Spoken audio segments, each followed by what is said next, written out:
Welcome to Education on Air. My name is Tia Lendo, and I'm from the Google for Education team.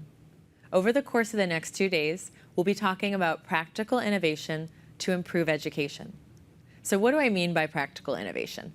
I mean tools and techniques that you can put into practice immediately, whether you're in a classroom or a home, whether you're kicking off a longer-term project. On the way in today, I was realizing that it was exactly 15 years ago that I was starting my first year of teaching. I taught 4th grade in rural North Carolina, and I really loved it, but I was exhausted. I was teaching all day and grading papers and planning lessons all evening. So I didn't feel like I had time to connect with other educators in my building and in my town, let alone consider the idea of connecting with educators in another state or another country. But today is different.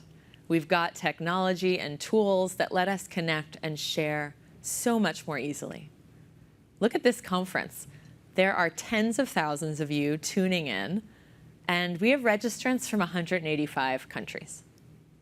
Practical innovation. Why is that the focus? It's because you told us you wanted it to be the focus. We surveyed thousands of you using social media, educators, students, citizens, and you told us you wanted to hear about 2 things: how to innovate in schools, but how to do so practically. And practical innovation is something we think a lot about here at Google too. So we've asked all of our speakers for the next 2 days to inspire and share stories, yes, but to make sure they focus on the practical side of making change. So speaking of the next 2 days, let's talk a little bit more about what's in store. There are 3 parts to day 1. In a few minutes, we'll get started with a kickoff panel and research discussing what are the skills of the future. After that, we have 8 keynotes from inspiring speakers. And at the end of the day, we'll conclude with 2 panels on hot topics: how technology can transform teaching and learning, and how to empower students. On day 2, I'm pleased to say we have sessions around the clock. Over 100 speakers leading workshops. And these speakers are from 12 countries and 29 states. Our moderator for today is Jill Bennett. She'll be asking questions to some of the keynote speakers and to the panel members. And some of the questions she's going to pose are yours. So please remember, as you're watching today, to scroll down below the live video stream and to type your questions. We'll do the best we can to get to as many as possible. Or pose your questions and comments over social media. Use hashtag #GoogleEduOnAir. I know that many of you tuning in today are teachers, and I know firsthand how difficult your job is, especially at this time of year. This week in the US is Teacher Appreciation Week, and on behalf of everyone at Google, I really want to thank you for the work that you do. There's someone else who wants to thank you as well. I'm now going to turn it over to a very special guest. Hello everyone, and happy Teacher Appreciation Week.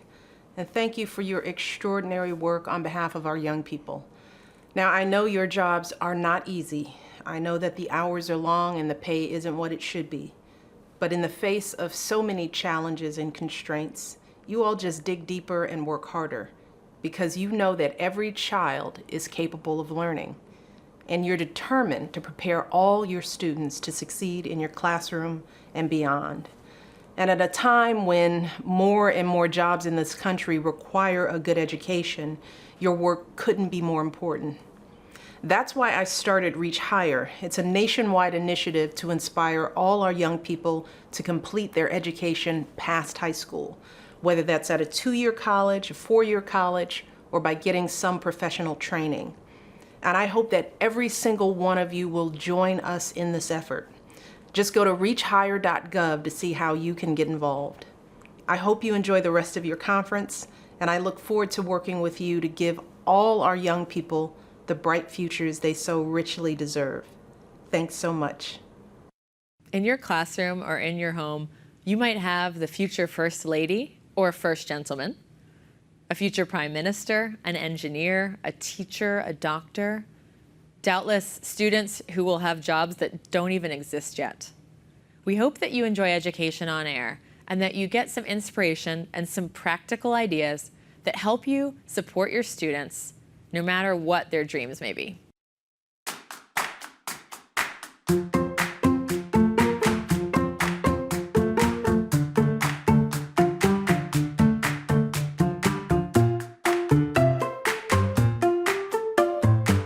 If I could solve one problem in the world, it would probably be world hunger. Once basic needs are out of the way, people can expand and learn more things instead of having to worry about basic needs.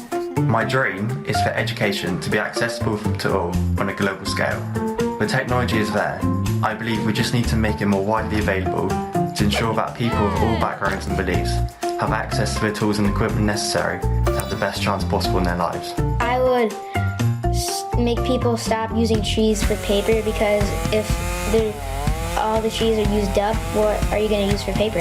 So if I could solve a problem in the world, it would be greed. Most of the problems in the world are from people that want more than what they should have, or they want more that belongs to other people. I would probably solve the continuing discrimination that goes on against girls to get an education. I find it ridiculous that girls in some countries have so many barriers to their own education.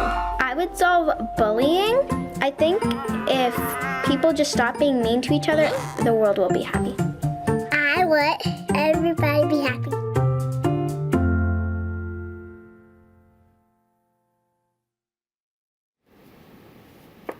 Hello, I'm Jill Bennett.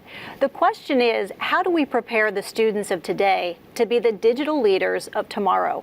We are going to tackle that very topic over the course of the next 2 days, and specifically in the next hour during our kickoff panel.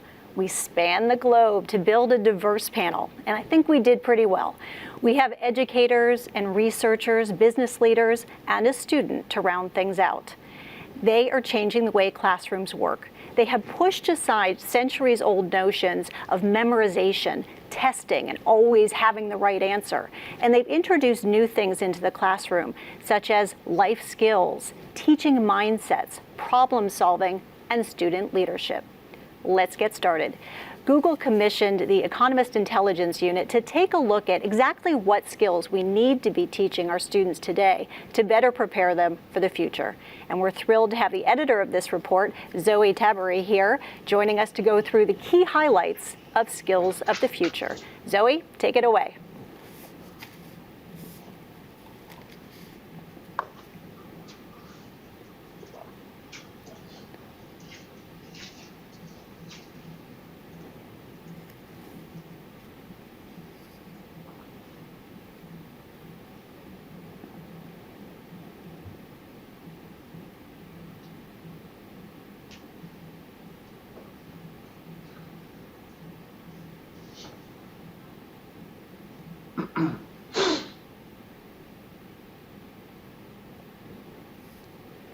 Hi everyone, my name is Zoe Tabery, and I'm an editor at the Economist Intelligence Unit, which is the research arm of The Economist.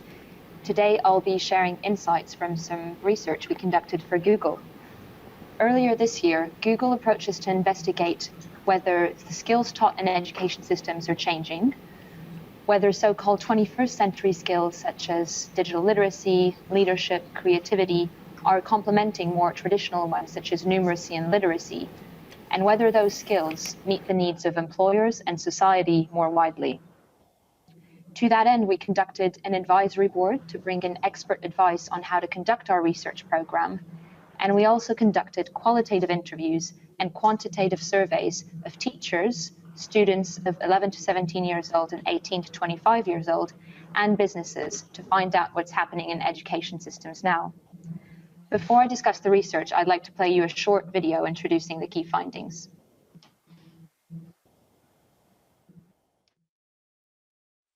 Evolving business needs, technological advances, and new work structures are redefining valuable skills for the future.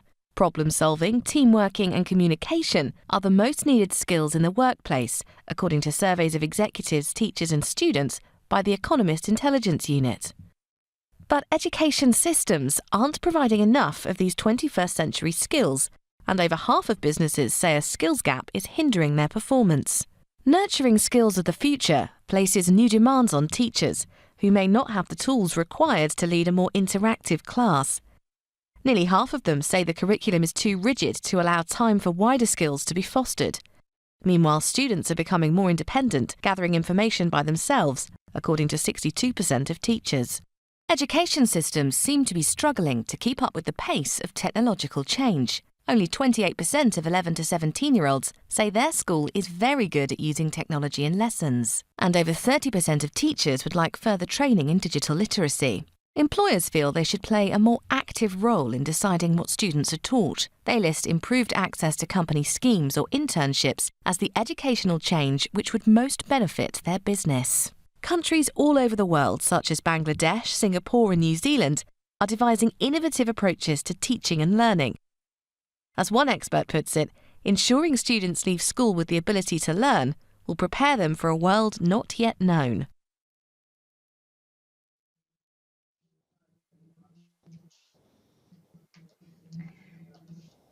Problem solving, teamworking, and communication, as you'll have seen in the video, and commonly known as 21st century skills, are the most needed skills in the workplace, according to our recent surveys of businesses, teachers, and students.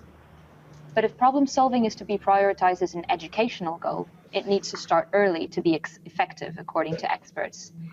Emiliana Vegas, who was interviewed in the report, and who's the chief of the education division at the Inter-American Development Bank, said that the school systems that manage to embed problem solving in the curriculum combine real-world context with information, for example, using math and science to solve practical problems as opposed to abstract ones. The value placed on teamworking in the surveys reflects the increasingly interconnected way in which we live our lives. Digital literacy, creativity, and their close cousin entrepreneurship were ranked less highly in the surveys, but are seen by businesses as becoming increasingly important in the next 3 years. Next slide. Although executives, teachers, and students agree as to which skills are most needed in the workplace, only a third of executives report that they are satisfied with the level of attainment of young people entering the workplace. Even more striking, over half say that a skills gap is hampering their organization's performance, and students and teachers paint a similar picture. Next slide. Part of the problem may simply be that education systems lack the capacity to teach a wider range of skills. Teachers in our surveys reported that the curriculum was too rigid to allow for time for wider skills than numeracy and literacy to be fostered. According to Sean Rush, who's the president and CEO of Junior Achievement Worldwide, an organization that helps teach entrepreneurship in schools, the difficulty to teach a wider range of skills reflects a lack of innovation in the system as much as a limited number of hours in the day. He thinks that the best way to teach 21st century skills is to embed them in the curriculum, as opposed to bolting them on as additional subjects which might require more time. So if you want to foster oral communication skills, for example, holding a debate in the context of a history lesson would be much more lively than in isolation. But this also means that teachers need to be given a certain degree of freedom in how they incorporate 21st century skills in the curriculum. Next slide, please. Technology has a central role to play in skills development. As many as 85% of teachers report that advances in IT are changing the way they teach. But education systems, as opposed to leading the technological change, appear to be struggling to keep up with it. Just over a quarter of 11 to 17-year-olds in our survey said that their school was very good at using technology in lesson, and digital literacy was the area where teachers would most like further training. A majority of teachers also feel that students have a better understanding of technology than they do, which is an inevitable consequence of the pace of change, and perhaps also a symptom of the fact that students are becoming more independent and able to gather information for themselves. Next slide. We asked employers what changes they would most like to see happening in education systems. Greater collaboration between school and industry appears to be key to improving students' readiness for work. Employers in our surveys feel that they should play a more active role in deciding what students are taught at university, and that their position as stakeholders in education should be made more explicit. They list improved access to company schemes and internships as the educational change that would most benefit their business, followed by broadening access to technology in schools and universities. Next slide. Our research also found that countries all over the world, from Bangladesh to Singapore and New Zealand, are devising innovative approaches to teaching and learning. A New Zealand-based program called the Manaya Kalani Education Trust is teaching 21st century skills in one of Auckland's most disadvantaged communities. It supports parents to buy a digital device, such as a tablet, for their child, and provides them with Wi-Fi access both at home and at school to allow students to follow an ongoing learning program in their own time, thus extending the learning day. Families still have to pay a small fee for the device, ensuring that they take a positive decision to support their child's learning throughout the program. Meanwhile, the schools are encouraged to adopt teaching techniques which promote group discussion and critical thinking skills. It's impossible to say what challenges will face students or what the workplace of the future will look like. The traditional classroom with rote learning at its core has had its day. Education must therefore concern itself more than ever with the development of skills to interrogate knowledge, to find it for oneself, and to respond to rapidly changing situations. Thank you.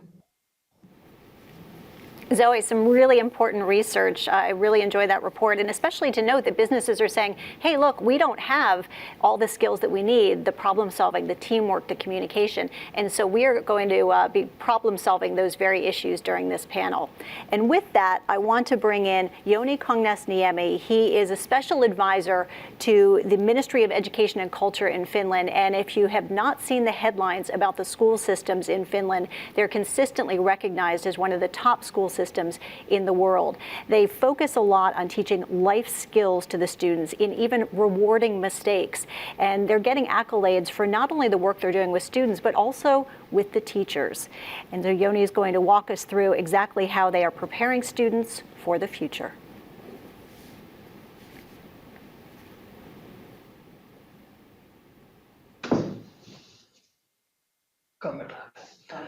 Hi, happy to join you from Helsinki, sunny Helsinki. I tried to build up some ideas on the top of what we just saw and heard, and it's not an easy task, but I will focus on two important aspects. First, I will discuss the importance of having a big picture and understanding that.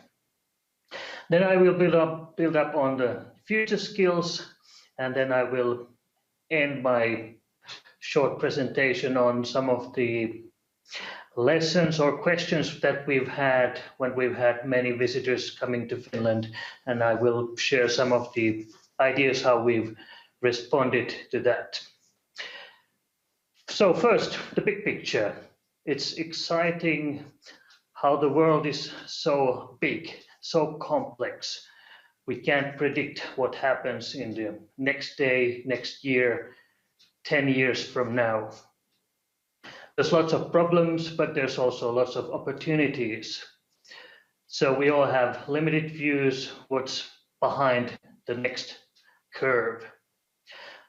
But thanks to the technology, at least the world is getting smaller. I can speak to you from Finland, and we can be complementing to each other.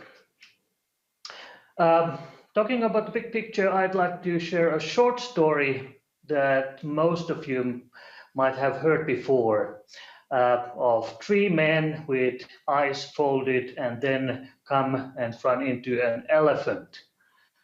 One is embracing his hands around the elephant's foot and saying that there's something in front of me and I can hardly reach around it. And the next person is next to the belly and saying, no way, it's impossible because can't reach my hands around. And the third man is next to the tail and say that, you guys, I don't have a clue what you're talking about because I can keep the tail or whatever is in my hand. So the importance of having even broader vision, what we're going into. So what does it mean when we talk about education? In Finland, the main mechanism for steering education is through national core curricula. We do that in 10-year circles or cycles, and somebody says that we do it so that we can keep politicians a little bit away from the process and we can keep it more independent. But it's also a very good way of improving education because education takes time to evolve. We are coming to the target date, which is August the 1st, 2016, when the new national core curricula is about to be adopted in Finland. The process is very creative and very collaborative. We involve in the designing of the national core curricula all the teachers, politicians, experts, teachers, parents, and also students, just to build on a shared view what the education should and could look like in the future. So in a way, we are kind of like sharing and collaborating and building up the image of the education. And this process is done in two levels. It's done in the national level, but also on the local level. And I think that's quite unique because we don't have any expert group that has closed door and closed windows when they prepare this document. So it's constantly exchanged between all the teachers and the experts finalizing the document. And in parallel, the schools or the education providers in Finland are designing their own localized curricula, which is based again on that national core curricula. So by the time the new curricula is adopted, everybody has to view and already knows how to implement it. And one of the visitors said that the best way is to just compile thoughts, what is best for the future, and something that you need to carry from the past. So coming to the next part, the future skills. What it means when the world is so unpredictable. I call that all what we need, or the thing that we need the most is learning. I don't know if you've heard the term before. Actually, I've invented it by myself. It means that learning to learn so that learning happens. And that involves lots of skills, will, motivation, and purpose for what you're doing.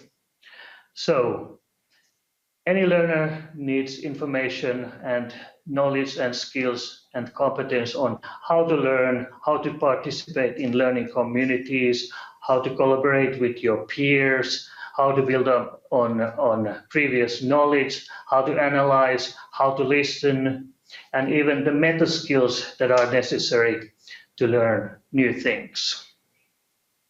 From teacher's point of view, that means that the teacher is not controlling the learning, but more like supporting and being more proactive with the students. It's also a motivational issue, and you end up co-learn with students. That's what the Finnish teachers are doing. And from students' point of view, it means that learning is not remembering.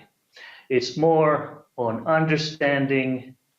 It's not about having the right answers and being afraid of failing something. We all fail sometimes. But learning is about empowering yourself. So coming to the end, we've had so many visitors coming to Finland during the past few years. And I'd like to share just some questions that what we've heard from the visitors.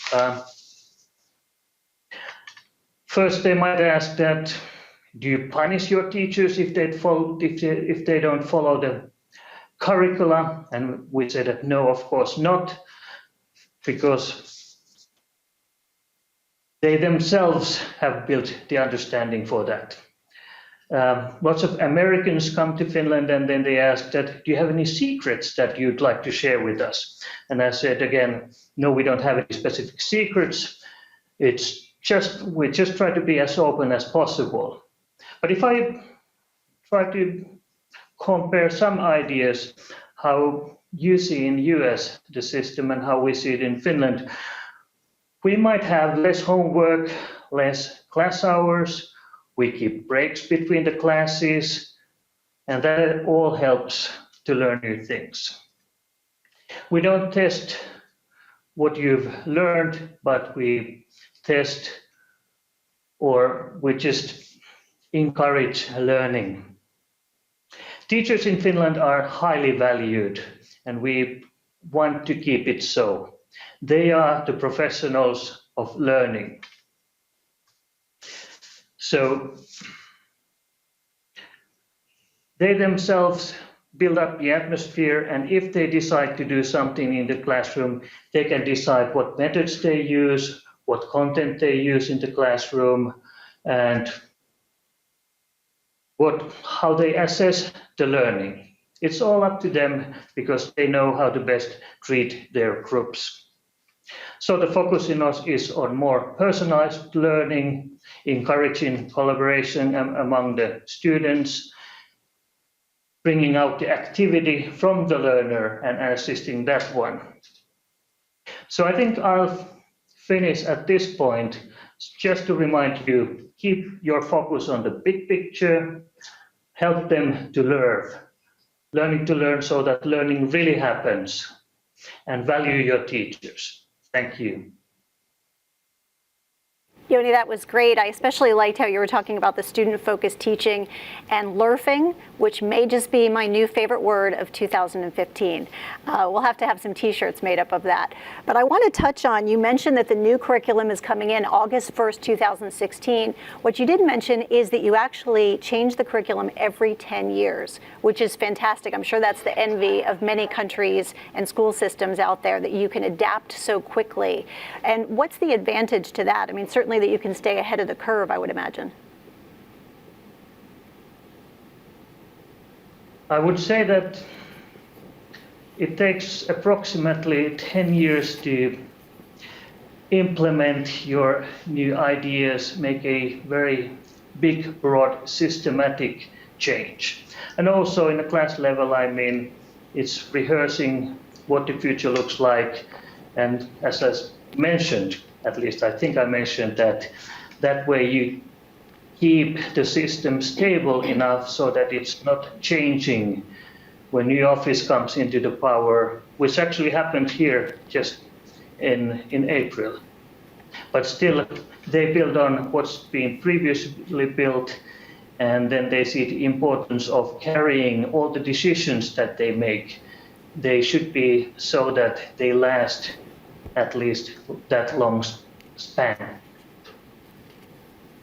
Terrific. Thank you, Joni. And I'd like to open it up now and introduce our entire panel. We have out in LA, we're heading out there. We have Ken Shelton standing by, probably with a very large cup of coffee because it is very early out there. Good morning, Ken. He is an educator. He was in the classroom for a good 20 years. He is also a trainer, a Google certified teacher, a designer, and a speaker. And if you have not seen his TED Talk, I highly recommend it. You definitely should. We're going to head out to another region of California, heading north now to Mountain View, where we have Jamie Cassup. He is standing by there. He is the Global Education Evangelist for Google. And what that means is that he works with parents and educators, has been doing so for many years, to help work on reshaping curriculums. And his particular focus, one big push, is problem solving, introducing that into the curriculum and how important that is. And we've certainly heard that from the report earlier, that that's pretty vital for the businesses out there. So welcome, Jamie. And now we are heading to the UK. We have Nicole. Nicole is a 6th form student. So essentially, if she was in the US, that would be an upperclassman in high school. And she's joining us from the Isle of Portland Aldridge Community Academy. And because it's a mouthful, it's usually known as IPACA.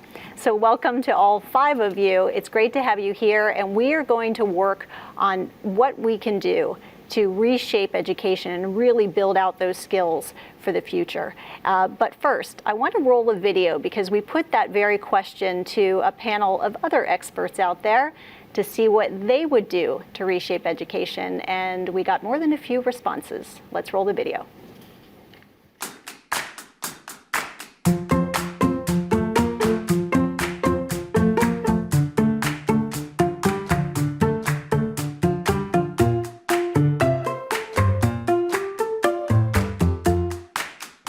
Absolutely learning all the skills that I need for a future job.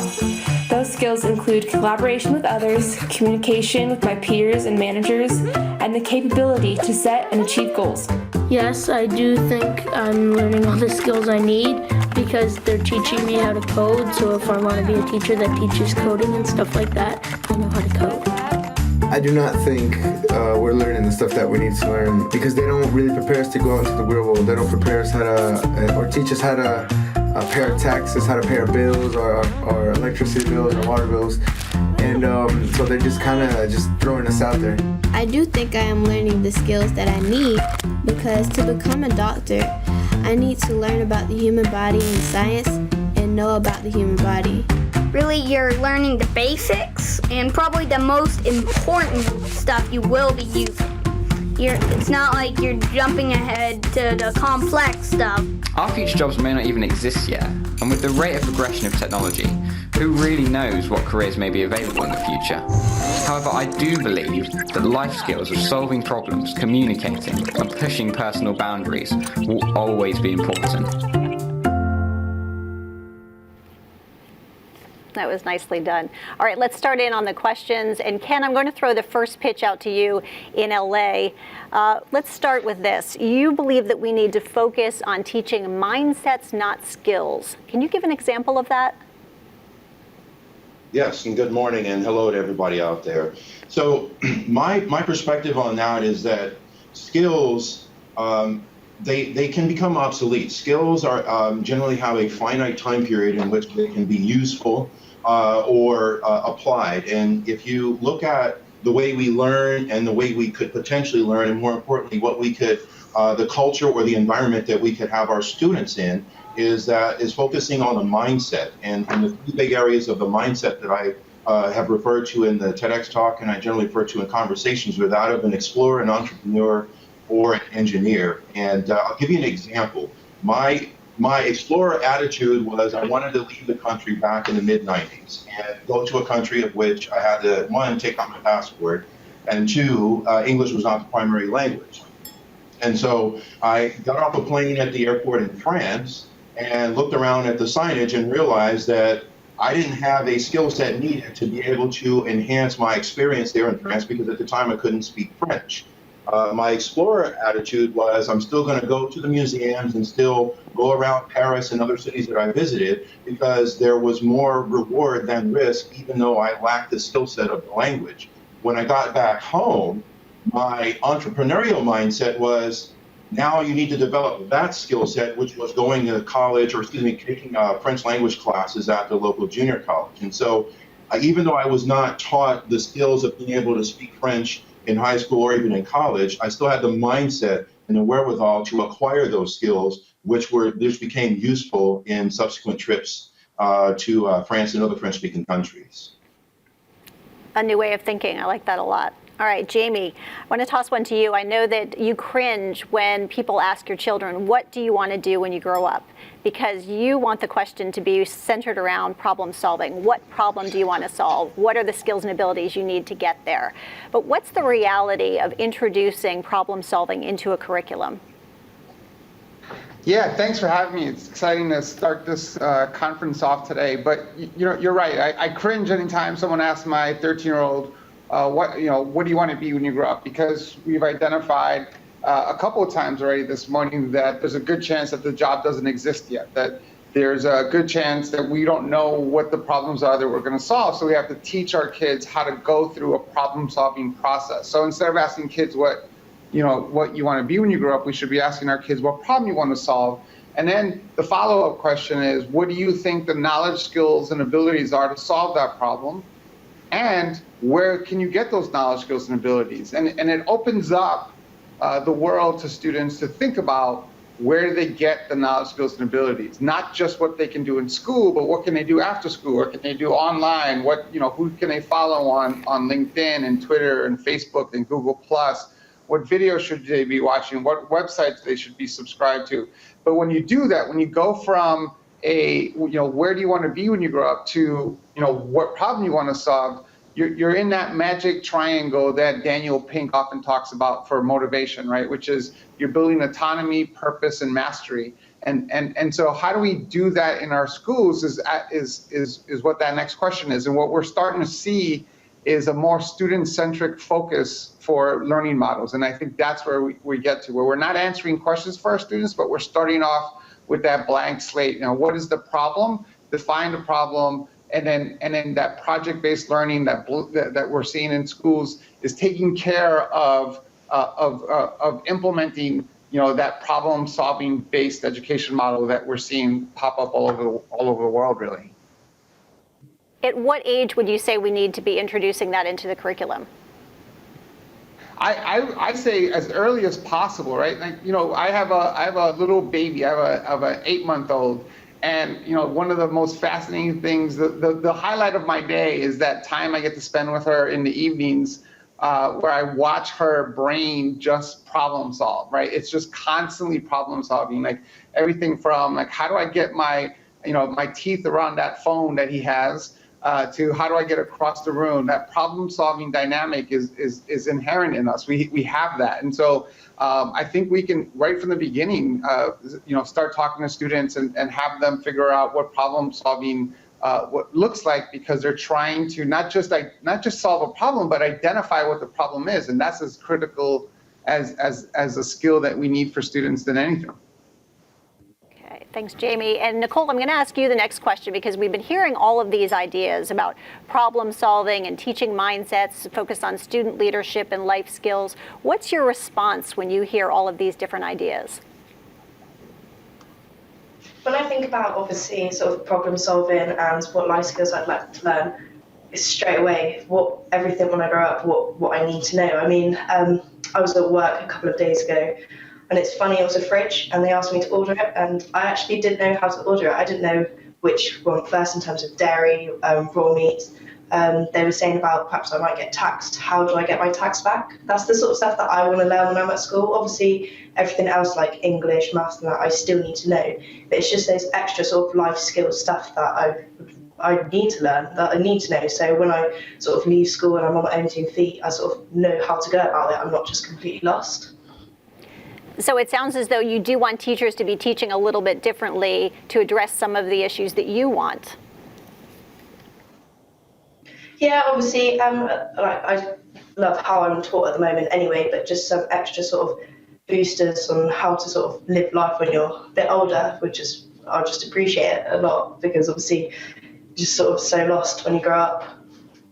Sure, I mean, that will help you prepare better for the future. That all seems very important. Now, I know you went to 2 different schools, but when you walked in the doors of IPACA, you had a little bit of an eye-opening experience. Do you want to talk about that? Yeah, I mean, obviously, I've been to quite a few schools in my life, but in terms of secondary sort of education, in terms of sixth form, I went to a college and I just found it completely wasn't for me. It didn't really have the support and the push that I got from sixth form. And then I came to IPACA, obviously I walked through the doors, and from the outside it does not look like a sixth form whatsoever, but obviously the inside is just so great. I mean, I just can't really explain it. They've got different rooms, you've got 3 different rooms. It's like a New York room, London room, Sydney room, and they all have the wallpapers on it. On the sides there's sort of iPads where you can book your room and stuff. It's just everything to sort of help you learn. That's great. Thank you, Nicole. All right, now I want to move over to Yoni. I think a lot of people out there, educators are listening right now, and they're just feeling a little daunted about what is the first step that they can take. So I thought maybe if you could run through some of the first steps that they could take, even starting on Monday, to emulate some of the good practice seen in Finland. What would you suggest, Yoni? If I continue what I said about LearnThing, I've prepared this one. And what it takes that you ask one simple question from your students. How do you learn? One Finnish teacher asked the same question from her students, and what happened? She threw out all the chairs, all the desks, brought in all the coaches, redecorated the whole classroom, and redid the way she thought and organized all the learning. And I mean, with that simple question, I mean, you can make very big things if you dare to. At least in Finland, it is possible because, as I said, we trust highly on the teachers' professionalism. They know what they are doing. And the good thing in the end was that in the end of the semester, even the learning outcomes rose with that class.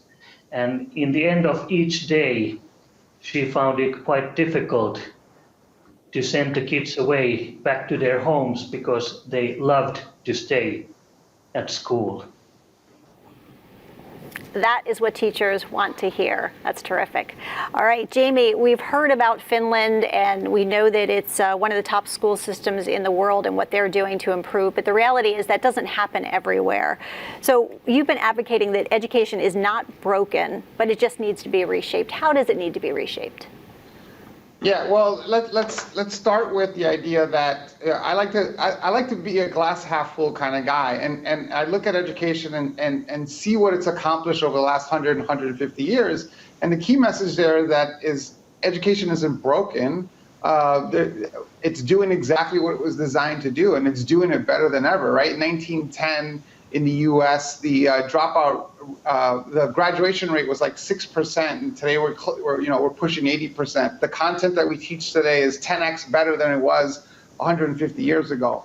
What I'm asking us to do is to do exactly what we did 100, 150 years ago, and ask ourselves, what does the education model need to look like to support the economy of the future?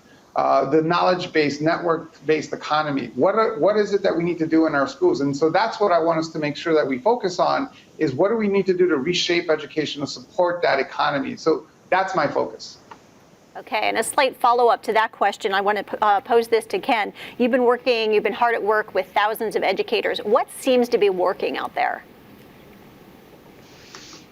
There's a lot that's going on literally around the world that I would say is working quite well. And if I were to encapsulate a couple of examples into that, first of all, a lot of educators are recognizing the importance of technology, but not technology as a tool, but technology as an integral part of any learning environment, and utilizing, and in fact, we even saw it in some of the research, of the three areas that are identified as the most important, is teachers are using it for communication, collaboration, and then networking.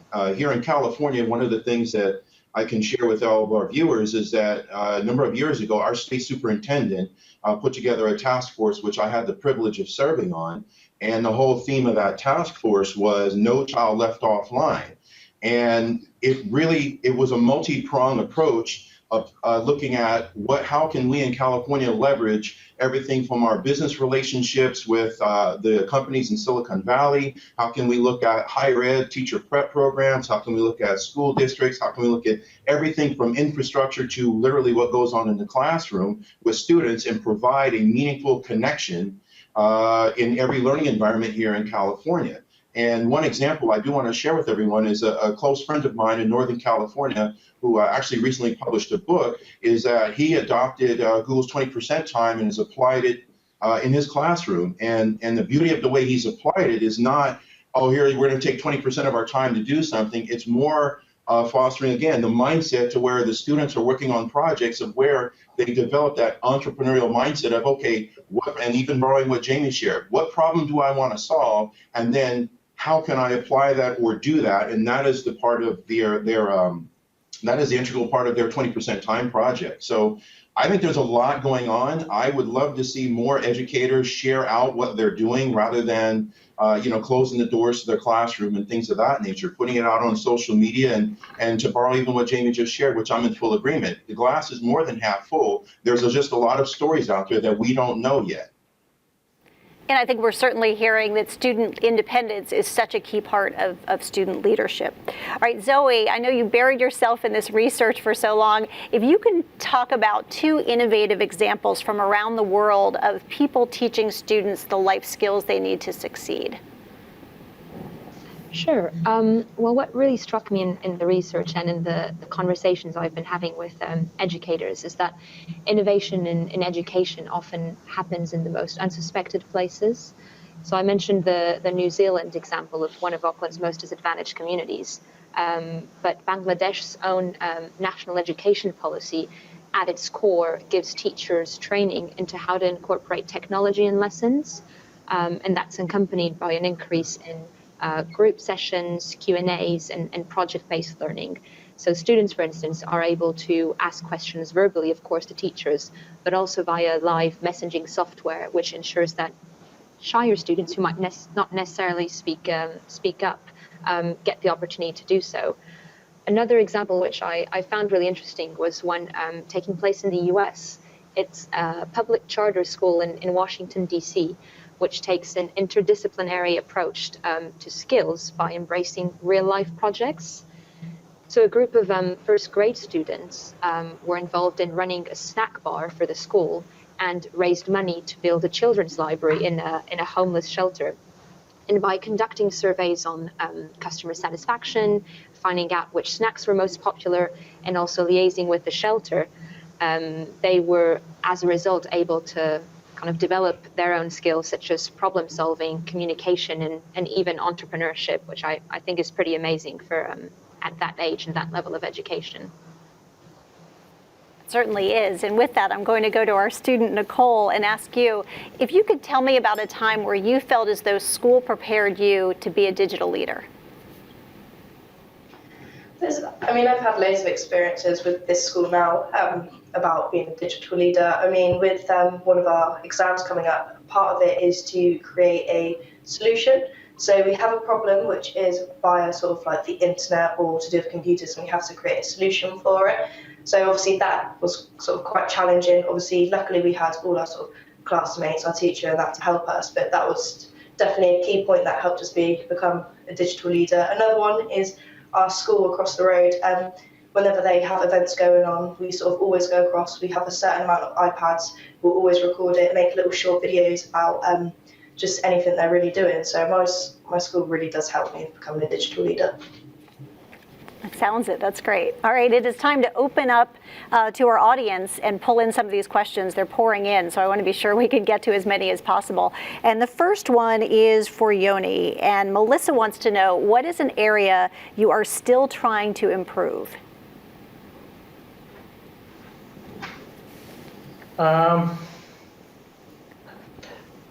At least several areas. One is that we'd like to bring back the joy of learning, having learning a fun, although it might be hard as well. Expanding the learning spaces or the concept of learning environment. We've had such a long history for sitting in the classrooms, and we know that and we've heard about that learning also happens out of school and a lot, and to use that one. And also, I always invite all these fluent speakers from abroad.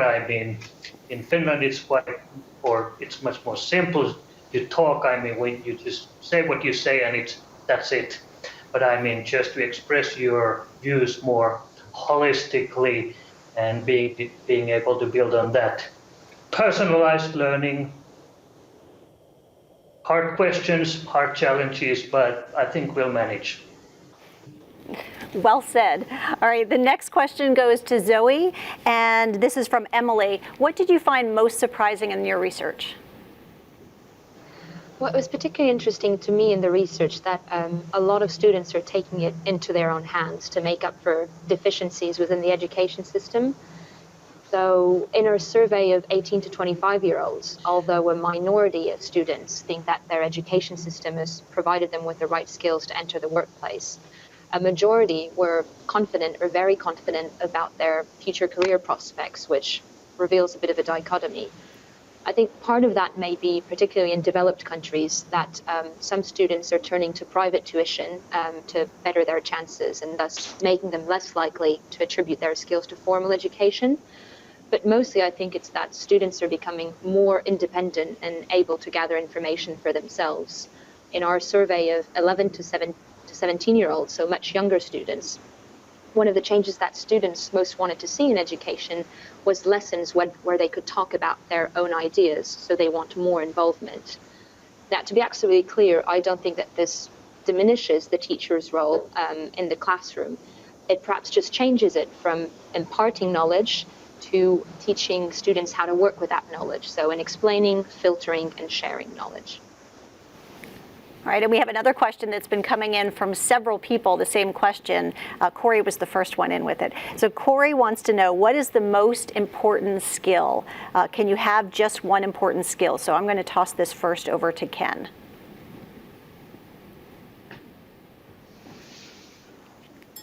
The most important skill, I would say there really isn't one. In fact, we already saw, and I pulled up the graphic here, we saw in the research that 51% of the executives say that new employees, let me read it, 51% of executives say a skills gap is hampering their organization's performance. So I wouldn't say that there's any one specific skill. However, what I would say, again, going back to the mindset, is what is the mindset of those employees to acquire the skills to at least bridge or reduce that gap. One of the most important skills, if you want to use that term skill, is the ability to find where that gap can be filled. And that goes into a whole nother area of, digital literacy, being able to identify the most valuable resource to acquire the knowledge, which then translates to the skill set. And things of that nature. But I would say that there really isn't any one important skill. Again, for me, it's more what is the mindset, since skills can always be acquired. And Nicole, what's your response to that? Do you think there is just one skill, or that you need more?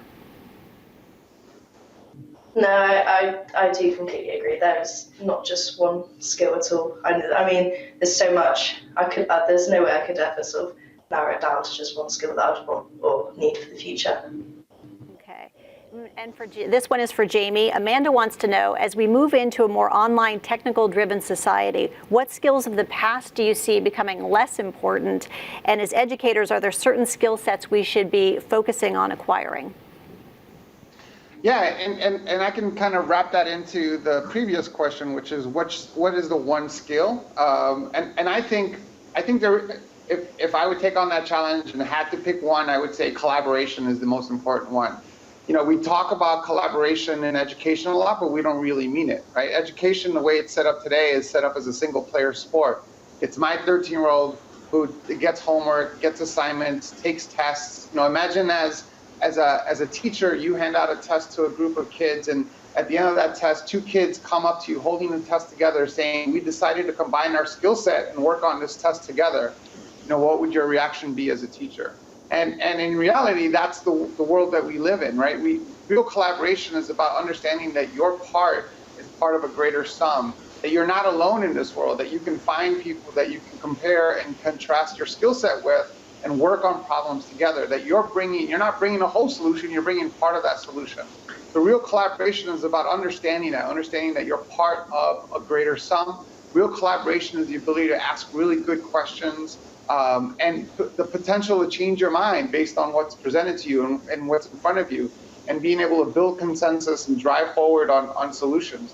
And I'm not saying that that's how we should do everything, but that's a critical skill. I take comfort in understanding that I don't have all the solutions, but I have my skill set that I can combine with other people's skill sets to create what that solution is. So I think that's where the if I would focus on one thing, I would think that, you know, focusing on teaching collaboration is important. And we're starting to see this a lot with, you know, project-based learning. Project-based learning is really about collaboration.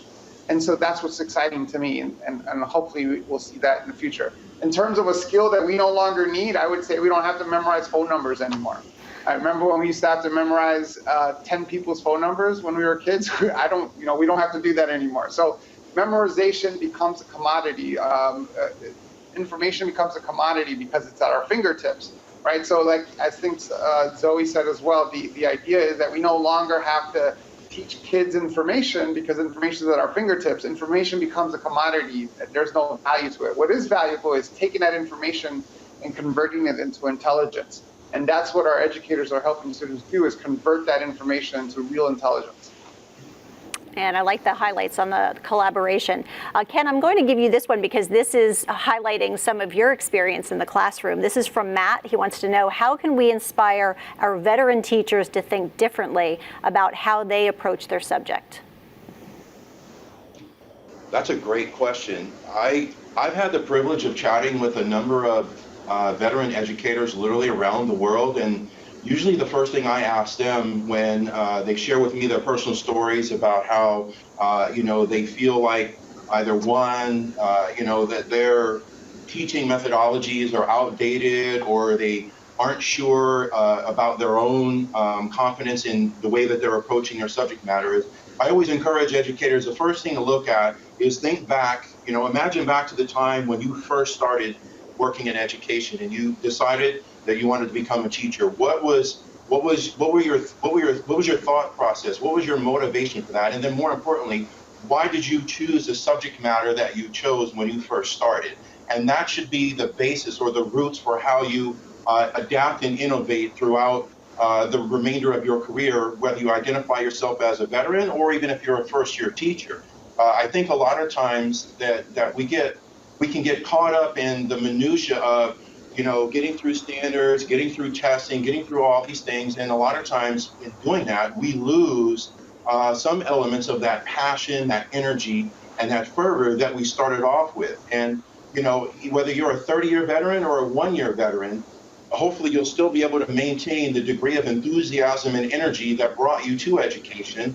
And look at ways, to me, I think with technology, it's even better because it's always changing. And that means that there's always more learning opportunities and ways in which we can incorporate, this world of information, a world of accessibility within our subject matter. But I still think the most important thing for any teacher is looking at the roots of the passion and the energy and what brought you to education and your subject matter right from the beginning. And that can serve as a motivational basis going forward. Nicely said. All right, and for Yoni, we have a question from Tanya. She wants to know, what is the best way to give students the skills they need without skipping on the curriculum that needs to be covered? Very good question. My advice would be that the curricula twists to so many angles. If I give you an example, like one of the new skills that we try to introduce in our new curricula is coding. But I mean, in some countries they think that now we should train all teachers to code. But like in Finland, I've seen that some of the teachers have made lots of new invention how to do that. They ask that, or they combine that with playing with kids. They ask them to please design a toy that moves. And then in the lower classes, it's very mechanical, but in the upper classes, you bring in the robotics and the computing skills quite closely. But in addition to that,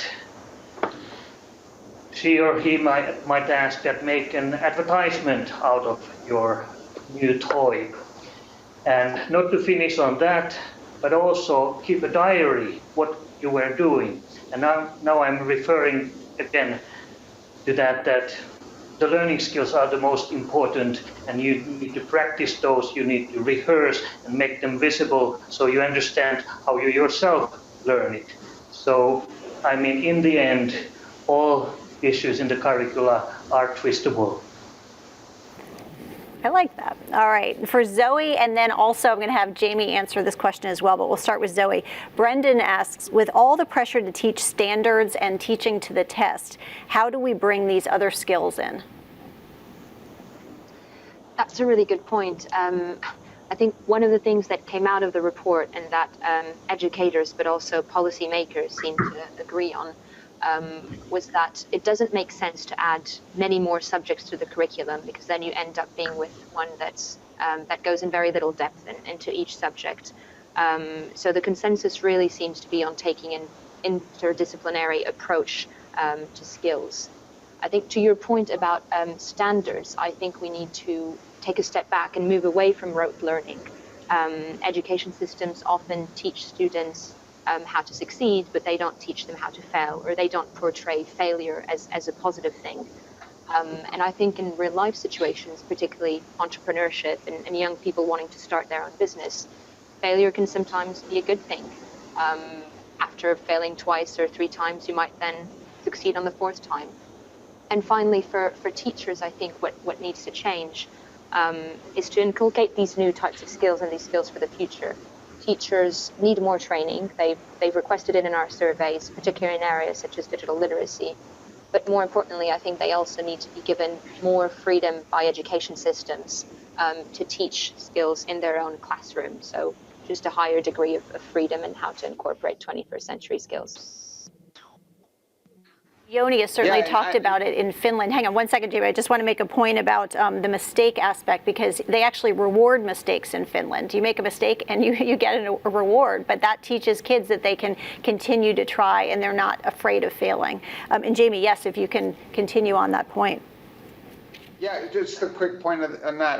My daughter used to be a swimmer, and she swam during high school. She was really good at it, but when she was a little kid, she had a tough time with starting late, right? She would jump in the pool like a second after everyone else would jump, and so because she was afraid to false start, she was afraid to fail, and what I did is I told her, for every false start that she did, I'd give her $100. Right, and the idea was that it was a reward for the failure, and so I can see that point why it works. But to answer the question about assessments, we have to ask ourselves, why do we have assessments, and what's the outcome of assessments? And I think when we look at the outcome of assessments, what we want is accountability. We want to make sure our kids are doing well. We want to assess them, and it totally makes sense that we want to know how our kids are doing. But maybe, given this new world, given technology, given what we can do, there might be better ways of doing that, as opposed to doing some kind of standardized test that we do every year where we can't get real good feedback on, that isn't very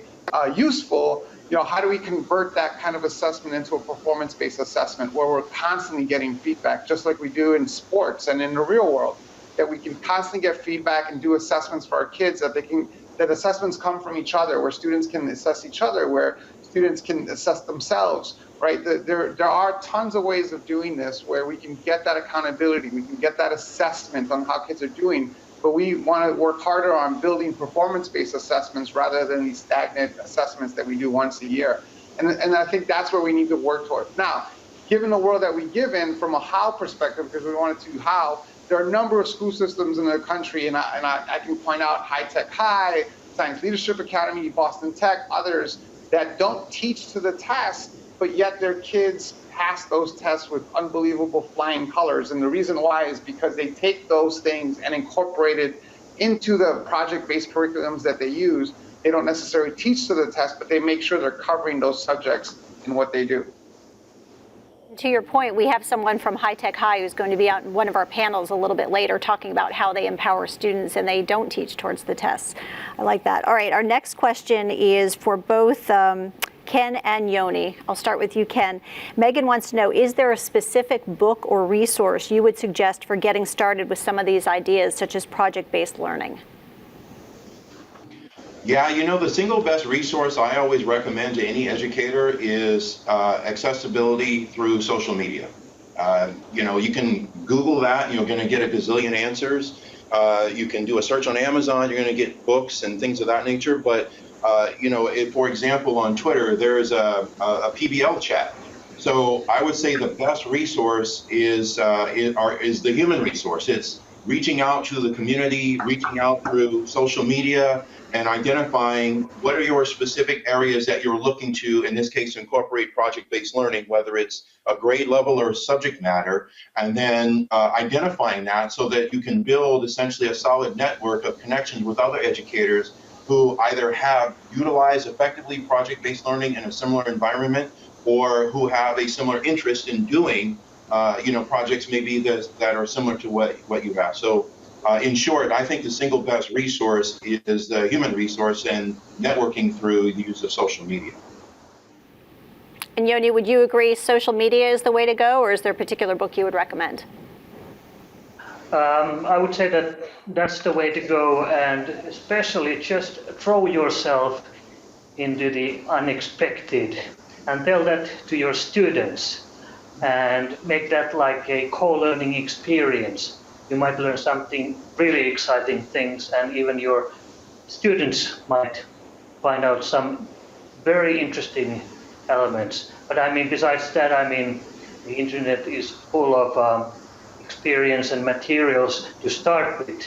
But I mean, go with the flow as soon as possible and see what happens. Right, these are things we can start immediately on Monday. All right, for Jamie and Nicole, both of you will be answering this. We'll start with Jamie. This is from Colleen. How can schools help students learn about and participate in world issues such as poverty or justice? I get to pitch one of the organizations that I'm a board member of. There's an organization called New Global Citizens, and here, based in the U.S., they teach global competency skills to high school students. Because I think the reason I'm on the board is because I strongly believe in global competency skills. What we're really building, I don't even like the term college and career ready, right? What we really want to do is build a generation of global competent problem solvers who are lifelong learners, right? That's what I want my kids to be. And so understanding, we talked earlier about the world, the world is getting bigger, not necessarily smaller, because it's more complex. We need to understand what social issues are happening all over the world. And I believe that we need to incorporate into our curriculums, at least here in the US. I think other places in the world do a much better job of the global competency skills. But here in the US, making sure that we understand, what are the big problems facing the world and how are local solutions covering those problems around the world. And so that's absolutely critical, is to make sure that that's built into the curriculum as well, that we're building those global competency skills around culture, around understanding, around social issues, and around making sure that we recognize that the problems that we're solving aren't just necessarily these big global problems, but there are problems at a local level as well that local communities are solving. All right, and Nicole, have you had any experience at IPAC? Have you been introduced to some of the world issues there? No, I can't really say massively that I know a great big deal about loads of world issues, but I completely agree that is something that we really do need to sort of bring into education. I mean, as a student, what really would help me is knowing this stuff, what's going on around the different world, because obviously that's going to affect how I learn, that's going to affect what I might be doing for the future. I mean, it can help me learn as well. I do think it's a massively important thing that we need to know. Okay, and this is for Zoe. A question from a viewer named Ken. Ken says, do you see a danger that businesses may narrow the focus of the learning for our students such that critical thinking and creativity are compromised? I don't think so. I think that also to one of the earlier questions, businesses or teachers and students, for that matter, in the surveys, didn't identify so much one single skill as being more important than others. I mean, problem solving was margin on top, followed by team working and communication, but other skills like critical thinking and then, as I said, creativity and entrepreneurship were seen as being increasingly more important. I think what businesses recognized, and this came through mostly in the qualitative interviews, is that there is only so much that education systems can teach in terms of real world situations. So businesses in our report recognize that they also themselves need to play an increased role in teaching those skills on the job, not just relying on graduates to be expected to know everything when they start. So they themselves playing a role in bridging that skills gap that they highlighted. All right, and this one is for Ken and then Yoni. Ed wants to know, is it specific skills that are important or more dynamic traits such as adaptability and flexibility, as we don't know what the future will bring? I know what Ken's going to say. Go ahead, Ken. Yes, is dynamic traits by all means. That embodies the mindset mentality. As things change, some of the things I love sharing with my colleagues that I work with, as well as educators around the world, is that life is dynamic, life is not static. And so therefore, the being adaptable, being flexible, guess what those fit? Those fit the explorer mentality. So it is definitely having dynamic traits so that we can be adaptable, be flexible. The other thing is that with technology, there's so much out there and there's so much that is accessible that being able to look at information in different ways, looking at, even like what Jamie said, being able to look at problems in different ways, which, by the way, is the engineer mentality, certainly is what's needed the most. Okay, and also over to Yoni. Do you believe that there are specific skills that are important, or is it dynamic traits such as adaptability and flexibility? Yeah, very good question. I think that since we don't know what kind of jobs there are in the future, so we don't know what specific skills are needed. So obviously it's very dynamic and fluid skills that you need. All right, and here's someone pushing to be the best. We have, this is for Jamie from Ben. How can I, as an educator who works with technology every day, become the most innovative in my field? That's a great question. So let's start with the idea that what we need more than anything in education is a culture of iteration and innovation, right? Sometimes in education we look for some magic solution or magic model that all the schools then can replicate. And in reality, what we need is iteration and innovation. And so what I would say in terms of how do you build that skill set is to continue to have that mindset, to have the mindset of innovation. We've got to keep in mind that technology is not, I do a lot of presentations and I start with this idea that education is a silver bullet, and that what we need to do is make sure that education continues to be that silver bullet. I never say that technology is the silver bullet. Technology is not. Technology is an enabling and supporting capability. Our job as technologists is to make that technology easy to use and visible and manageable and scalable. And so what we want our innovative teachers to be able to do is to take that technology and embed it into what they want to do in their classrooms, but ask those critical questions. What else can I do? How do I push the envelope? And so it's not necessarily understanding what technology is next, or what app is next, or what social media channel everyone is on. It's more about understanding that concept of iteration, that idea that innovation comes from constant iteration. And so we want to make sure that our teachers are looking at technology not as the end all, but as a tool, as an enabling and supporting capability that they can use in their classrooms. All right, thank you, Jamie. And that is going to end our audience questions. Thank you so much to our viewers for some of those terrific questions and some tough ones. Thankfully, we had the right experts on the panel to actually answer all of them.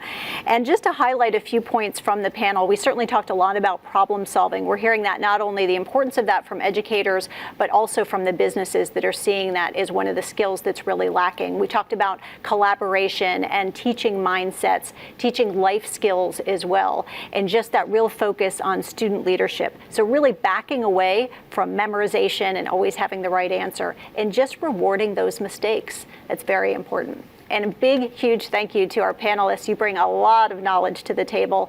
So I want to thank you first over in the UK to Zoe and Nicole, and also over in Helsinki to Yoni, and then moving out to the West Coast here, we had Ken and also Jamie. So thank you so much for your insight and your time on this.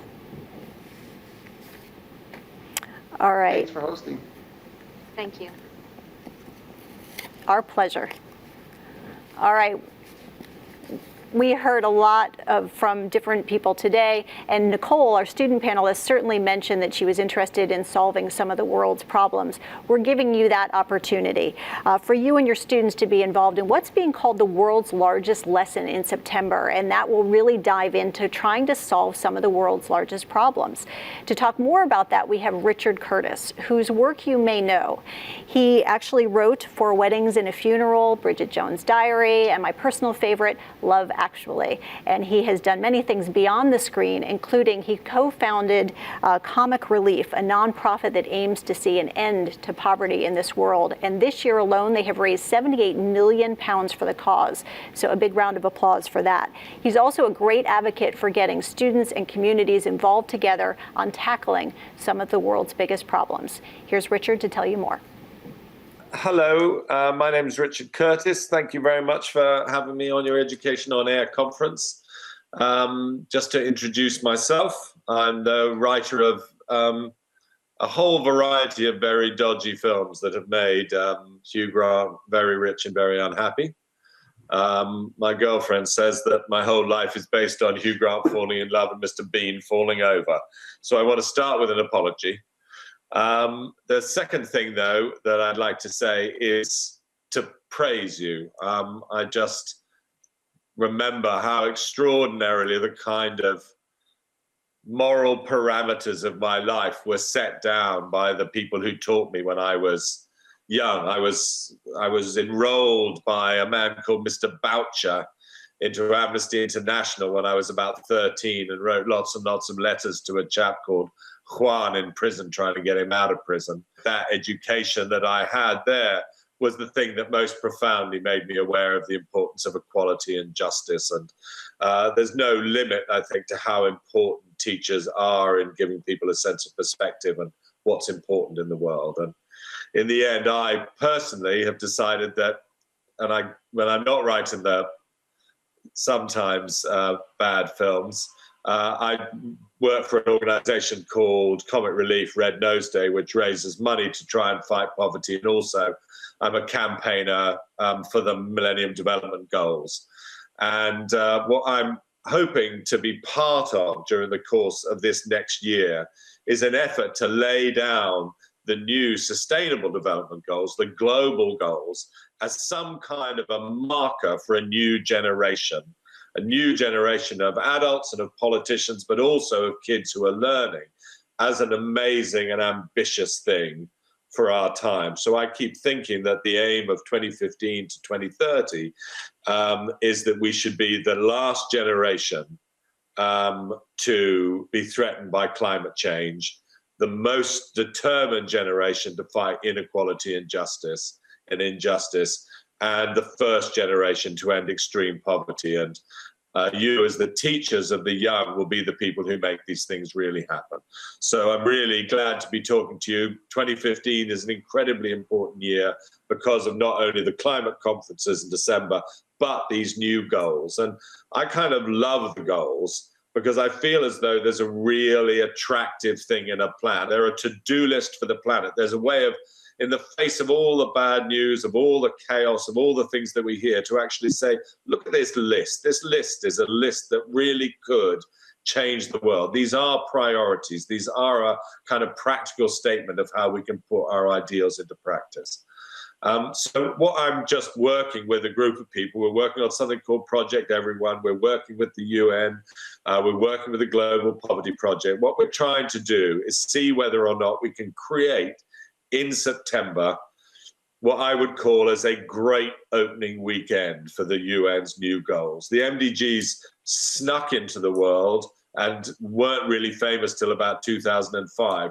What we want to do is have a huge Star Wars, Titanic, Avengers, Age of Ultron type opening for these new goals. And so what I'm asking and what we're trying to do is to get the world's biggest lesson happening after the goals are announced in the week, as it were, after September the 28th.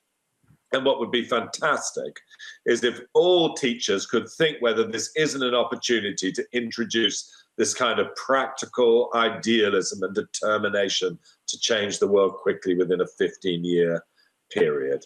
We're just saying on September the 28th, that week, is there anything better that we could do than come up with a plan whereby, well, we could fix the universe one planet at a time, starting with ours.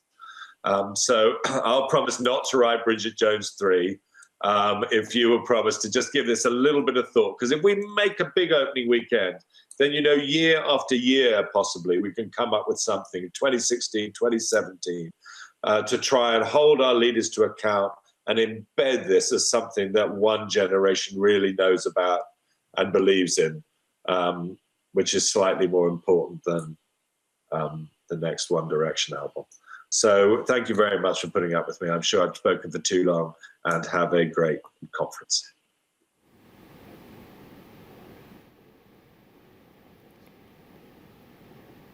There is a reason why he writes comedies. As Richard told us, there are steps that we can do right now, today, to help our students become leaders for the future. In our next segment, we have 8 keynote speakers who are going to tell you exactly how you can do that, whether you are in a classroom, a school, a district, a government, or a home. We all have a role to do. Our next 2 sessions are from people you may also recognize from the screen. In about 10 minutes, we'll be hearing from Lord Putnam. He is the independent, award-winning producer of films including Chariots of Fire and also The Killing Field. So we'll be hearing from him shortly. But in our next segment, we're going to hear from LeVar Burton. Now, he was an actor in Roots as well as Star Trek: The Next Generation. He is the host of the children's program Reading Rainbow and has done extensive work on the Reading Rainbow app. He has inspired generations of children to love to read and to dream. His story starts at the beginning, at the most important place, inspiring one young child to be a lifelong learner.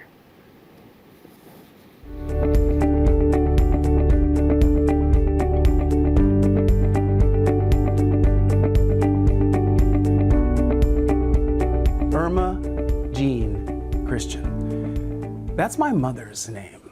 And whenever I have the opportunity to mention my mother when I speak to people, I always do. I believe about myself that I am the man that I am because my mother is the person that she is. My mother was my first teacher. She was an English teacher before I was born.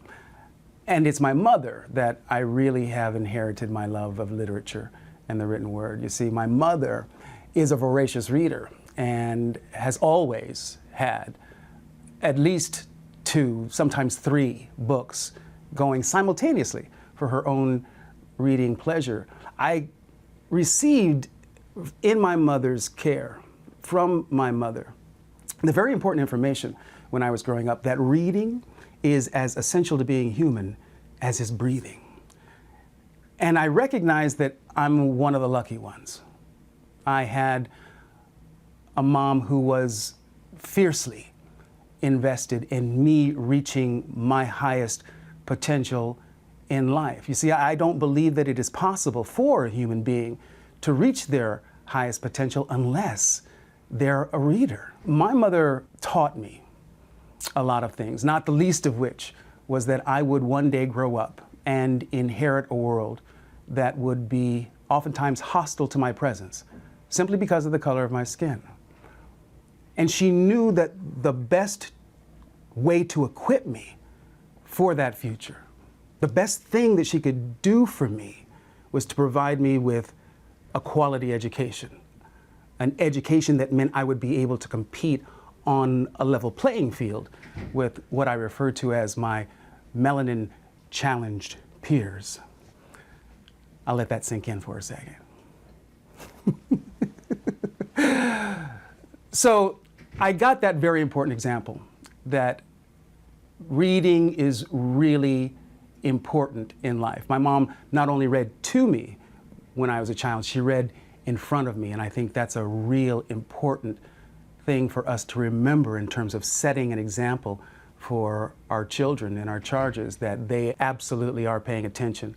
And that which we place emphasis on is what we are communicating in very subtle yet powerful ways, what we feel is important in life. It has been amazing to me as I have grown up and come to do what it is I do, that literature and the written word has played such an integral part in my life as well as my career. When I was a kid in Sacramento, California, I read a lot of science fiction literature. And it was not often, it was fairly rare for me to encounter heroes in the pages of those novels who looked like me. Gene Roddenberry's vision of the future was revelationary to me, because what Star Trek said to me in the 70s was that when the future comes, there's a place for you. And that meant the world to me. Having grown up in the age of television, I cannot impress upon you the importance of children seeing themselves reflected in the popular culture. So seeing Nichelle Nichols on the bridge of the Enterprise meant the world to me. The Star Trek universe and the decisions that Gene made in terms of the creation of that universe were absolutely the kind of world that I wanted to live in, a place where we had resolved all issues of race and class and economy and sex. It was and continues to be the kind of world that I strive to reflect and create in my life. So Star Trek and the science fiction literature that I read has always been important to me. I believe that science fiction literature invites us to contemplate what I believe are two of the most important words in language, in combination. Those two words being, what if? What if? And that invitation to contemplate the what if is really the key, in my view, as to how we unlock what is our own unique superpower as human beings, and that is the power to imagine. I know that there was some child who watched those early episodes of Star Trek and saw Kirk pulling out his communicator from the back of his belt and flipping it open and calling Scotty on the ship and saying, "Scotty, beam me up." That kid grew up, became an engineer, a designer of product, and is responsible for a piece of technology more prevalent than the toaster. Have you ever seen or used yourself a flip cell phone? That which we focus our attention upon is what we tend to create in the world. And Star Trek in particular has really been responsible for all sorts of technological advances that we enjoy now. The Bluetooth ear device, that is inspired, I know, by Lieutenant Uhuru's earpiece. The tablet computer itself, we carried them on the Enterprise D all the time. So the link between literature, the imagination, and the world in which we live is absolutely inextricable. We are at a particularly opportune moment in history because of the engaging nature of the technology that we've created. And if we don't use that technology in the service of educating our children, we will have missed the opportunity of the millennium. Television was simply the technology that we used on Reading Rainbow in the 80s because that's where our kids were hanging out. In the 80s, television was where they tended to congregate. And so that's where Reading Rainbow went in our mission to meet kids where they are and take them where we want them to go. If you want to reach kids today, you need to be in the digital realm, which is why we have reinvented Reading Rainbow for this new generation of digital natives. We have proven with the Reading Rainbow app that we can get kids to come to this very engaging technology to read books. Kids come to the Reading Rainbow app reading about 200,000 books a week, which for me is an absolute game changer. It proves to me that it works, that the engagement factor of these tablet computers, of this digital realm, works in our favor. I believe that storytelling, because it is such an integral part of the human experience, every culture on the planet has a tradition of storytelling. We can teach our children anything we want them to learn. And all we need do is use what I know to be one of the most powerful ways we communicate with one another as human beings: moving pictures and sound.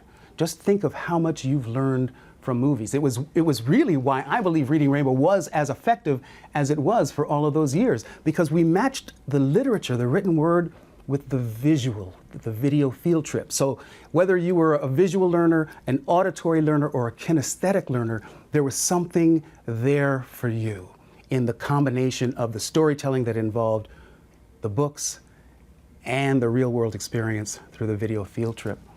So that's what we're doing with the Reading Rainbow product in the digital realm. We are a virtual library, a service of books and videos that are tailored to allow kids to self-direct their experience of education through exploration. And that's another one of these opportunities that this technology gives us, the opportunity to place in their hands more of the reins, really, the reins to their own guided experience of educating themselves through exploration. I believe that every human being on the planet has a birthright to be literate in at least one language. And if you are, you have the opportunity to educate yourself.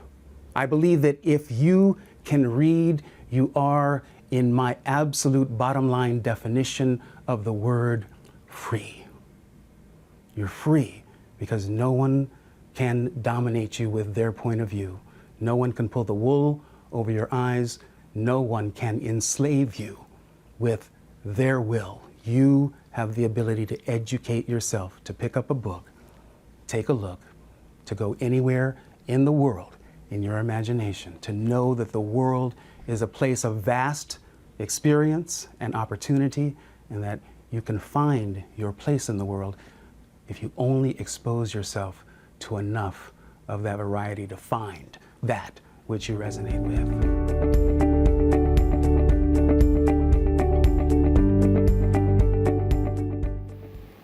I am now pleased to introduce Lord Putnam.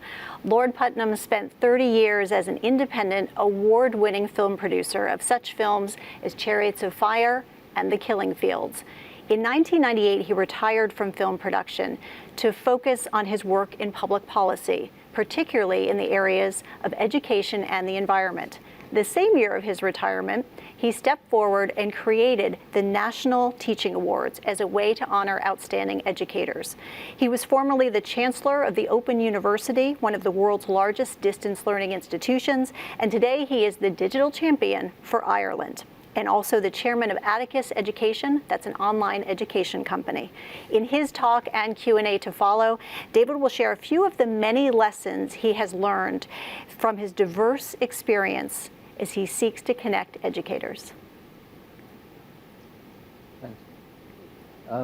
I'm David Putnam, and welcome to Ireland on this quite sunny afternoon. Two things cropped up a few minutes ago. One was the notion of focusing your attention. I'm certainly going to need that. The other was listening to Richard Curtis talking about the Millennium Goals, the Millennium Development Goals. What he had to say is very important. And in a sense, those two things come together for me. So I'm going to try and rattle through quite a lot of slides and quite a lot of facts. So I need you to bear with me, and then we'll quickly, as quickly as possible, get into questions. The first big question I think young people ask themselves today, we'll cut to the next slide, is just this. Who am I? Who am I? It's a big question. I'll tell you who you are. Governor Jay Inslee, one of the US governors, said not that long ago that you are the first generation to understand what climate change is, but the last generation to actually be able to do anything about it. That's a massive responsibility. So that's our starting point. Next thing, we talked a lot earlier, I was listening to the issue of problem solving. So here's the next slide, which is about exactly that. This must seem to you to be enormously obvious. The first step in solving a problem is recognizing there is one. It should be obvious. Believe me, many, many of us go through life understanding problems, but not really recognizing that they're there staring us in the face. Here for me in education is what the big problem is. It's on the next slide. 96% of college principals believe their institutions are successfully preparing young people for the world of work, but only 14% of recent college graduates agree with that, and less than 12% of business leaders think that what's being delivered is the type of young person that they need to build their businesses and indeed to build their careers. That's not a gap, that's a gulf. That's a vast gulf that we've got to start closing. Because if the gap between those who believe themselves to be doing the educating and those who believe themselves to be educated is that wide, we're clearly doing something wrong. And yet, here's the good news on the next slide. David Brooks recently in the New York Times made the point that the economic rewards for improved education are at historic highs. Americans with a 4-year college degree make 98% more than those without one. So the rewards for education have never, ever been more obvious. But I'm not absolutely convinced that we in the West fully appreciate that. And here's a slide that establishes, I think, the way I look into the world. I spend a lot of time in Asia. I'm the UK's envoy to Southeast Asia. What I see in Asia is an absolute acceptance and understanding of the importance of education. I think we in the West still haven't entirely got our heads around the fact of what we need to be doing and the way in which we need to be going about it. So what's the question you are asking of what should we as educators be doing for you? Here's a nice way of seeing it. I think that many, many young people today are looking at a world without a map. And it's our job to start drawing that map for them, start creating a world that they can understand better. Here's that slide. Whoops, there we are.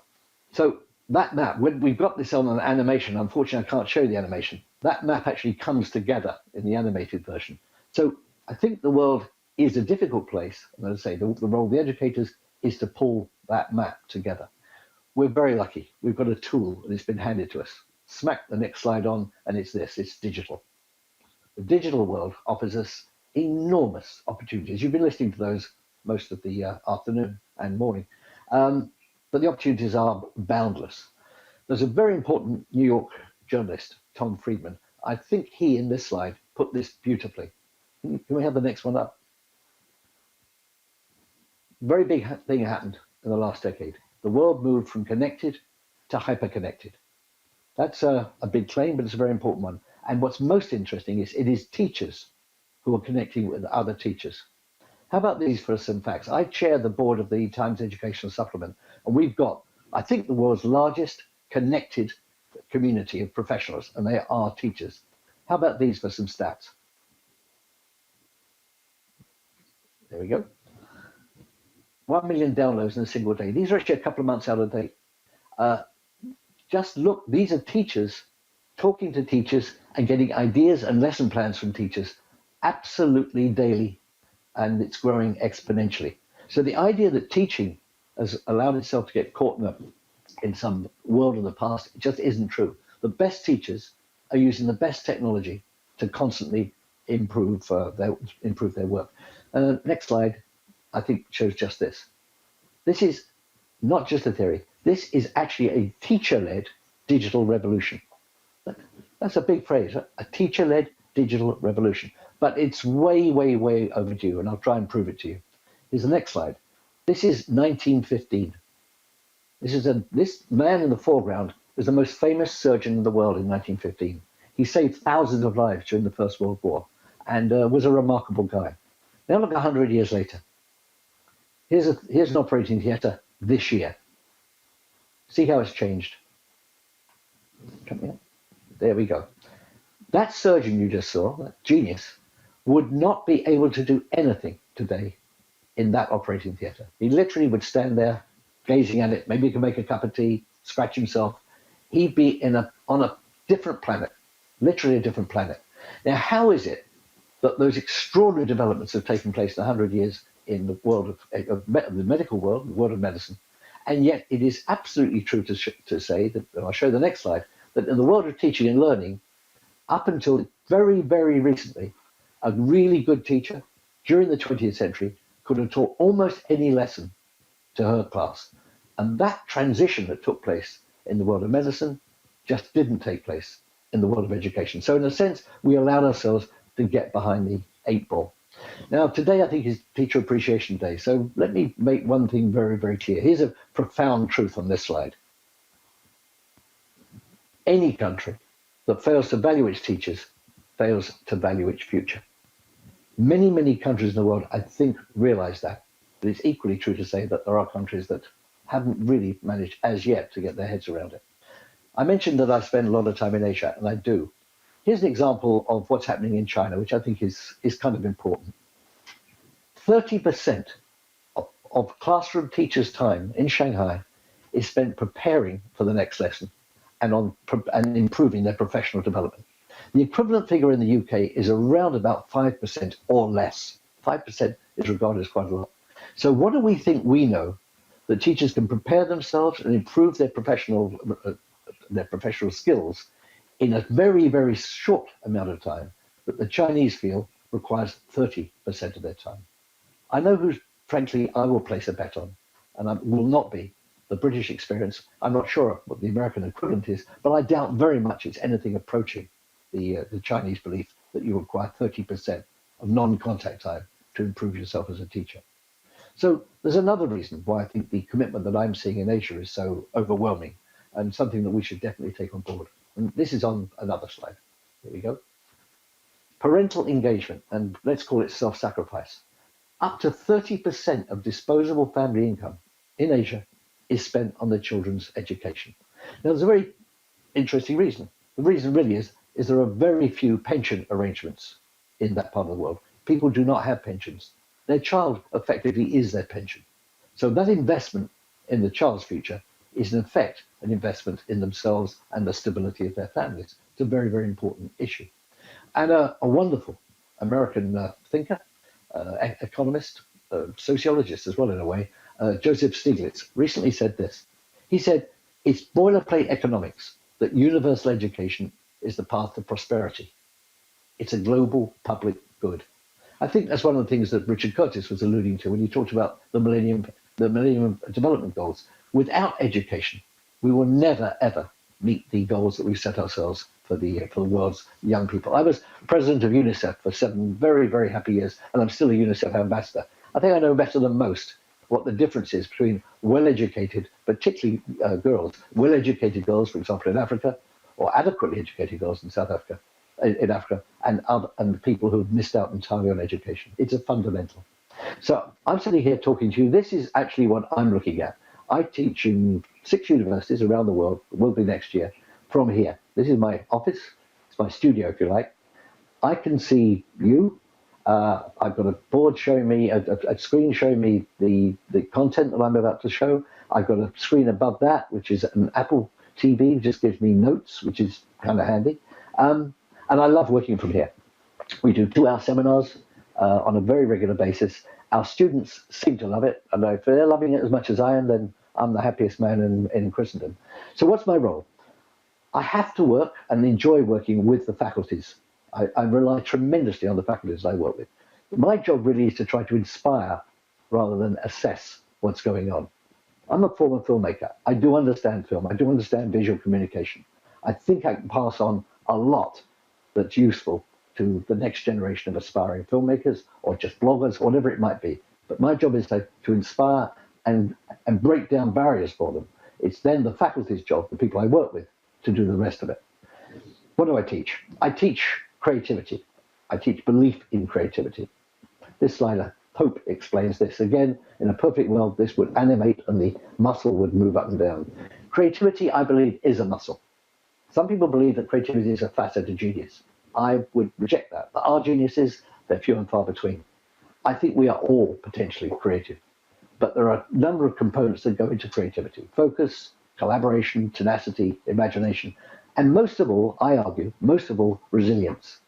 If you're not resilient, you're always going to be suboptimal. You will not deal with the problems that you set yourself, let alone the problems that other people set you. So I try to teach the power and importance of resilience. I was very lucky. As a very young man, I worked for a massively demanding taskmaster. He was the creative director of an ad agency that I worked at. And this is what he said to me on this slide. He just said to me, your job, my job, is to amaze me. He said, just go away and amaze me. No excuses. That's a very tough call. I remember going back to my little cubbyhole of an office and I think probably crying my eyes out.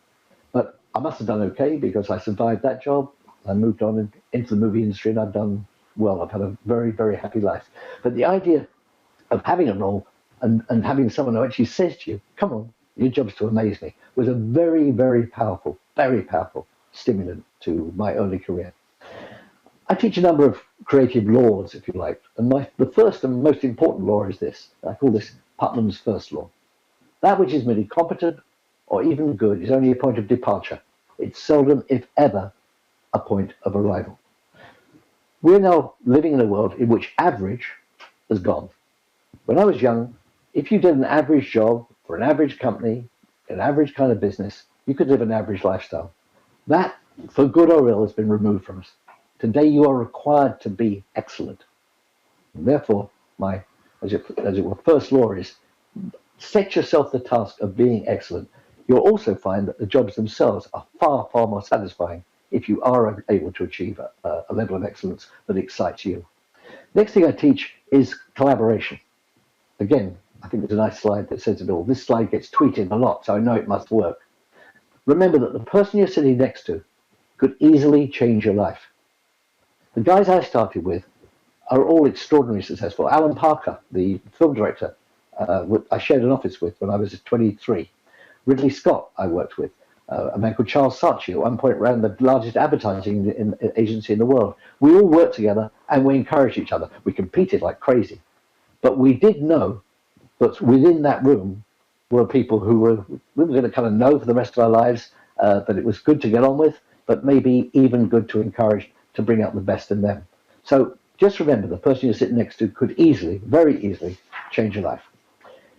A couple of other small things. I'm a child of the 60s. The 60s was very good to me. It was a very powerful time of change, a very exciting time of change.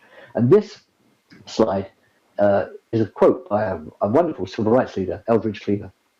And he said, you're either part of the solution or you're going to be part of the problem. I want to believe that everyone I'm talking to this afternoon my time, desperately wants to be part of the solution.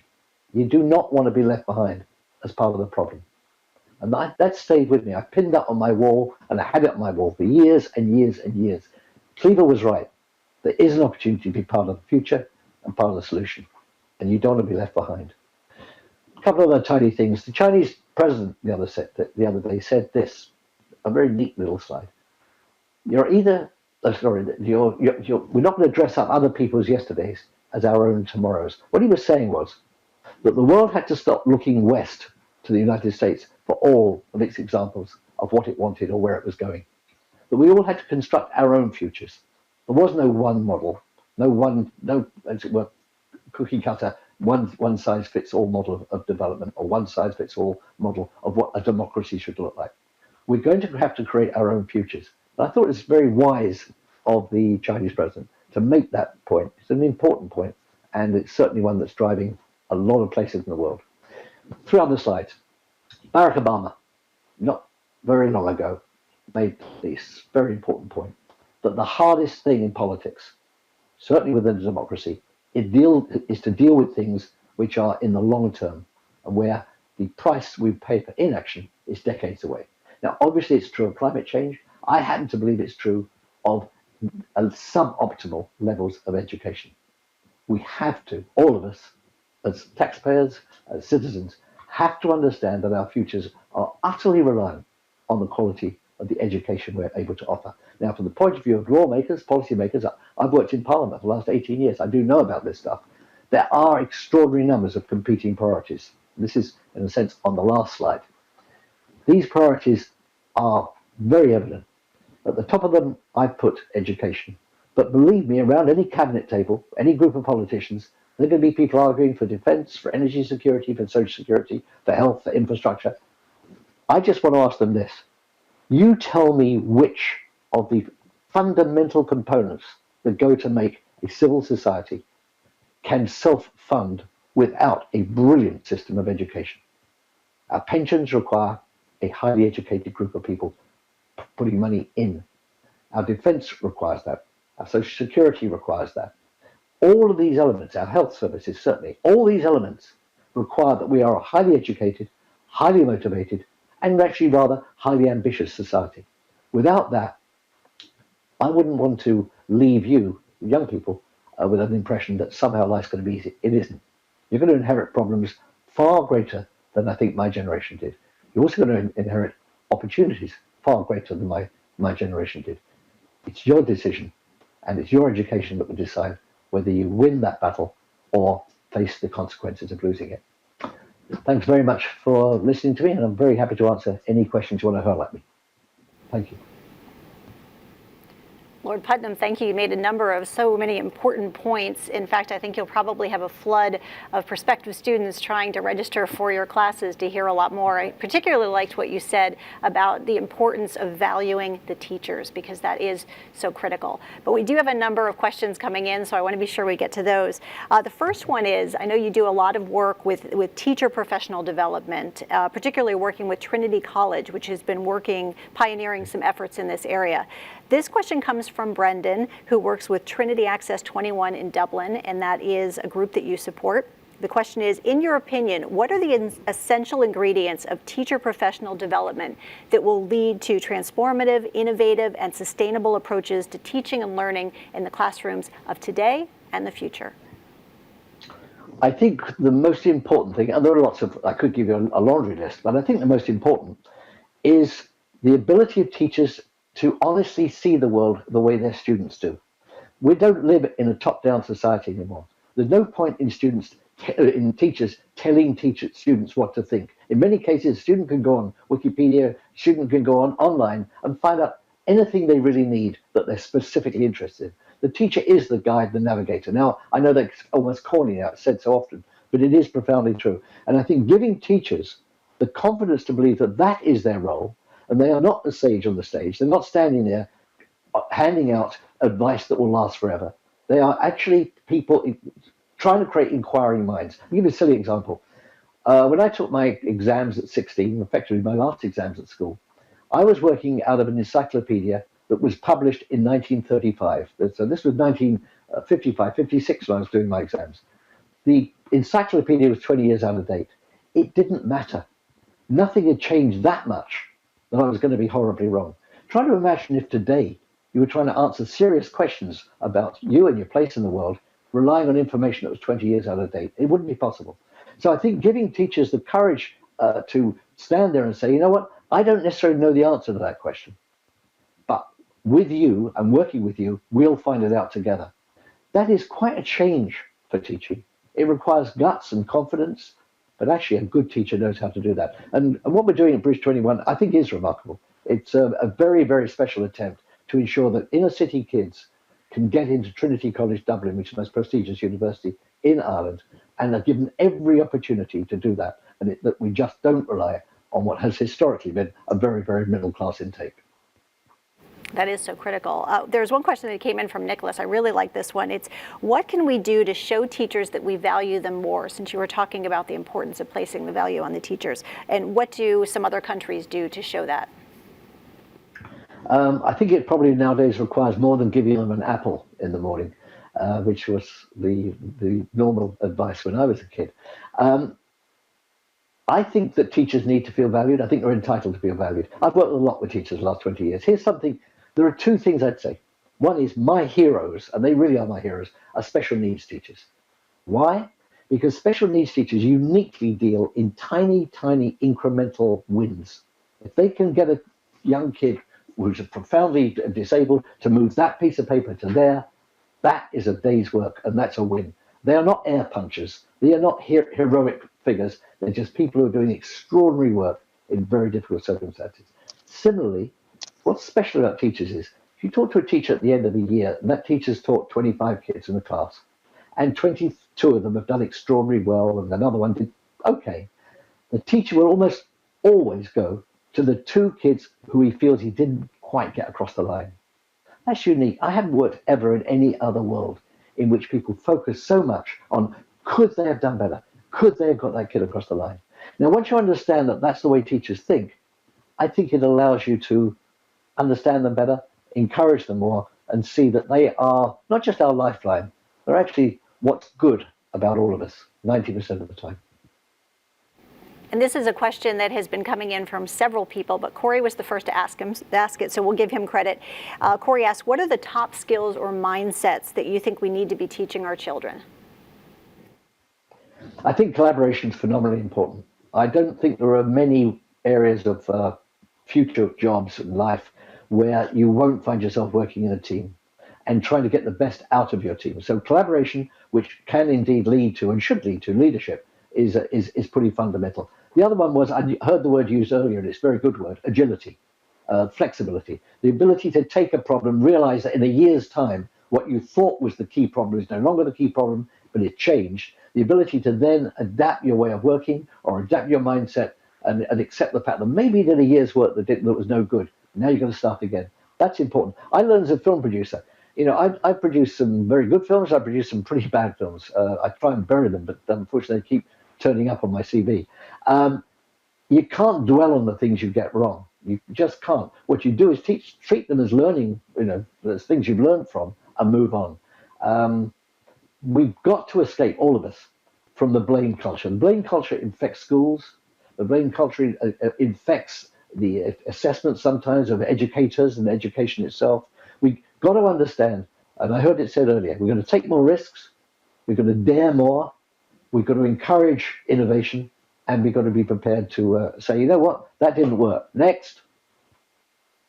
All right. Well, earlier today, you highlighted this as well during your talk. Filmmaker Richard Curtis called for schools to become engaged in the UN sustainability goals. I know you're passionate about a number of issues, including climate change. How do you think schools can get students engaged in these important topics?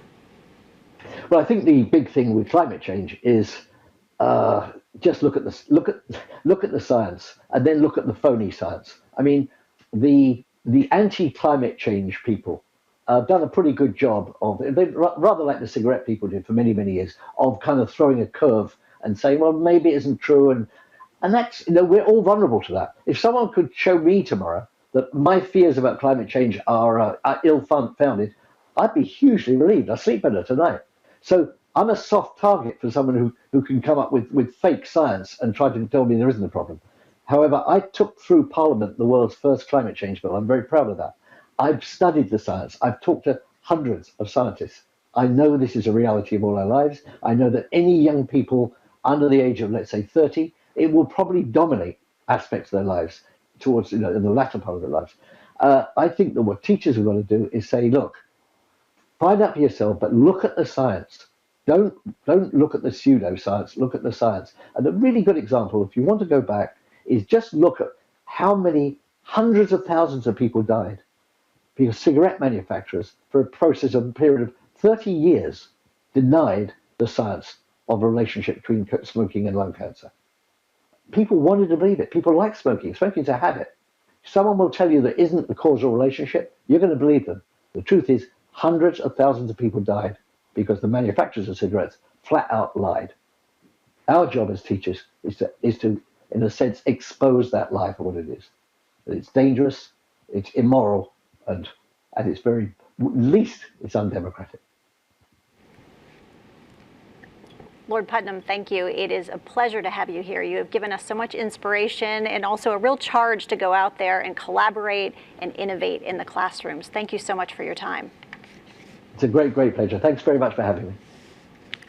Wonderful. All right. Now, the next two speakers are going to tell us exactly how we can go out, collaborate, innovate, and lead that charge with some practical tips that you can use in the classroom right away. We'll be hearing from Lisa Bodell. She is the CEO of FutureThink. She works with tens of thousands of people a year to help them innovate, and she'll give us 3 practical tips to start innovating in our organizations or schools.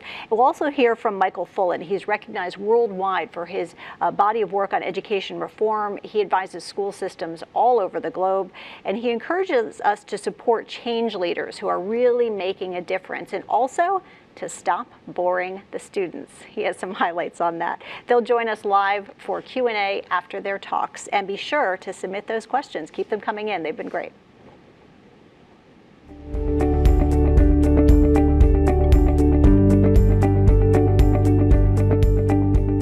here today to talk about how to create more space for change and innovation in your organization. Now, we all know that change can be a challenge.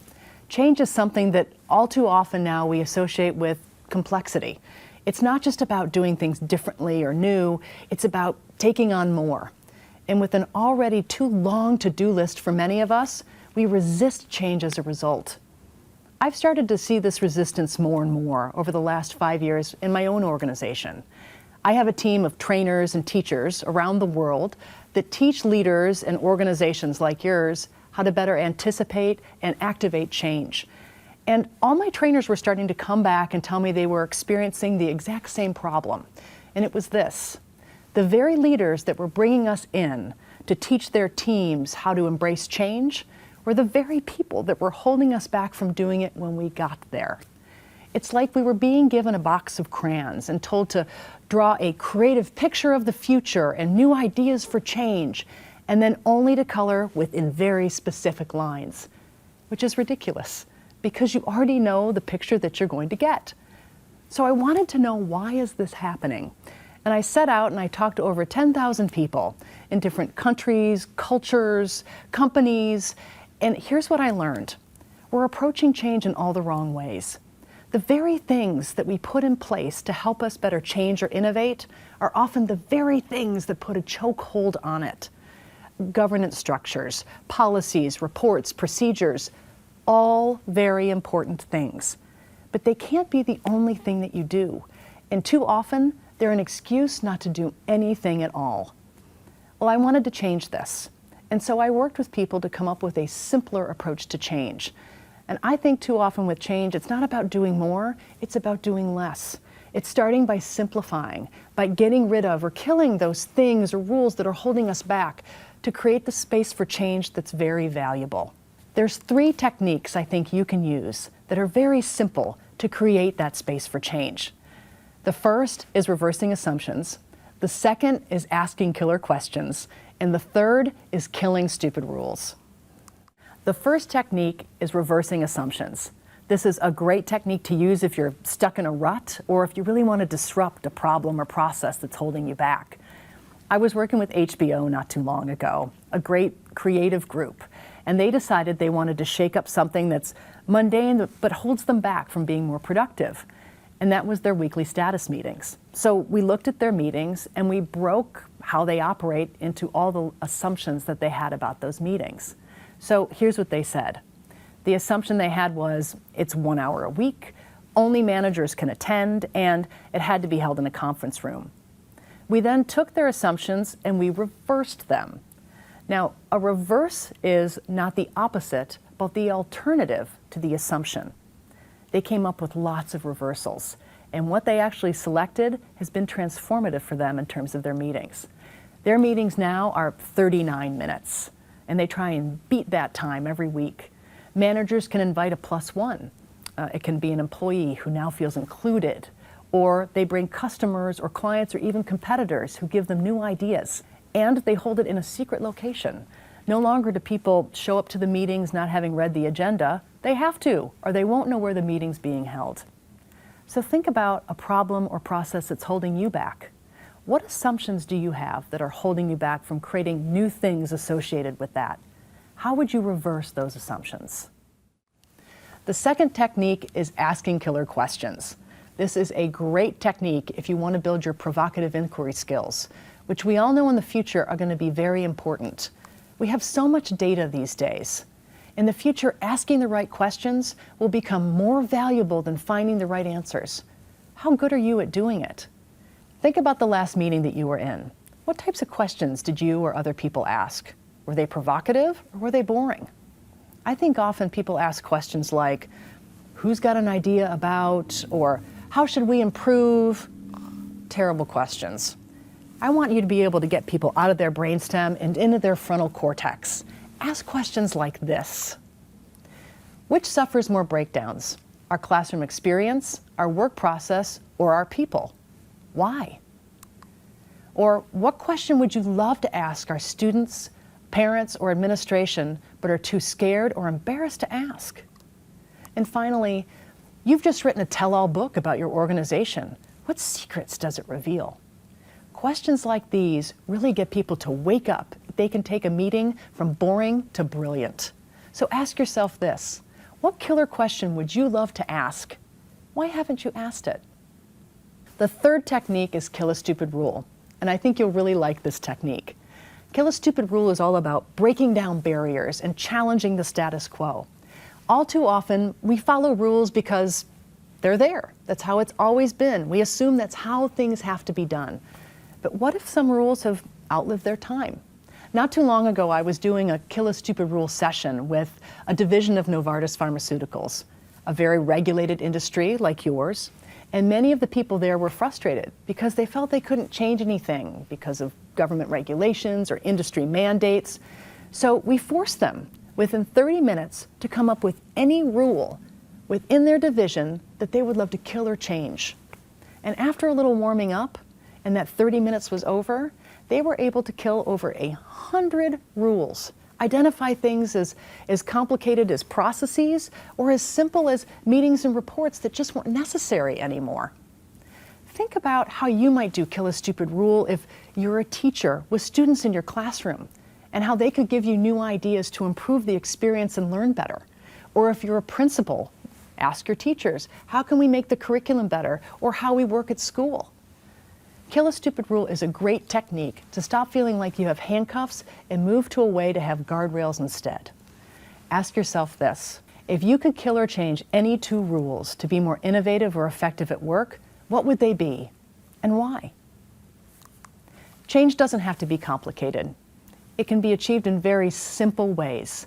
And if you use these 3 techniques, reversing assumptions, asking killer questions, and killing stupid rules, you'll be on the right track to creating more space for change and innovation in your organization. Change is a choice, and it can begin right now, right here, with you. Thank you.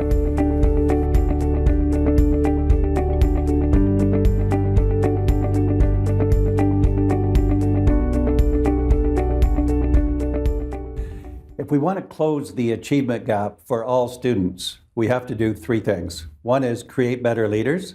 A second is to stop boring students to death with traditional schooling. And a third is to bring about change from the middle outward. So let's talk about each of those. The first one, which is we call change leader, you can use any label you want, but a change leader does basically 2 things. One is they help the group shape and reshape quality ideas. And the second one is they engage in a process where people develop capacity and ownership about those ideas. So there are only 2 things. One is the quality of the idea, and the other is the quality of the process. If you don't have both, you get nothing. So it's very important that the change leaders engage the group that way. If we think of examples, and we've been filming schools, so we know what this looks like in action, I want to go to Park Manor, which is a senior public school just west of Toronto. The principal's name happens to be James Bond.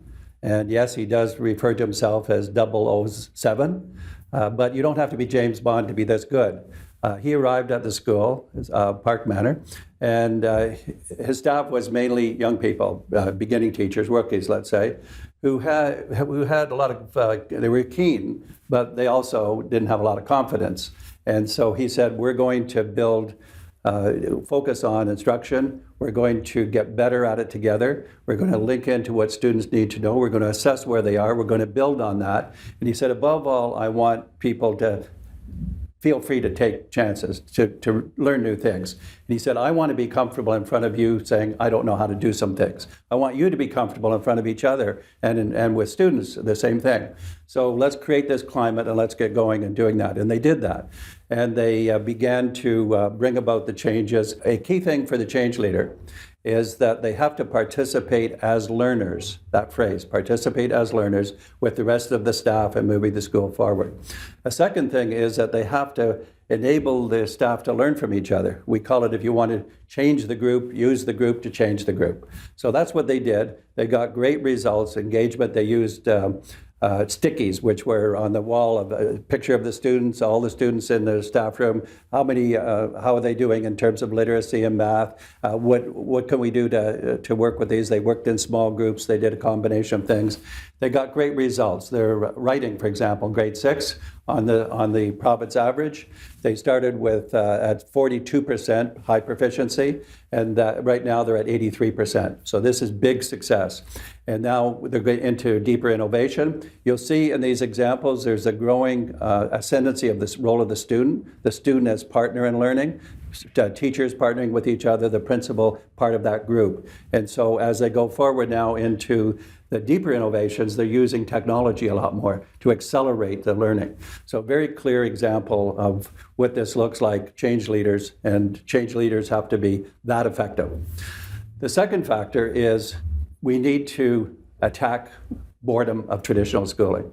So when children go to kindergarten, after adjustment, they start to enjoy it, and they have a few years of enjoyment. But after that, there's a steep decline in the enthusiasm they have for schooling. You can see the graphs as they go all the way. By the time they get to grade 9, almost only a third of the students are still engaged. And that really is one of the principals we talked to said, well, the teachers actually are bored too, that they didn't know it until we began to change it. So if you think of traditional schooling, there's not much life in it, and that has to change. And a good example of this is secondary school. Central Peel Secondary School, which is a highly diverse, big district altogether, 240 schools. It's near the airport in Toronto. And the principal, whose name is Lawrence DeMeyer, came in and he said the first thing that I noticed was there was not much life in the place, that people didn't have much confidence, that the school had gone from 1,300 students to 950 over the previous years. And he said that something had to be done. And what he did was, he said, in his words, he said, I created a culture of yes. And he said, sounds like a small thing, but it's actually a big thing. I wanted people to start trying new things. I was going to help them. I was going to learn with them.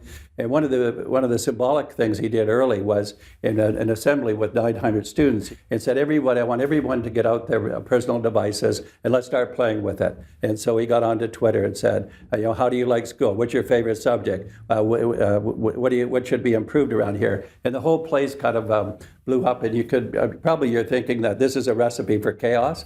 900 kids with these devices legitimized to go do what they want. But interestingly, it didn't turn out that way at all. The students started to, and the teachers started to use these integrated with the teaching. Again, the student as partner in learning got very evident. And over a period of about 1.5 years, this developed successfully. And I talked to one teacher who said, I'm on my second career. I was in another career. I thought I would like teaching. And 2 years ago, I thought I should go for my third career because I didn't want to come to school. Nothing was much happening. She said, now, 2 years later, the energy is just fantastic of the students, of my other teachers, and that kind of brought the whole place to life.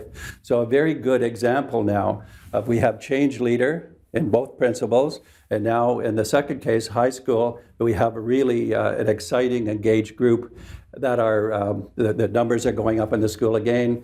Graduation rate, which was going down, is now reversed. So really a great place to be.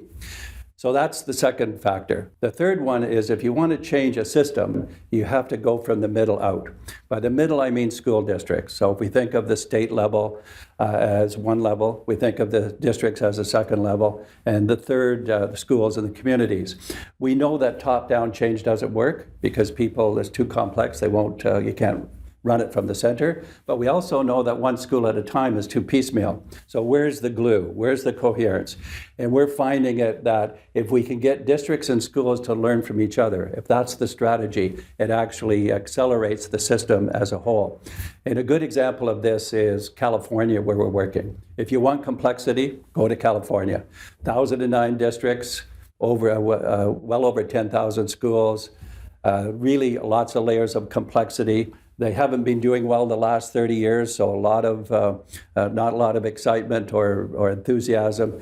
And now we and others are using this leadership through the district level. One group of 10 districts, we're advising the leadership of that consortium to do the things that we're talking about, implement changes, new roles for teachers and principals as school leaders.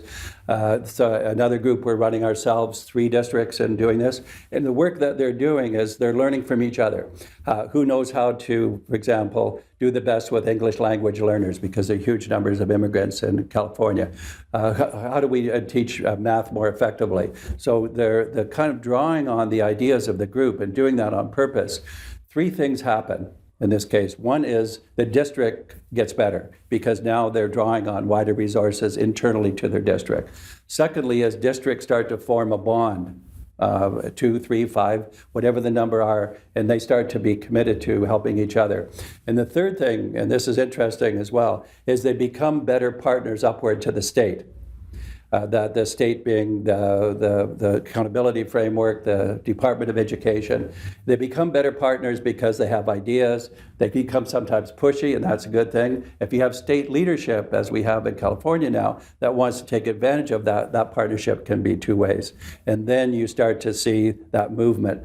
California, the educators, hordes of them, have never been so excited as they are now. I think it's still a bit early to call it a success. They've been just doing it for a year, a little more than a year. But we have some optimism because we've used the same strategy in Ontario. Somewhat smaller, but large enough, 5,000 schools, 2 million students. We started 10 years ago, this very strategy, schools learning from each other, districts learning from each other, partnership between the state and the schools. And high school graduation, for example, has gone from 68% to 84%. It's fantastic, 900 schools. That the literacy has really kind of shot upward for the 4,000 elementary schools. The gap has been closed significantly for English language learners, special education, schools in poverty. These 3 factors, good change leadership, reversing the boredom of students into exciting learning with each other and with teachers, and starting in the middle outward to change the system as a whole, they are producing the results. Anybody can get and be engaged in this. Anybody can do this if they team up and do it. This is really exciting because it works.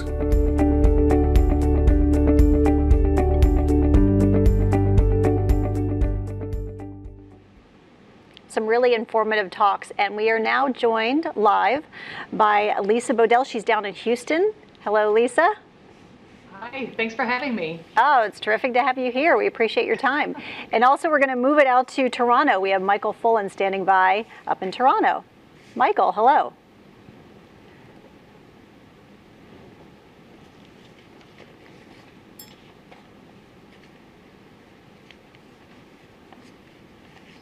Hi, I'm back.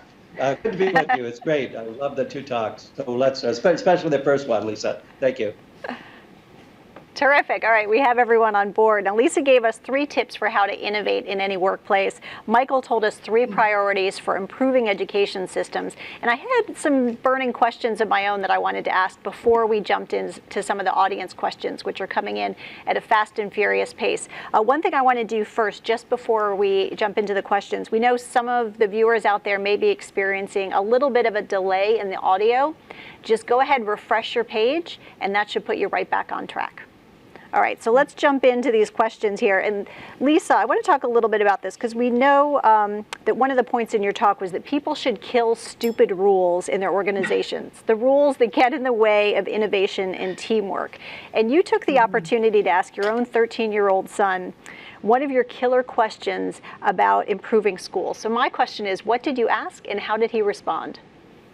Well, that's a great question because I like to kind of practice what I preach. So I was having one of those moments, as many people here on the event, the webcast here can understand. As a parent of 2 children, I spent a lot of time supporting them on homework, and he and I were both frustrated one night with a project he had, and he was blocking his learning, and I finally just looked at him and said, "Okay, Jack, let's stop." And I said, you know, if you could, if school didn't exist, how would you learn? And I was just kind of asking as rhetorically, like, well, you know, of course you got to go to school. And he said, I can think of a lot of ways I could. I play games, and I don't just mean video games, Mom. You can learn strategy, you can collaborate together. I would watch YouTube videos, and I would figure out science experiments. I would go out and I would talk to other people. It was very interesting how he was talking about, we use the word modalities, learning modalities. He was saying in his own kid language how he would learn in a more experiential way. And I know we've talked a lot about not boring students in class, as Michael said so well, that I think what he was trying to say is, let's shake it up a little bit. He said, if I was the teacher, and that was really interesting. If I was the teacher, and he likes his teacher very much, he said, I would just love to be able to, sometimes maybe I'll teach my friends and they'll teach me. Maybe we could go out on a field trip. Maybe we could bring in our own experiments. And I just thought that was really interesting of spending the time listening to the students, of course, and saying, if you could teach or if you had to learn in a new way, what would it be like? I learned a lot from asking that question of him. And that's certainly one of the ways to innovate, to turn to the students. We keep building all these curriculums without taking into account the most important people as part of that. That's right. And Michael, I know I really liked what you said about stop boring students. It really resonated a lot. So what are the best ways to engage students without disrupting the entire curriculum? Well, the first thing I think is to realize that teaching has to change more than the curriculum, and the curriculum too, but the hardest part and the most alpha part will be teaching. And so a teacher has to face that. And then they have to take a risk. I don't think it's a big risk. Psychologically, it's big. But when you do it, it's not so bad. So it would be things like thinking about, are there other teachers in my school? Now I'm talking as a teacher. Are there other teachers in my school that are really doing well with students? And then finding out what they're doing. A very big one that we use, that Lisa mentioned, we ask students, how would you like to learn differently? That is the teacher asking students, and they don't come up with threatening comments. They come up with tons of ideas about how to do that, and that you unleashed a lot of that energy. So I think taking a risk to do some of this on a small scale, see how it works, and build on it is another way of doing that. There's also tons of resources. The teaching channel that is out there has hundreds of short videos, 3, 5, 7 minutes, showing what this looks like in practice. There's no excuse not to get started. Probably a good idea, don't start it just by yourself with your students, but also with other teachers. Okay. And Lisa, can you give us 2 more examples of stupid rules that have been killed? Maybe one from business and then one from the public sector? Happily. I have so many. I'll tell you, everyone really loves kill a stupid rule because even in our personal lives, it works, right? We build up all these things and we don't revisit them again and again. It's nice to kind of have a spring cleaning. Let's see, 2 good rules. I'll give you a McGraw-Hill one. We work a lot with them in all different parts of their company. And this was one within McGraw-Hill Education. It was interesting. I said, if you could get rid of anything, what would it be? And one person stood up in the room. It was a group of about 100 people. And he said, I would love to get rid of something that consumes all of our time, and that is our monthly operating report. And you would have thought that this guy was a rock star because everyone stood up and started clapping, giving him a standing ovation. They have this monthly operating report that they have to turn in. And the guy said, I fill out my monthly operating report every month. And I'll tell you, the past 3 months, I have put it in a drawer and waited for somebody to ask me for it. And nobody has. So, of course, the lead person in the room was the person who came up with the monthly operating report. And this person said, even though I came up with it, I thought it was helpful. I didn't realize it wasn't. I will pilot getting rid of this report because everyone has a hard time letting go of things. And if no one misses it in 3 more months, we'll kill it. And no one missed it, so they killed it. So that people were ecstatic over something so simple. A public sector example was there was a community economic development group in a small town. And they decided that they would get together. They only had one full-time employee dedicated to this effort, and the rest was a volunteer board.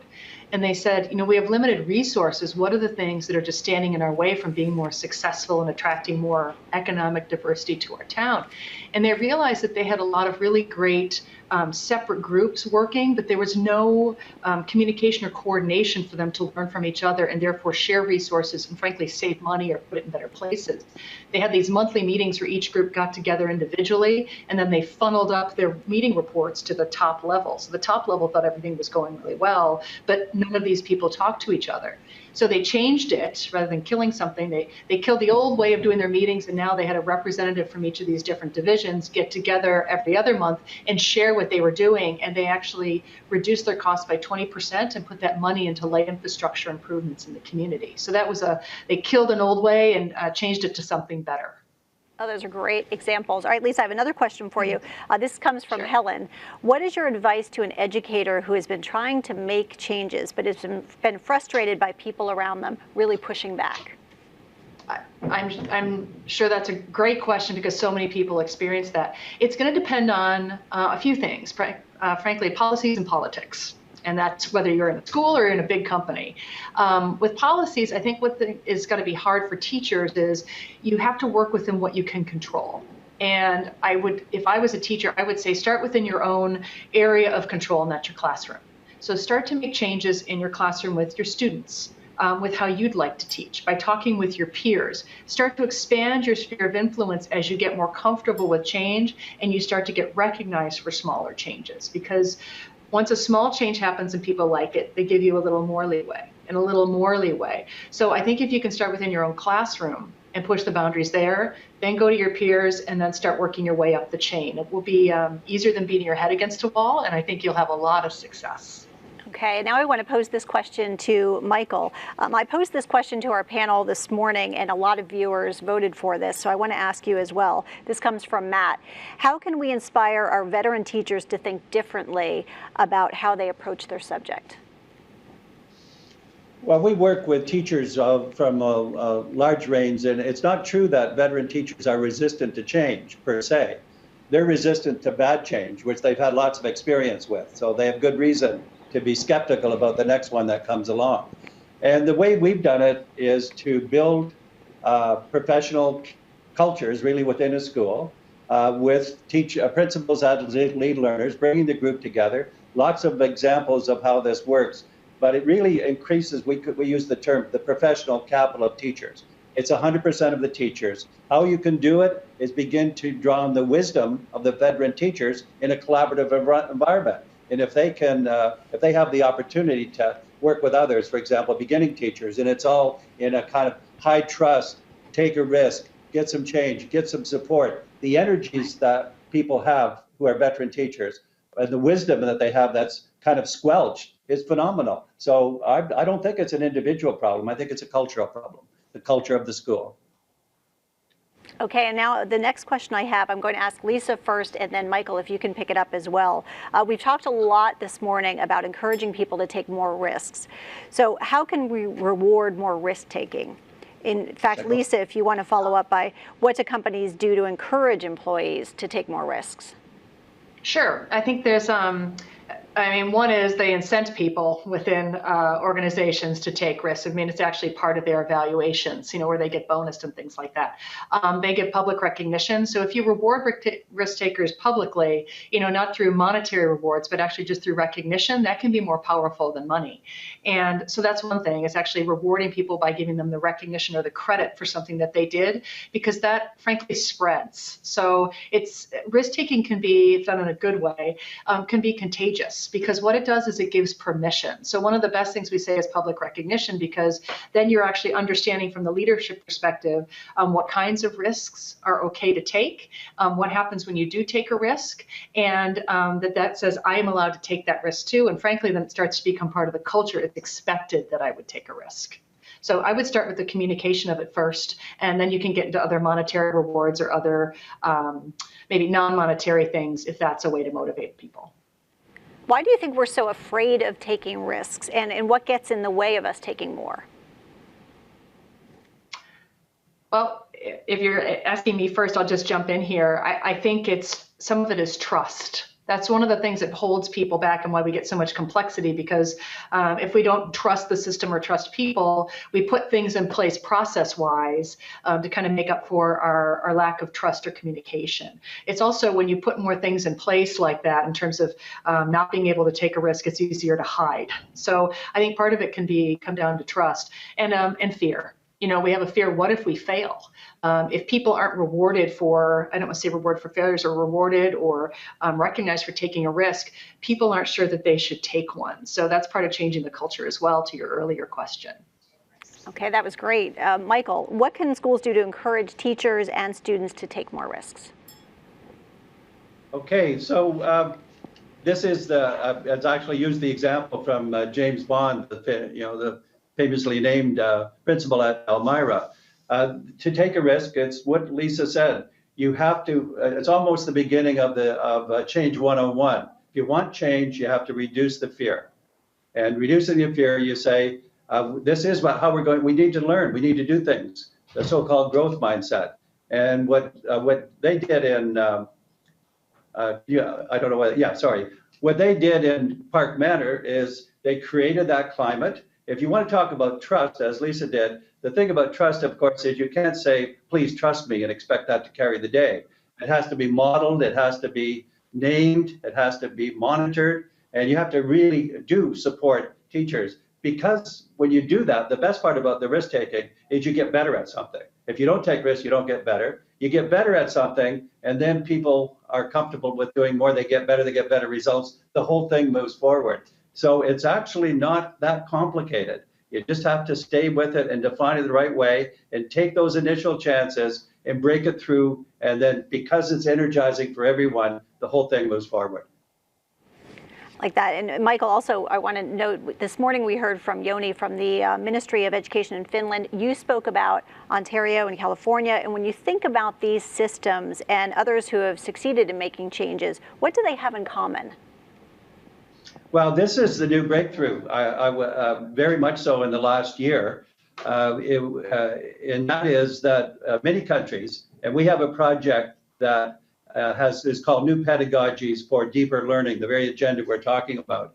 It has 7 countries in it, over 600 schools. Finland is one of them. I'm going there on Monday to be with them. And what they've done in the last 12 months is change their curriculum, reduce the emphasis on subjects, introduce thinking and these kinds of skills that we're talking about that you began with this morning with the research from the Economist Intelligence Unit.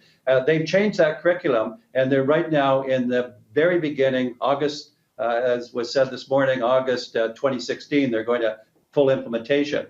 That's what Ontario is doing. This is what we're doing in California, the other countries we're working with. This is a common endeavor. It's new because it's breaking open the boredom that I talked about into the new things, but people have such energy for it, even though they're not good at it at the beginning, because you have to get good at it by doing it. They're really moving in this direction now, and the commonality of what we can learn, Finland to Ontario to California to New Zealand, whatever it is, this is a new game, but it's not. The good thing is it's on a big scale and it's well grounded in the classroom. So this is the most exciting period of educational change in the last 30 or 40 years. We're right now at time 1 in this new development. And that's exciting to think about.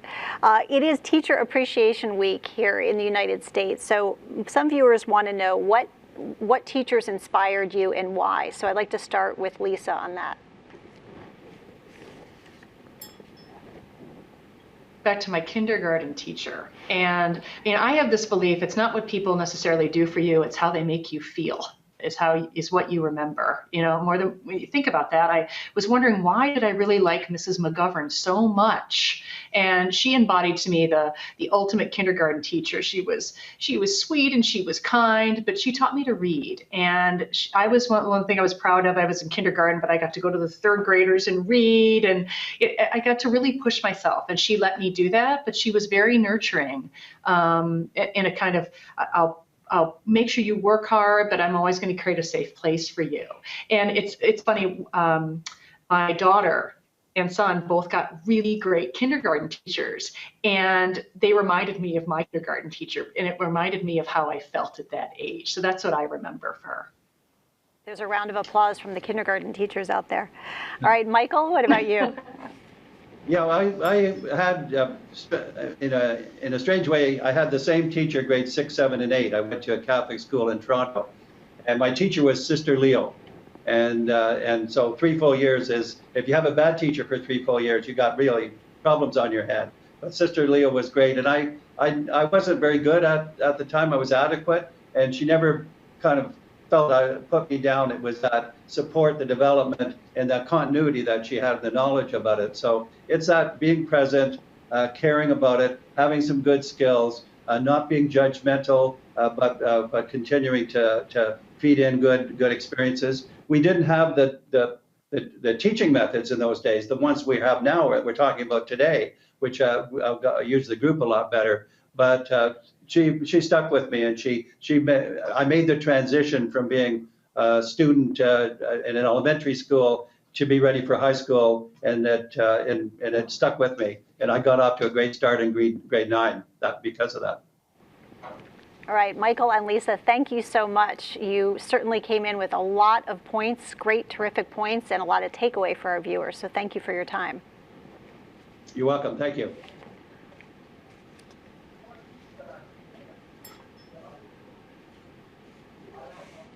And coming up, we have 4 keynote speakers. Laszlo Bock, he heads up people operations, and that is HR for Google.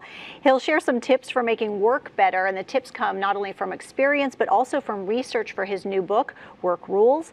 We have Sir Michael Barber. He is a lifelong educator and government reformer from the UK. He was chief advisor to the Secretary of State for Education in the UK, and later the head of the delivery unit for Prime Minister Tony Blair.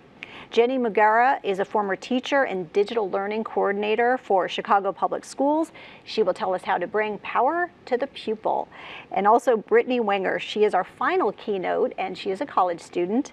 As a high schooler, Brittany won the Google Science Fair 2012, and she'll show us what can happen when adults nurture the curiosity of a student. So important. So all that is coming up. Stay with us.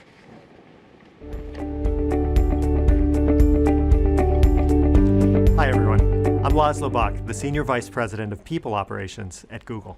I am delighted and honored and humbled to be here today with you, sharing what little we've been able to learn at Google and what we've learned looking at companies and organizations around the world to make work better. I had this epiphany a while ago where I realized we spend more time working than we do anything else in our lives. More time than we do sleeping, more time than we do with our friends, more time than we do with the people we love the most. And for too many people, work is just a means to an end. It's a way to make a buck, but it doesn't have to be. And there's ways to make work better and more meaningful and have more impact on the people around us, have more impact on the children around us, without actually spending a lot of money. One of the things that's been most exciting to discover is that most of the things that can transform work and education are actually free. I have a friend named Michelle Krantz, who's a principal at Santa Clarita Junior High School in Southern California. And she does this thing where she sits around with her staff, and at lunch, when they have a break or when they have a staff meeting, they go around talking about what everyone has done well. And all she does is she brings a box of Kudos bars. Kudos are these chocolate granola bars. They're called Kudos. And when somebody does something well, they literally are given a kudos, given a little nice word to keep them going. And many of the things I'm going to share with you today are similarly free or incredibly low cost, but can have a powerful, powerful impact, hopefully on education and on the experience our children have. The first and most important thing I want to share with you is the importance of giving your work meaning. Adam Grant is a professor at the Wharton School at the University of Pennsylvania. It's a business school, they award MBAs, but he did research on looking at the impact of meaning on people's productivity. He worked with a call center. Basically, these were people hired to raise money for a college, to raise money for scholarships, for endowments, for things like that. And they were raising, on average, $1,300 a week. And he asked the question, what would happen if they got to know the impact of the work that was being done? So he went out to scholarship recipients and had them write a one-page essay. And in that essay, they talked about, thanks to this scholarship, because of the money you raised, I was able to study Shakespeare. I was able to go to college. And what he found was reading those letters had no impact at all on the fundraisers, zero impact at all. And he thought there must be something wrong. So instead of writing about getting into school or being able to make more money or taking a class or two, he asked the scholarship recipients to write another essay. And this essay was about the impact they had on their lives, the impact that this college education had on their ability to see the world. So not I took a Shakespeare class, but the exposure to Shakespeare helped me understand humanity differently. It helped me master the English language. It helped me grow in a way that I never would have but for this scholarship. And the fundraisers went from raising $1,300 a week to $3,100 a week. a tremendous improvement. So Adam then wondered, what happens if I actually have these kids come in and meet the fundraisers? So we had them come in and spend just 5 minutes telling their story once a month. And fundraising increased to over $5,000 every single week as a result of that. And the lesson is connecting to mission, to meaning, to your work being something more than just what you get through to get to the end of the day, has a powerful impact on productivity. In the teaching profession, you have an advantage over fundraisers because the work you do by definition is meaningful. But what's important is to keep consciously reflecting on that, to remember every day, even on the most frustrating days, and we all have them, that you're changing lives in some small way every single day, and that every single interaction, even if it doesn't feel meaningful to you, is meaningful to that child or that parent. The second thing we've learned that I want to share is you should never confuse development with managing performance. Chris Argyris was a professor at Harvard Business School, and he did a study of what happened to Harvard Business School graduates 10 years out. And what he found was most of them were stuck in middle management. And he thought, why is this happening? These were people who had every advantage. They went to the best prep schools, they went to the best undergraduate colleges, they worked at prestigious firms, then they went to Harvard Business School of all places. They should be ruling the world after their graduate degree. And he found they got stuck. And the reason they were stuck was that they were not able to learn from failure. What he found was that successful people rarely experience failure, so that when they do fail, their ability to learn shuts down and they stop learning and they get stuck in middle management. There's a very clear analogy, not just to how we manage our educational institutions, but how we work with students. I'm sure many of you are familiar with Carol Dweck's work on growth mindset versus fixed mindset, and the impact it can have on just telling children that you're able to learn more. Your mind will expand. You can be better. You're not limited by some innate level of ability. It's incredibly powerful to underscore that and make sure people feel that. But it's also important to allow people to fail, and students in particular to fail and learn from that. In Los Altos, California, there's a school called the Bullis Charter School. It's a public school, and one of the things they do is that when students take a math test, whatever their scores are, they're given the opportunity after the test to retake any questions they missed for 50% credit. They don't have to, but they can, and they choose to. And the retaking isn't coming in and sitting and having to take the test again. They take it home, they work on it with their parents, sometimes they work on it in class with their classmates. But it's an opportunity for them at their own pace to explore what did they do wrong, how can they learn from that mistake, and how can they get better. The Bullis Charter School, in part as a result of these practices, was the 3rd highest ranked school in California last year. The lesson here is that failure actually isn't failure. It's the single biggest learning opportunity our children have. The next lesson will not sound revolutionary at first, but it's letting teachers teach. And what I mean by that is, if you look at corporate training, companies spend $150 billion a year on internal training and external training. That's 1/3 as much as the entire US educational system spends. And we have very little to show for it. The results from the formal educational system, K through 12 and colleges, far more effective than what corporations do. But at Google, we do something interesting. We let our employees teach one another. We have a program called Googler to Googler. A Googler is a Google employee. And basically, we allow them to teach any course they want to anyone else in the company. So last year, more than 5,000 Googlers taught classes to other Googlers on all kinds of topics. Winemaking, history of the bicycle, but also on physics, computer science, how to give a presentation. Because the lesson is that your best teachers actually already work for you. Now, come back to the teaching profession. And there's some teachers who are exceptional at everything, but they're very rare and few and far between and hard to replicate. But if you look at almost any educator, there is something they are going to be superb at. There's going to be someone in your institution who is amazing, better than anyone at lesson planning. And someone who's off the charts at finding that one struggling student and making them better, and someone who's equally good at nurturing your very best people, and someone who's fantastic at finding the middle of the pack and making them better. So instead of saying, we're going to bring in outside trainers, and instead of saying, here's the best person, let's study them, let everyone teach. Make sure each of your teachers knows what they are the best at, and teach that. Let that teacher teach everyone else in your environment so that everyone becomes as good at everything as your best people are at what they're great at. I'd also suggest you don't trust your gut. One of the hardest things about being a teacher is you put a tremendous amount of effort into it and you don't actually see the results right away. Sometimes it takes years to know if something you've done has a positive effect. And every year you're getting a new batch of students. The beautiful thing there is that it's an opportunity to experiment, to try different things. And this is an area where the math and science teachers can help me out. If you're teaching multiple sections of the same class, try something a little bit different in each one of the classes. I remember I had a job when I was working for a company called General Electric, and there were 8 different business units underneath me. And I decided one year, one group, I would say no to on everything, and another one I'd say yes to on everything, and everyone else was in between. And I learned that being tough actually sometimes generates better results. It was an experiment I tried. I told my boss I was trying it, so I suggest you do the same. But as you have your multiple sections or multiple teachers teaching the same subject to one group, to one grade, I'd encourage you to think about what do they want to do differently, or what do you want to do differently in your sections, and consciously test that and try it and give it the time, the year, and see what the results are. And then go back and next year learn from what worked and what didn't. By doing that, you can get better every single year without relying just on your gut, your instinct, but by actually basing it on science, on facts, on what your experiment is telling you. The sum total of my teaching experience comes from a summer I spent teaching English in Japan and a few summers teaching summer school at my high school. But in Romania, before we came to the United States, my mother was a teacher, and she taught for years and years and years. And I know the impact a superb teacher can have on a student.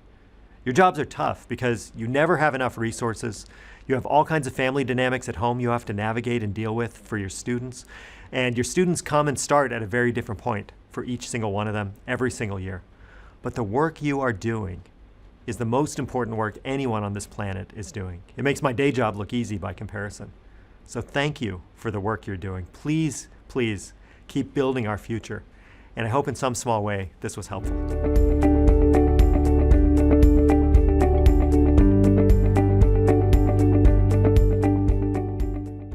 Obviously, most education systems are large government systems.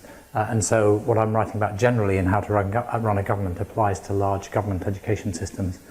Actually, I think it applies to small government education systems too, like a small school district in the United States, or even, as I was discussing with a group of school principals, or head teachers as we call them here in England at the weekend, it applies at the level of a school too. So I want to take you through in a few minutes what the key lessons about running a government actually are. And lesson 1 is decide your priorities.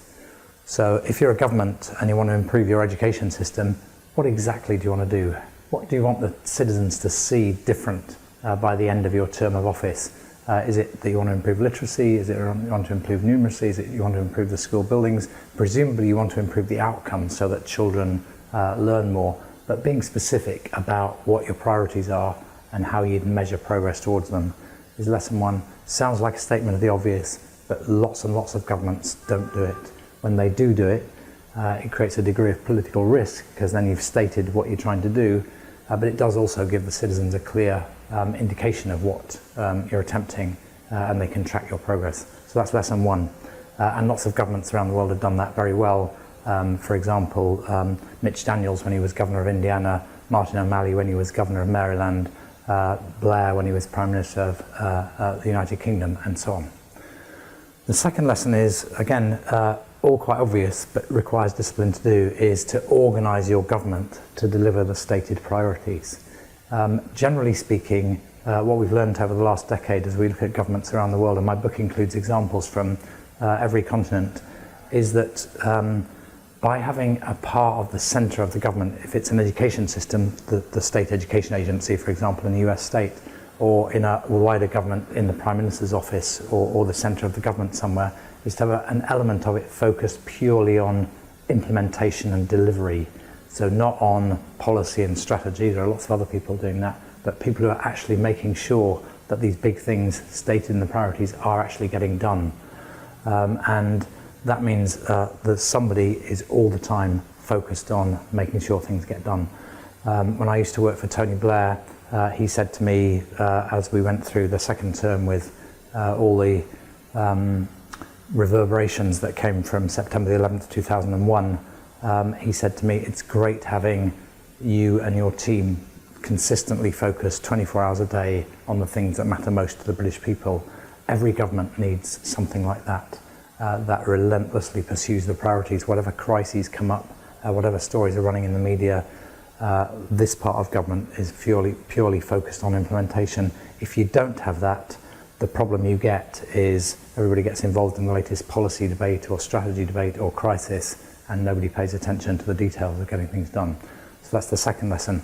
The third lesson is to have a well thought through evidence-based strategy. Whatever it is you're trying to attempt, whatever results you're trying to deliver, is your approach to delivering it based on evidence? Have you looked around the world for the best examples of education systems achieving the goals, the kind of goals you've set, for example? Have you looked across your own country? Have you looked at the best schools within your own system and seen what they're doing? Is there something you could learn from them that would apply to the whole system? So just to summarize, you've set your priorities, you've organized to deliver, and you've got your strategy and it's based on evidence. Then you need to do some planning. Eisenhower famously said when he was preparing the Normandy landings in 1944, I've always found that plans are useless, but planning is indispensable. And the key elements of planning are what are the actions you're going to take and when you're going to take them and who's going to take them. Making sure that you know how the actions you're going to take will change the data. What's the trajectory? How will, let's say you're improving literacy, you know where it is now, you know where you want to get it, how will the data change over time? And finally, what is the delivery chain? What's the connection between you at the center of the system and a child learning to read, or a teacher changing our practice, and so on? And if you get those three elements of planning worked through, it makes an enormous difference.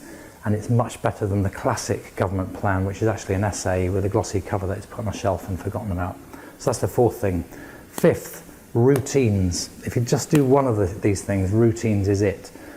Government is driven by crises and events. There's all these things happening all the time. Things are going wrong. It's true in an education system. It's true in a whole government. But if you get routines built in that focus on the priorities, that check the data, that check the plans are being implemented, for example, a stock take meeting where you review progress, you have a really honest conversation. Is it working? Is it not working? If it's not working, what are we going to do about it? That kind of routine, relentlessly pursued, makes an enormous difference. And you can do routines in a number of ways, and it depends on the leader. But regular stock take meetings, as I call them, every couple of months on each of the key priorities is one thing.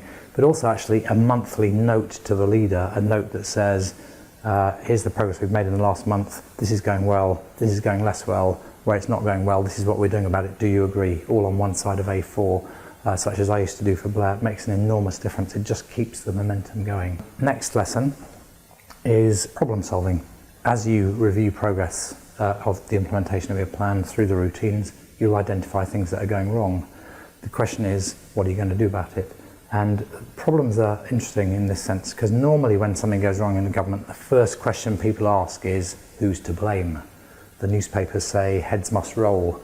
But actually, once you start asking that question, everybody stops talking, everybody starts getting their knives out and trying to knife other people in the back and mind their own backs.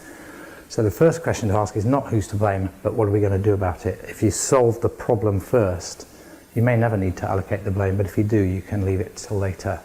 But the really important point is, where you've got a problem, do something about it. Don't give the benefit of the doubt. Don't think it'll go away. Make sure that you've checked the nature of the problem and you've got somebody on the case focused on solving it. And then two other lessons then apply. One is, I call it irreversibility, seeing the thing through. There are so many government programs that are announced with a big fanfare. Everybody gets very excited about it, and then after a year or two, everybody gets bored, it goes away, nobody can remember what the impact was, and it's gone. And then you think, where did that 100 million or 200 million dollars, pounds, whatever the currency is, go?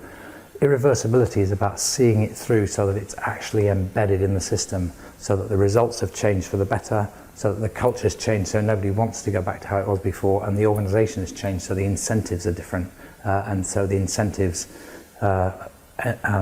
reinforce going forward as opposed to going back. And that takes, usually with a big change, some years. And then the final thing is about using public money effectively. You might remember in the Old Testament, Joseph, famous from a musical, The Amazing Technicolor Dreamcoat. But what really is interesting about the Joseph story is this. The Pharaoh wakes up, he's had a dream that there are 7 fat cows in the dream and 7 thin cows, and he doesn't know what the dream means. And he asks all the courtiers, what does this mean? And they don't know, they say there's this bloke in prison, Joseph. He's really good at dreams, and they drag Joseph from prison. They sling him on the floor in front of the Pharaoh, and he says, what does this mean? And Joseph says, it's very obvious what this means. There's going to be 7 years of plenty, and then there's 7 years of famine. So you have to save 20% of the corn every year for those first 7 years, so that when the other 7 years come, you've got a store of grain and everybody in Egypt will be okay. So what's this got to do with improving the education system? Look after the money carefully, think 7 or even 14 years out, don't waste money on programs, use it sparingly but effectively, check the progress against the data as Joseph did with the corn, and above all, make sure that the money is funding the things you really care about, the things that will make a difference to delivering outcomes. Too often in education systems, people spend vast sums of money on things that are very unlikely to make any difference to an outcome. So use money wisely is the final lesson. I hope that's been useful to you. Thank you very much for inviting me to join your conference. I hope you have a wonderful time.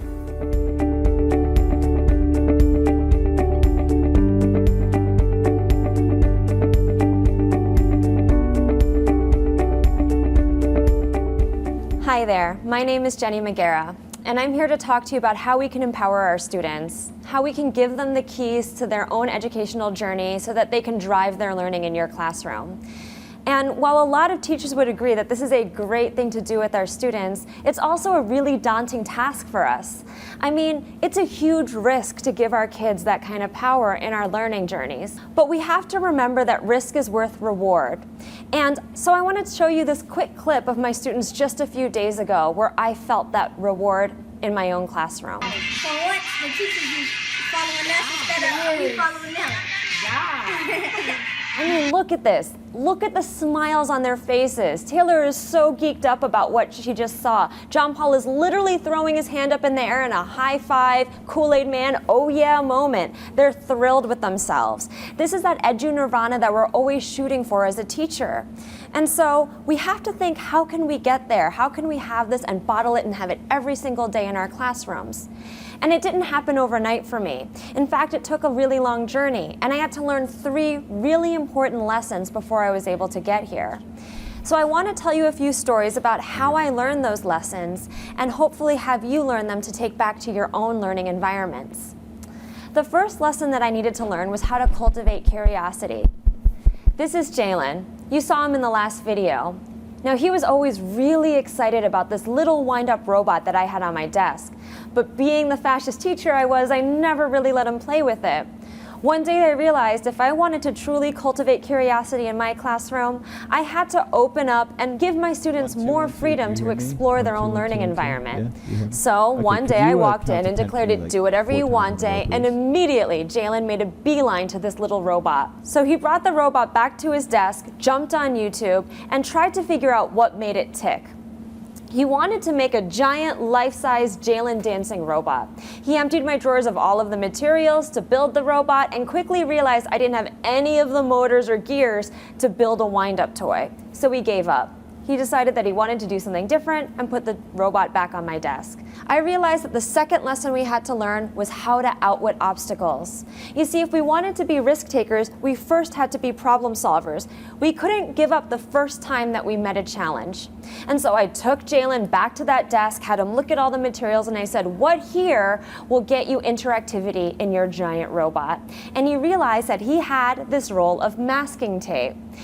He and his buddy John Paul realized that there was an entire wonderland of sticky interactivity that they had yet to explore. The boys were so excited about solving that challenge.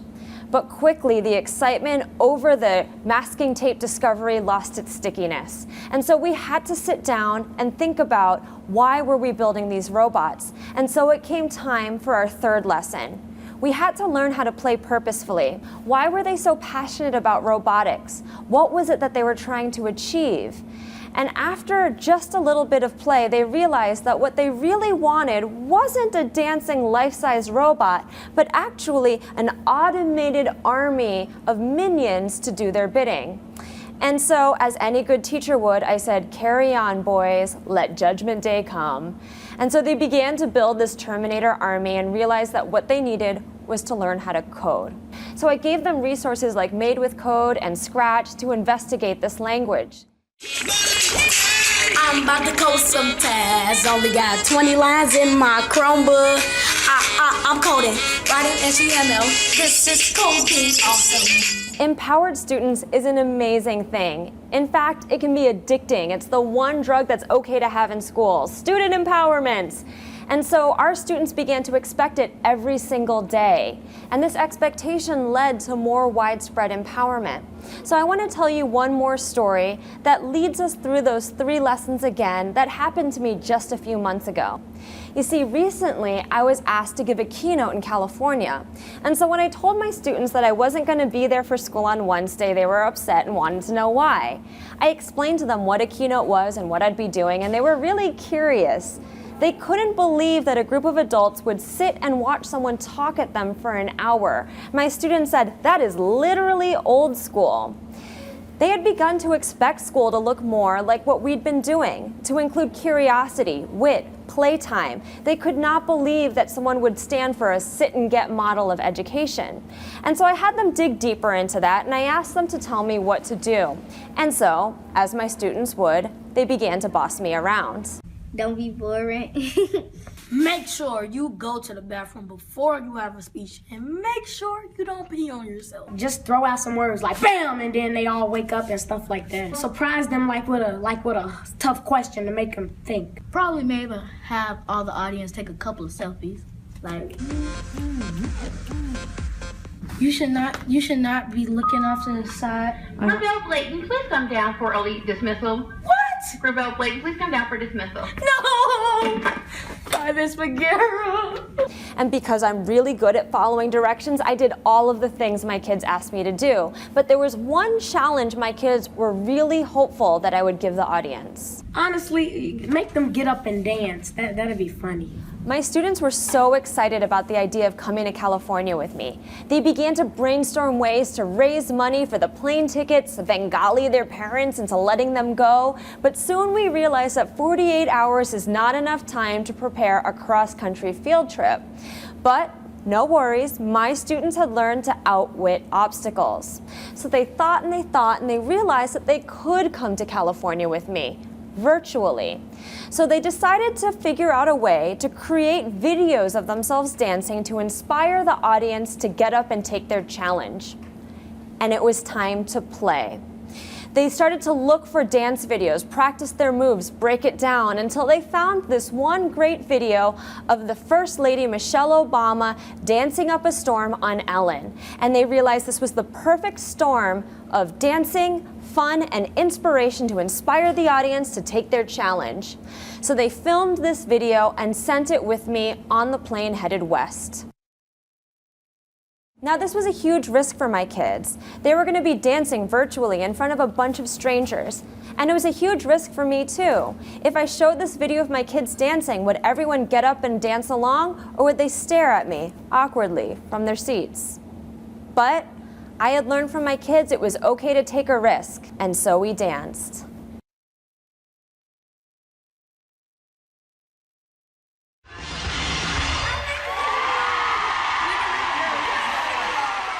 Those smiles on the kids' faces, that statement that Taylor made, for once the teachers are following us instead of us following them, that's the magic sauce. That is the student empowerment, the reward that makes the risk all worth it. And that's also the moment that I learned the 4th secret lesson to risk-taking and student empowerment. Trust in ourselves, but most importantly, trust in our students. Because after all, one day our kids are all going to grow up and we're going to have to trust them with the future. So why not give them that trust now in the present, when we're still here to guide them along the way? Thank you.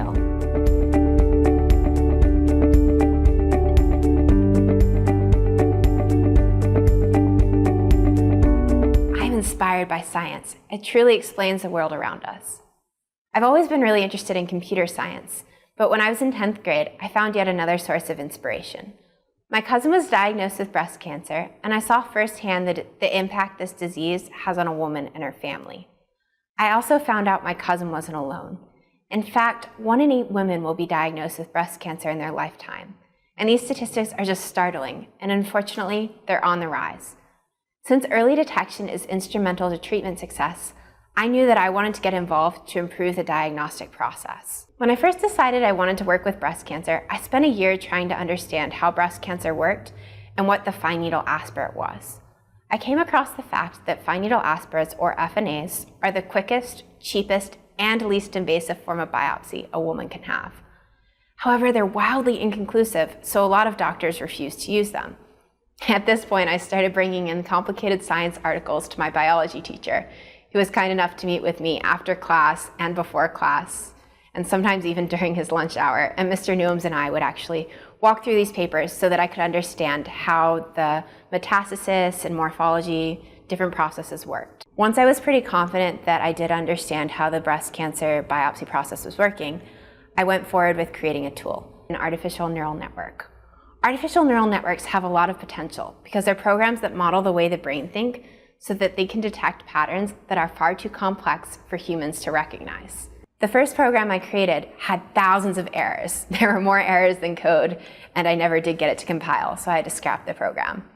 At this point, I went into my school, and I decided to take a computer science class that I had to get special permission to take, because traditionally it wasn't offered to students of my age.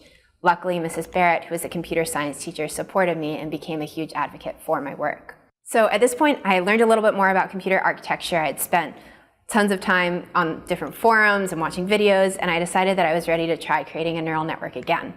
And eureka, the program compiled. I was over the moon. However, when I started running tests, I found that it was solidly worse than flipping a coin at diagnosing breast cancer, and actually got worse as I quote-unquote learned. The great thing about science is you learn just as much from these flopped experiments as you do from your successful ones. So I really went through and I asked that question, why weren't these programs working? And eventually, after a couple months, I created my third iteration of a neural network, which would go on to become Cloud for Cancer, and it did have success. The way the program works is it reads in 9 attributes that are related to how cells look. Things like clump thickness. Are the cells mono or multi-layered? Because if they're monolayered, that's a good indicator that the mass might be benign, which is good, or if they're multi-layered, that's usually an indicator that the mass is cancerous. The difficult thing about fine needle aspirates is the same mass, even though it can clearly only be cancerous or not, can exhibit both cancerous and non-cancerous attributes. So the patterns are really subtle. So by feeding in this information, I then created an artificial input layer, which was basically the binary representation of the values that were fed in. Binary numbers make a lot of sense in the context of neural networks because the brain's neurons are either firing or off, and the whole purpose of a neural network is to be brain-like. So the binary numbers are a lot like how the brain actually works. The artificial input layer and the hidden layer then make 216 connections that model synapses. And these synapses are actually created via algorithms that the computer figures out are the ideal algorithms in a given case. So the computer goes through and learns based on its experiences and mistakes what sort of weightings and such should be applied to the inputs. The outputs of the algorithm then become the input to the hidden layer, and a similar process occurs between the hidden layer and the output layer so that the computer is able to arrive at a diagnosis as to whether it thinks a person has cancer or not. After I started running trials, I had a lot of success. I found that this program was over 99% successful at diagnosing cancer patients. And I ran a series of 7.6 million trials, setting my alarm day in and day out every 3 to 4 hours to prove that the success rate would only increase with more data and the inconclusive rate would decrease. And luckily, again, while I was running these trials, I had a lot of support from the people who surrounded me, because I think it would have been easy for people to discount it and say, you need to be getting more sleep as you study for APs and such. But luckily, both my parents and teachers were really excited by what I was doing. Once I had these results, I was so excited by them that I deployed the network to the cloud, because the cloud is just this incredible elastic entity that can scale to support usage by any hospital in the world. I think the most important thing I learned from this process is that persistence does pay off. And when you have the right people surrounding you, your curiosity really can be unbound and can lead to some pretty exciting breakthroughs. If there's one thing I can ask you as educators to take from my story, it's to encourage your students. When they're curious, give them the tools to really pursue their passions. I know at my school, after I had created this breast cancer neural network, I really wanted to create a network of other students who are passionate about science. And so we were given the facility and the funds to create a science club where we could all come together and talk about the most recent science breakthroughs and talk about our own research. Because we, the young curious minds, are facing a lot of challenges, From finding the cures to cancer, to solving the energy crisis, to unraveling the mysteries behind particle physics, I know that with your support, we have the opportunity to solve these things. Thank you so much.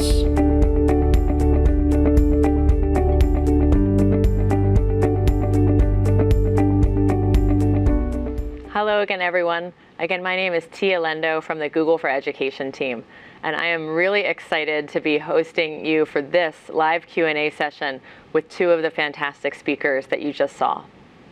Firstly, we have Jenny Magiera, who is a digital learning coordinator for a network of schools in Chicago Public Schools. Hi, Jenny, how are you? Hey, Tia. That's great to see you. Thanks for joining us, particularly when I know that you are in school today working. So also thanks to your manager for letting you join us.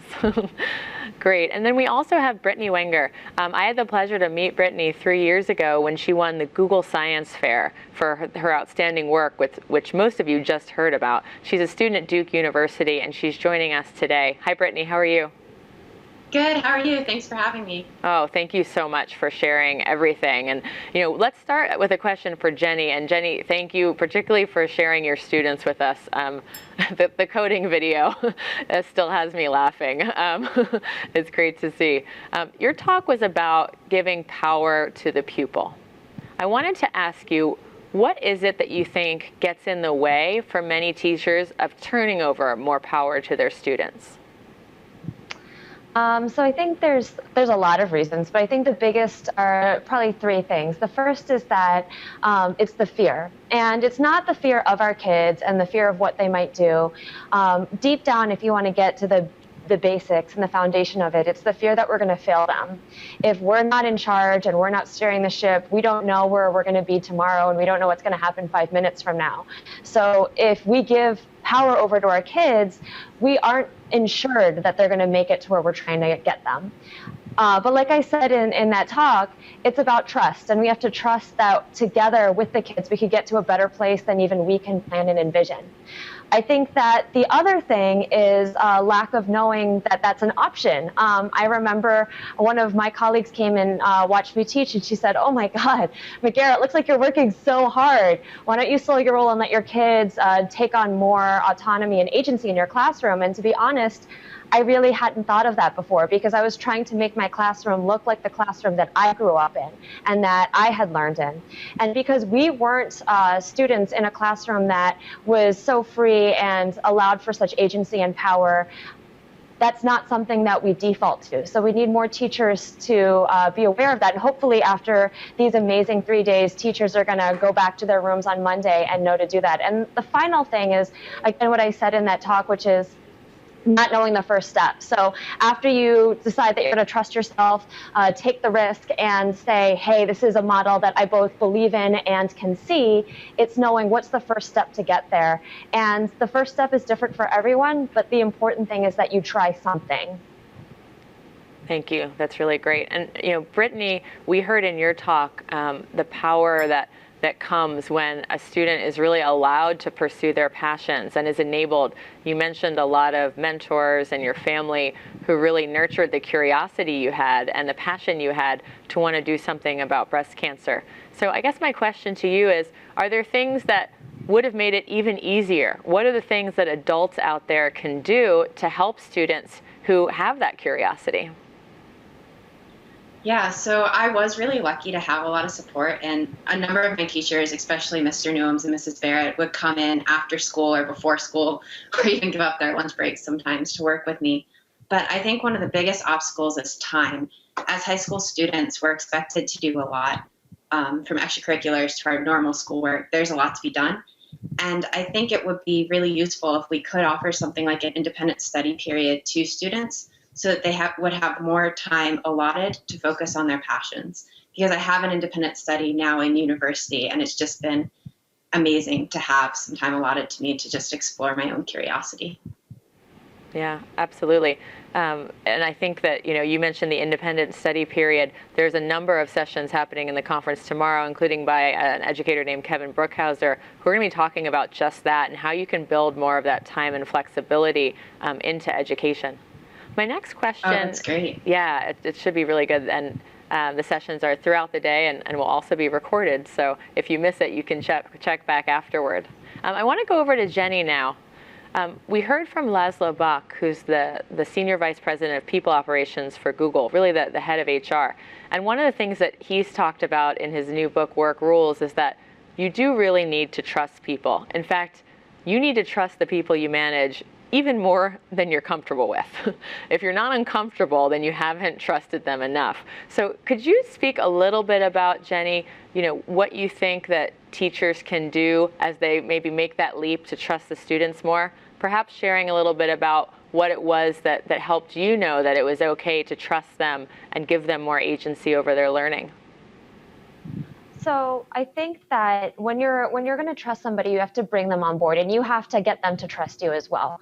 And so when we're trying out new and scary things in the classroom, we can't hold all of that inside. We need to be honest with our kids and say, hey, we're about to go on a new and uncharted territory, on an adventure that, quite frankly, is a little bit scary for me. And so when we started doing these new things in my classroom, I shared that with my kids. I said, I'm not sure where we're going to get, but here's my hope. And here's my dream, and here's why I think it matters. And I asked them what they wanted to do and what their goals were, and I asked them to trust me as well. And I gave them roles throughout our experience and our journey, like for Do Whatever You Want Day or 20% time, to help manage and audit our progress and empowered them to keep me in check as well. And because of that, and because we were all on the same page, and I'd entrusted them and they're entrusting me, it made it feel a lot safer for all of us to get into the sticky space and to take that leap. Thanks. Now let's stay on that similar topic, but talk about the role that parents can play and how educators can work with parents in this area. So let's go to Jenny, and then I'll pose the same question to Brittany. So to you, Jenny, what can you say to the parents out there, and particularly what can you say to teachers collaborating with parents that might help the parents as well to support their future digital leaders? I would say, first off, cultivate their curiosity. When they're very young, that's when they're asking all the questions. I have so many friends, my friend Mark Wagner was saying how, Can't tell. So they were saying how he would have his sons ask him all these questions at the breakfast table, and so many kids are constantly saying why and why, and I wonder and how, and I'm getting some feedback. I'm going to take these earbuds out. And why, and I wonder and how. I've heard of parents who have entire walls of Post-it notes. So every day at breakfast and dinner, when they're asking you, Daddy, why? Mommy, why? Papa, how? They write all those questions on Post-it notes and cover an entire wall with Post-its of all of the questions, and they encourage that curiosity and they share it with the teacher. They have a constant communication and dialogue going on about what their child is wondering about, what they're passionate about, and helping bridge that gap of who the kid is at home and who they are at school, so it feels like a more consistent basis. And the kids will shine as leaders if you let them be who they are. Now, the same question over to Brittany. Brittany, what's your advice to parents and to families to help them encourage students? Yeah, I would echo a lot of what Jenny said. I think it's great advice, particularly just allowing your student or your child to really follow whatever they're passionate about and not setting limits. I don't think my parents really believed that I was going to create a neural network that was diagnosing breast cancer when I started this project. I mean, I was 15, but they never told me that, and they were really supportive of the long hours and such I was pulling. So I think just making sure your student feels supported to follow their passions and has the resources available, be that parental support, teacher support, just being your student's advocate for their passion is really important. And I think that's a great point. I'm sure they didn't know you were going to build a neural network, but yet, they were able to support you and nurture you, and, you and everyone else, can continue to surprise and really delight everyone with what you're able to do. I want to now go and actually thank you to John who posed that question. I want to go to a question that we have coming in from Maureen. It's about teamwork and collaboration. So again, I want to start with Jenny and then go to Brittany. There's been a lot of people watching at home, like Maureen, who have heard time and again today that teamwork and collaboration are critical skills for students to be learning. Jenny, what is your advice to teachers about how they can empower their students to learn really good teamwork? So the way that the best tip I would have is to give them authentic opportunities to team up and collaborate. So often in school we have authentic light, which is we say like, this is a real world problem. And the real world problem is Tia and Jenny went to the store and bought 3 bags of chips for $2.99. How much did they make total? Like, that's not an authentic problem. I mean, Tia, I would love to go to the store and buy chips with you, but let's be real. So if we can give them real hurt your head problems that are about what they're wondering about and give them situations that they need to work together and collaborate to solve it, and they can't solve it by themselves, then they're going to work together, then support and scaffold them so that they can develop and augment the skills that they have naturally to become better at teamwork and collaboration. That's going to be better than any icebreaker or any canned activity that you find in a book. Keep it real. It's great, thanks. And I do want to go and buy chips with you at the store next time I'm in Chicago. And that is great advice. So for Brittany, can you think back in school to the times where maybe you really had a great experience working with a team? What sort of projects or experiences were they that the teachers allowed you to have? Oh, okay. So I used to participate in this class, and our whole class was centered around futuristic thinking. And I think that this class actually gets a lot of credit for why I originally got interested in computer science. But we would get these fuzzy scene type things that our teacher would type up, and they were all based in the future. And it was about a page, and we would read them. We would be put into groups of 6, I believe, and we would get to go through and identify what problems this futuristic scene might be facing. And then we would come up with solutions. And we didn't have any sort of limitations of what technology or what was actually capable of happening in society because it was based in the year 3000. And it was really exciting because there were multiple components of it. So for one part, we were writing, and I think I was the writing expert. But for another part, we actually had to act out our solution. And we had people who were experts at creating our props, or people who were better at identifying problems, and people who were better at making solutions. And so the teams were actually stacked to a point where you had to rely on each other because only one person had the expertise to do the best job, and you had to trust that person for that step of the project. So I think that that was a really exciting way to have some real teamwork. And that was a whole year-long course devoted to exercises such as that. And it was an elective I chose to take in middle school, and it was really something that has impacted me, and obviously I'm still talking about it today. But I think along the way, there were a lot of teamwork projects, even in elementary school up through high school, even now. I mean, science is one big teamwork endeavor. We need everybody to make breakthroughs. But I'm really glad I had that foundation for how to work in a team. Absolutely. It sounds like an amazing class. And, you know, to be able to work in those scenarios and really be able to collaborate with a team to solve problems for the future that don't even exist yet. I want to go to Jenny now. You know, one question that we got from a viewer named Ima is not as much about future experiences, but real world experiences today. And we heard this echoed this morning by a student, Carlos, on the video, who said, why aren't they preparing me for the real world? I need some real world experiences. Jenny, can you give some examples of perhaps educators you've seen or projects that really have allowed students to really experience the real world in the classroom? So it's, you know, it's like what Brittany was saying. If you can start with the kid's passion, then you can have a lot of ideas. And I think that it's happening everywhere. Right now, I'm actually at East Leiden High School. So I'm, you know, up the street from our schools, visiting Jason Markey, who's the principal here, and seeing the amazing work that he's doing with his high school students in this building. You're going to hear from them later. And they are constantly leading the way. They're the people who are fixing the Chromebooks in this building. They're cooking entire meals for conferences that principals and district and actually national leaders in education are going to. They're the ones whose voice is being lent to amazing discussions and debates about education and other important topics. And it's not just happening at the high school level, it's happening all over the world. As young as pre-K, we have kindergartners who are learning how to code because they want to figure out how they can get more help in their classroom. So they're trying to build the programs to help them. And so they're learning coding syntax at 5 years old before they learn how to spell.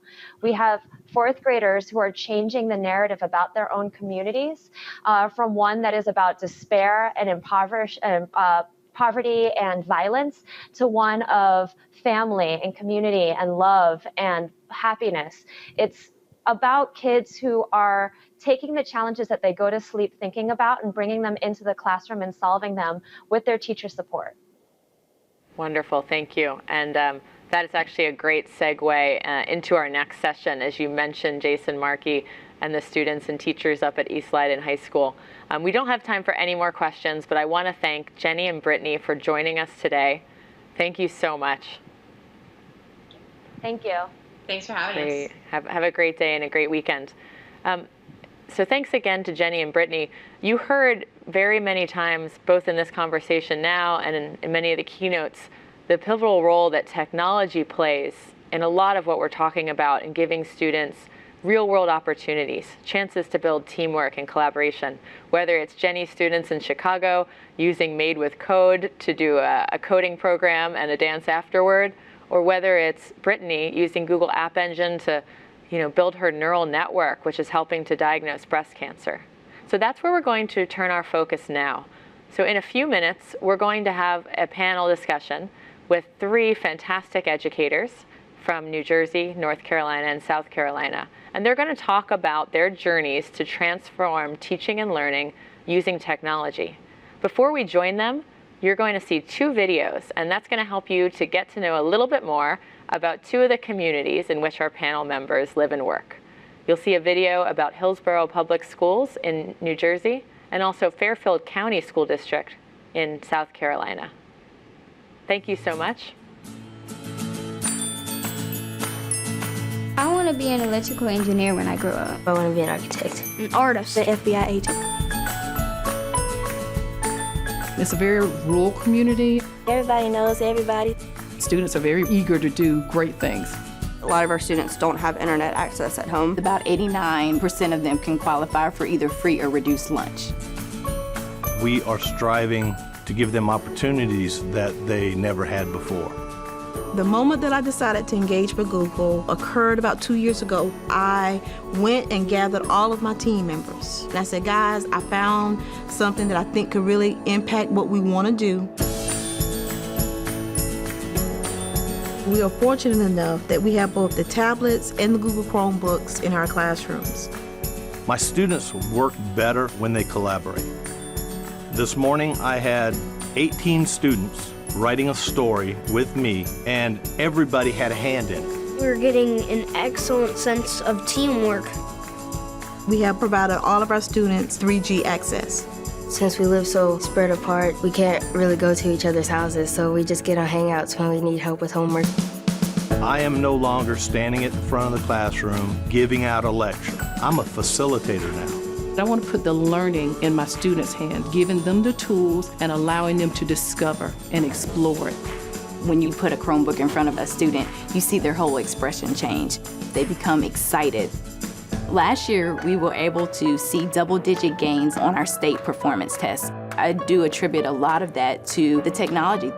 It will get my students to be successful in whatever they choose to be.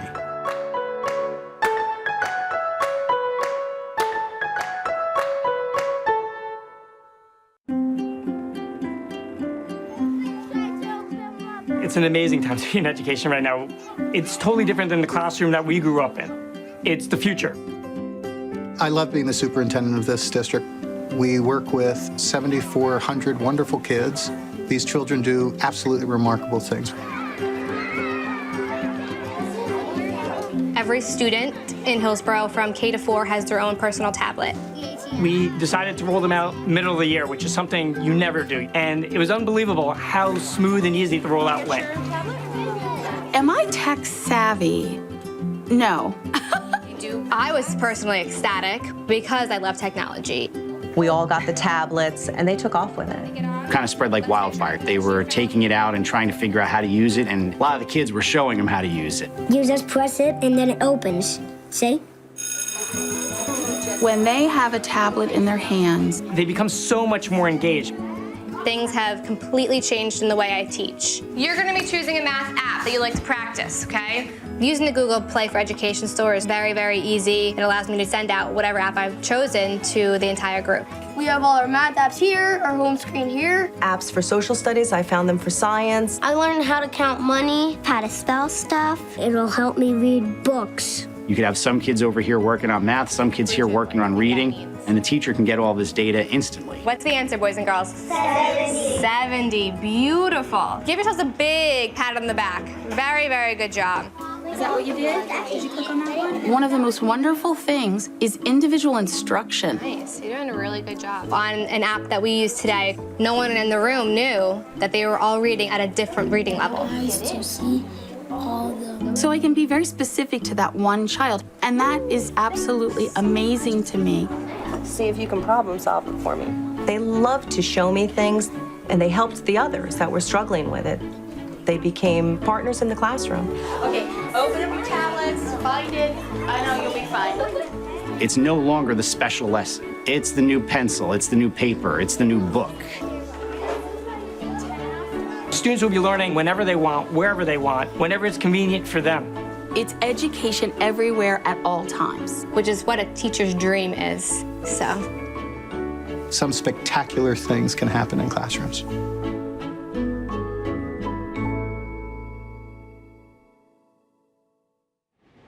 Aren't those inspiring videos? Well done. Well, we want to ask now, how do we create the education for the future right now? We have some game changers with us who will help with all of this. In fact, they are educators who might be right down the street from you. They're creating great opportunities for teachers and for students, all with the help of technology. They'll share their very practical stories of how you take that first shaky step and how you get to those end goals. And we chose these leaders specifically because they've happened to lead very successful teams throughout their technology rollouts, and also because their districts have very diverse profiles and goals. So let me start by introducing Joel Handler. He is the Director of Technology. Hi, Joel, how are you? Hi, how are you doing? Good. Let me finish up with your intro here. He's the Director of Technology at Hillsborough Public Schools in New Jersey. He's led the technology turnaround there for 11 years. It is a medium-sized district with about 7,500 students. And then we are going to move down to South Carolina. Claudia Edwards is the Deputy Superintendent at Fairfield Public Schools in South Carolina. Hi, Claudia. How you doing?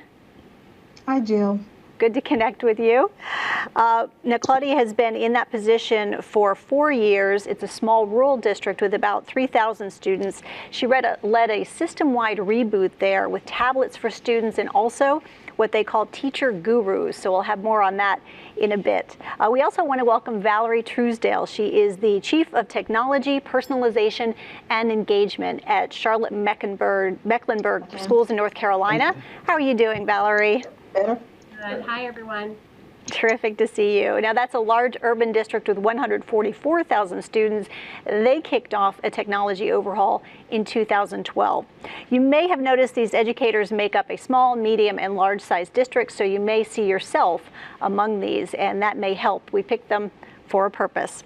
All right, let's start now. And the first question I have, and this is going to go to all of our panelists because I think this is something a lot of our viewers will definitely want to be hearing. But Joel, I'll ask you to start first. Why was it time to make a change and to bring technology into education? Is there a story or a moment you can share? I guess back around 2008, we started seeing there was this kind of divide that students would be coming into school and they would power down, if you will. Technology in the schools was kind of an afterthought. It was kind of a cool thing. It was this, we like to call it the special lesson, that the students would maybe once a month, once every 2 months, they would go down to the computer lab and they would do this special fun lesson. They would go, whoa, this is great. We're going to the lab. We're going to do some technology. And then after that lesson or the few days of lessons in the lab, they go back to their classroom and forget all about using technology. And we kind of saw that as there was this disconnect because out in the real world, as soon as they left school, they would start to get on their smartphones because smartphones started becoming popular then, and technology at home and using it. And creating this online presence and getting access to digital information, but again, outside the school. So we started seeing that it really depended on whose teacher you were, what school you were. We also saw that certain schools had more money from parent groups and so forth, and they would fundraise, so they would have more technology in their schools than others. And we saw this as a problem. And so that, to us, was the catalyst why we had to change the culture to technology changing from something special to being part of the normal culture. And that is so key. That's certainly what we've been hearing throughout the day. Claudia, I'm going to ask you next. I know you've talked about closing that digital divide. Well, I will tell you, back in 2012, our state was transitioning to the Common Core. And we knew as a result of this transition to the Common Core, we needed to start thinking about what device could really help our district and our students have a very seamless transition to the Common Core. And so we felt that by utilizing or obtaining the Google Chromebook, we felt that this single device could really help to not only transform and prepare our students for transition to online assessments, but also it could as well transform the learning that's taking place in our classrooms. So that for us was the single catalyst that really helped us move forward in making that transition to a more digital environment. Okay. And Valerie, what was your story or moment when you decided to bring technology into education? So we served as a catalyst, a tremendous effort in 2012 when a very large number of citizens and teachers and educators came together to write a very bold strategic plan. Goal 1 of the strategic plan for Charlotte-Mecklenburg schools calls for us to maximize student achievement in a 21st century learning environment for all students to graduate career and college ready. The problem was, with a 21st century learning environment, none of our schools were 100% wireless. We had some pilots in a couple of classrooms scattered all over our 164 schools that serve, we're very honored to serve 145,000 children in Mecklenburg County. So we had some pilots, but we didn't have any school 100% wireless ready to implement technology and digital tools in the classroom so that students could have a 21st century learning environment. It's really an equity issue. So we began to look at building the infrastructure so that when we had the funds to support devices, we would have enough bandwidth and connectivity to be able to do it well. All right. Now, I know a lot of people are sitting out there and listening, and they're thinking, okay, but what do I do? How do I take that first step? So if you can talk a little bit about what is the first step you took to get started on the journey. Claudia, can you start with that? One of the first steps we took was, first of all, to gain buy-in from all of our stakeholders. And these stakeholders consisted of our board members, district level leadership, along with our principals and our classroom teachers. And by developing that level of buy-in, we felt very comfortable with moving toward shifting the paradigm, so to speak. We recognized when we decided to embark on this initiative, this digital learning initiative, we knew that many individuals would have somewhat of a little anxiety as it relates to moving toward the cloud. For instance, when we started this journey, we had one particular parent who was a very vocal critic.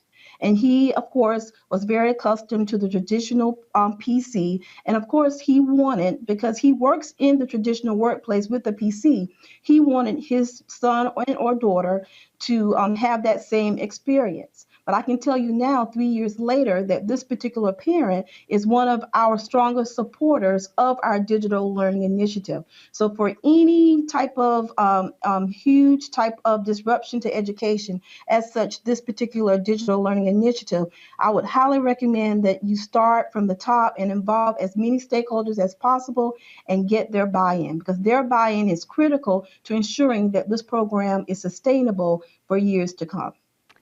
I think Michael Fullen was talking about that earlier. He called them the change leaders, and those are the people you really need to focus on. Valerie, I know you touched on your first steps a little bit in your last answer, but if you can take this one as well, and I know that you've talked a lot about the infrastructure was really the first step you took as well.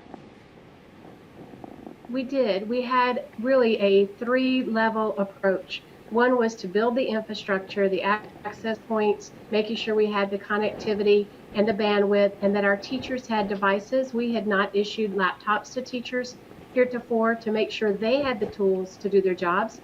That was one parallel track. Working at the same time, we began to develop a group of teachers that would be interested, the early adopters, if you will. Michael Fullen talks about the change agents and identifying those folks. We did that with our personalized learning schools and began to teach our teachers how to cultivate blended learning environments for students and personalize their learning.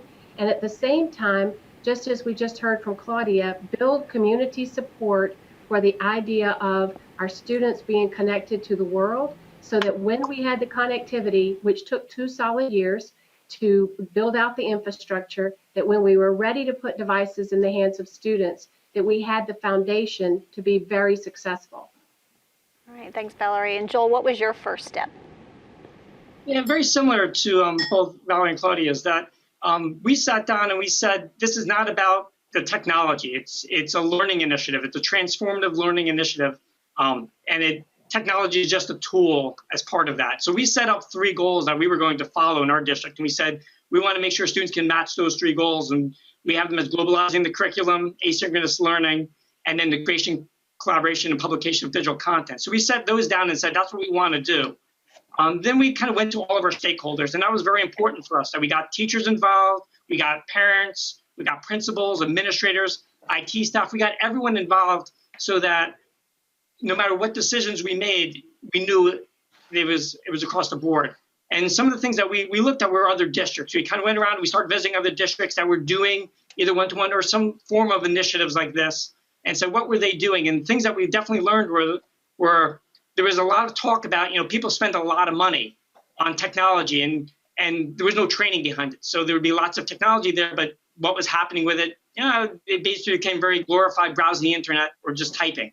And then we saw other things where, they spent a lot of money on technology and all this technology went to the students' hands, but it couldn't do what the curriculum wanted it to do. So we wanted to make sure we avoided those. So, we visited a lot of the schools, and then very similar to what Valerie did, the first thing we did was we wanted to make sure the infrastructure was in place. So we put out wireless everywhere.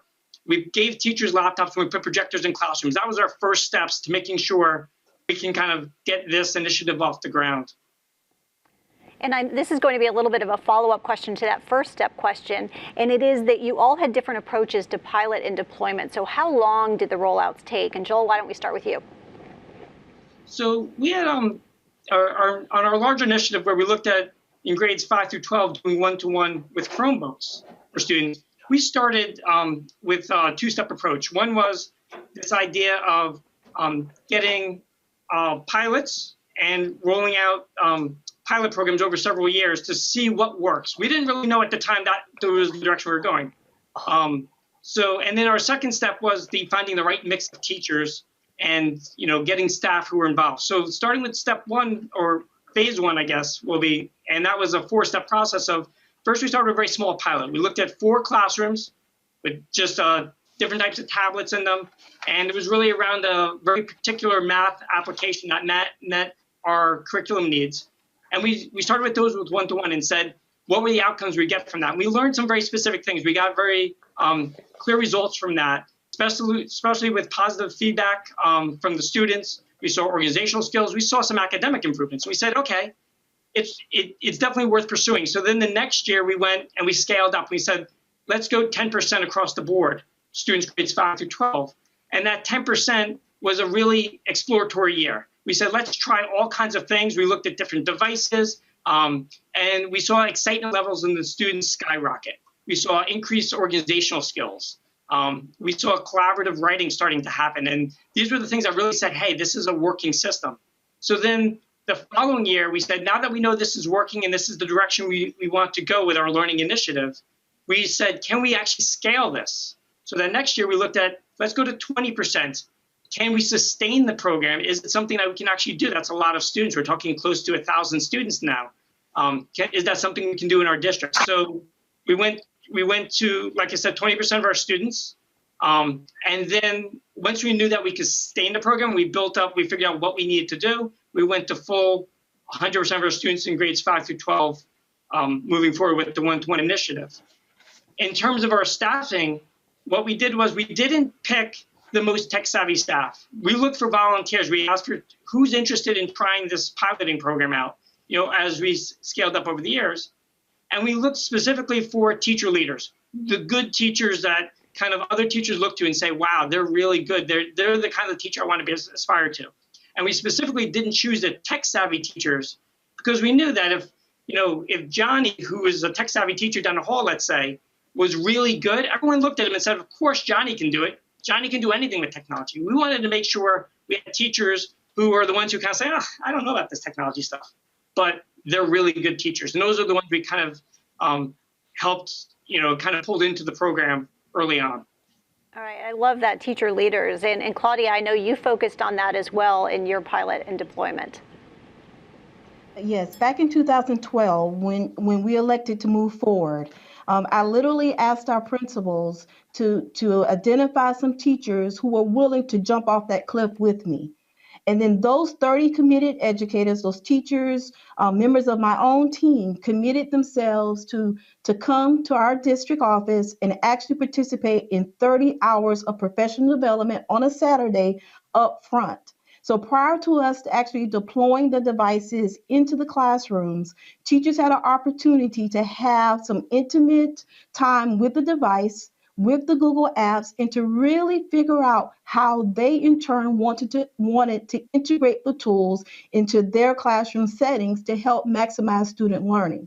And I think for us, that was the major game changer in the fact that we now have teachers who felt comfortable with the technology, can in turn look at their lesson plans and determine how they want to integrate these tools into the classrooms. And for example, we had our teachers, those teachers who were now termed Google Chromies, for those teachers who decided to jump off the cliff with me, had t-shirts.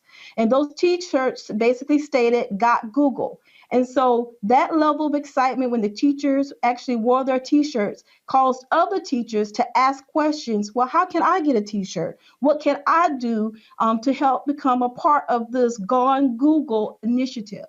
And when that level of excitement occurred with the teachers in our classrooms, the teachers then became teachers of the technology and in turn helped supported the classroom teachers in the integration of the technology in their classrooms. And the one thing that I loved throughout this entire process, and it's still occurring today, is that now we have a level of commitment toward this initiative versus a level of compliance.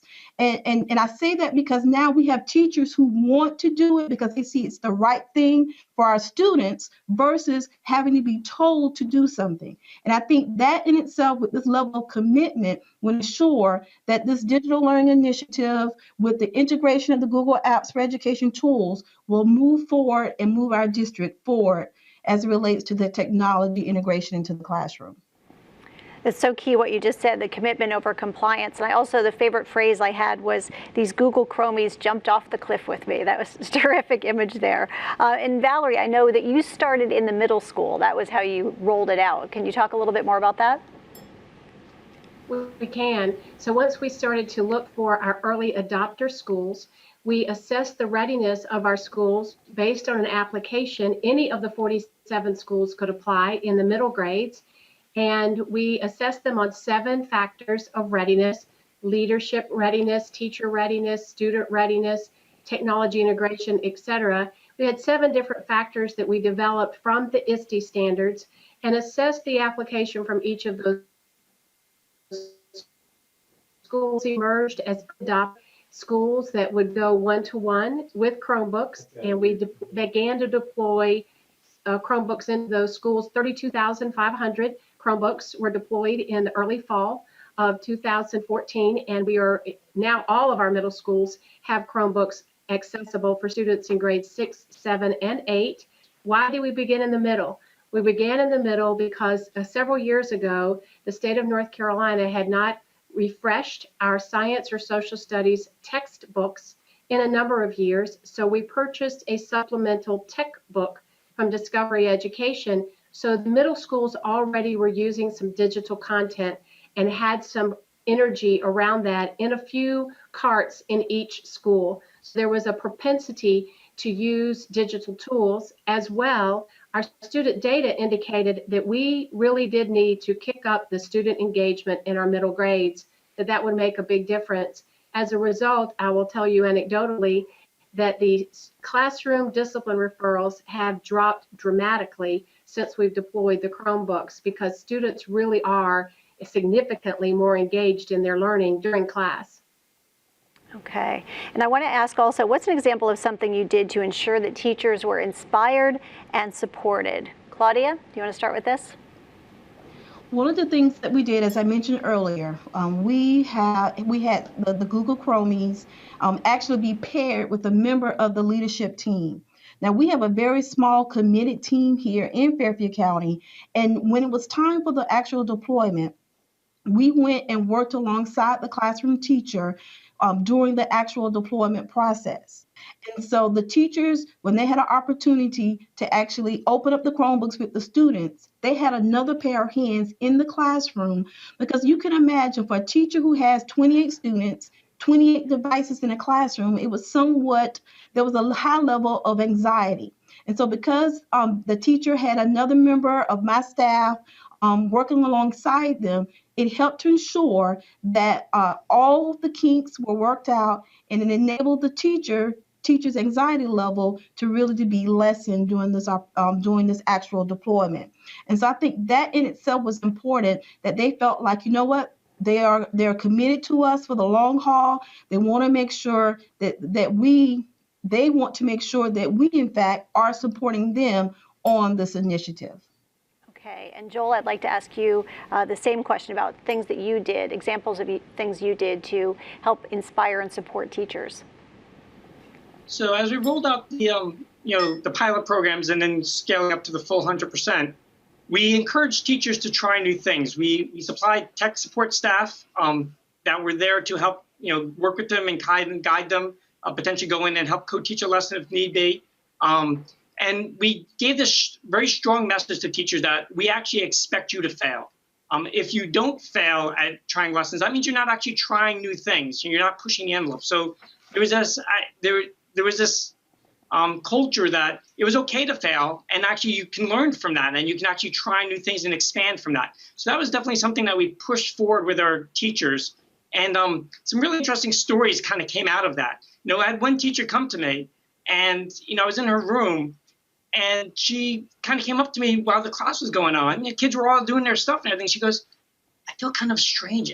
I don't know if I'm doing this right. I don't feel like I know what to do anymore. I'm just kind of helping them out. I'm not guiding the class anymore. I said, that's exactly what you're supposed to be doing. This is perfect. The kids were just so engaged. They were so focused on what they were doing. And she had changed her whole mindset from being in the front of the room, kind of teaching the lesson, to kind of guiding students and working with them as they were, progressing along the activities of that day.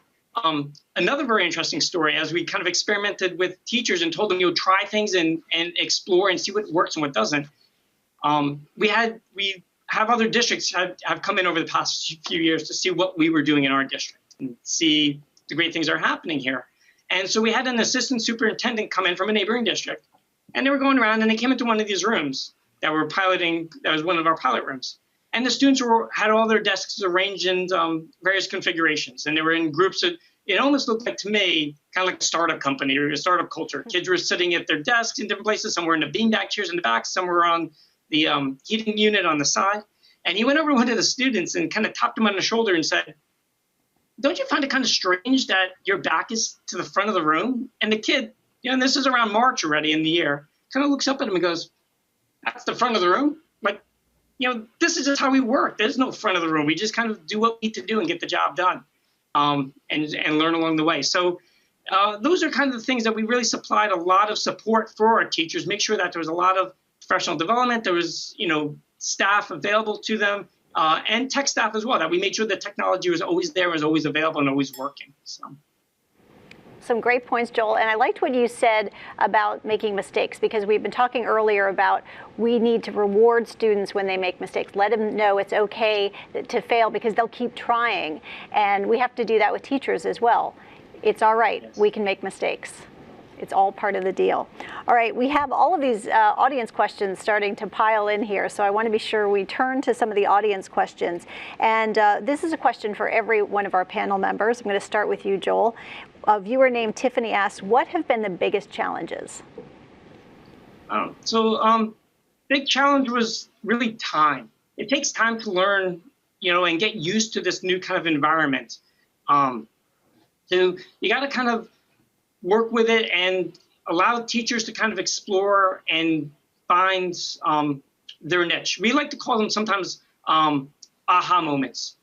So after several months, all of a sudden something aha clicks, and you start to see a spin on it. We actually had a pilot teacher who was not really in favor of the whole idea of the learning initiative and the one-to-one. And he kind of came aboard because his team was coming aboard and they had to and so forth. So, but he was playing along and doing it. And it was about a couple months into the year, and the students were working, and he started a lecture at the beginning of class, and the students were going to break and work on some collaborative projects.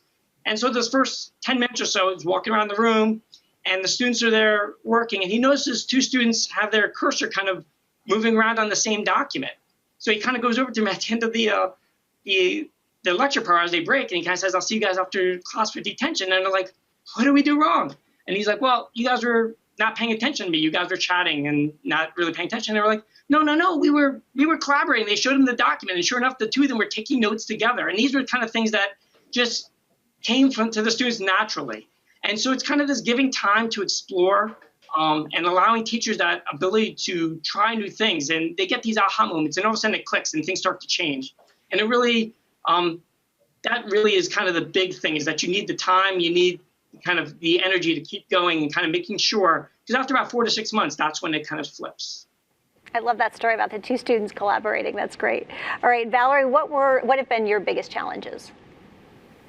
So as our teachers have become very engaged, particularly in our early adopter schools, and then moving into our next 2 rounds so that all of our middle school teachers are now engaged, we find that they are engaged in professional learning communities, and they're sharing ideas. So more and more technology is being used in the classroom at a faster pace, where students are now using sometimes more than one student per class. We might have more than 30 devices in a classroom. So we're having to go back in this summer and assess our speed of our system to make sure the infrastructure, once it was first enabled in our classrooms early in the fall, now we're going to go back in the summer to make sure that our infrastructure is keeping up with the usage.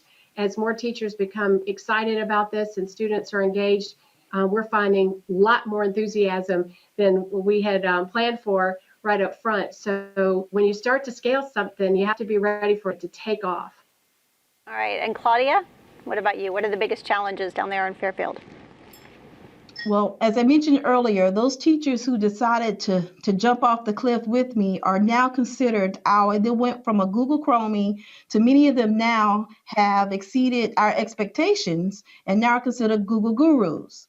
And so, of course, because of that, we now have teachers who are at a higher level or at the advanced level. We have some at the intermediate level, and we have some that are at the beginning level. So one of the biggest challenges is to basically try to maintain or to meet the demand of the varied needs that our teachers have as it relates to the integration of the technology, being able to integrate the Chromebooks into the curriculum effectively, and just simply meeting that demand. Because as a small district, while we have a great deal, a lot of resources, it still becomes somewhat challenging with the ever-changing demands of technology, is to make sure that our teachers remain very sharp and make sure that whatever they're doing in the classroom always is very, very student-centered and very authentic. So that's definitely one of the challenges, is just making sure that our teachers are prepared as it relates to integrating the technology into their classrooms based upon their needs.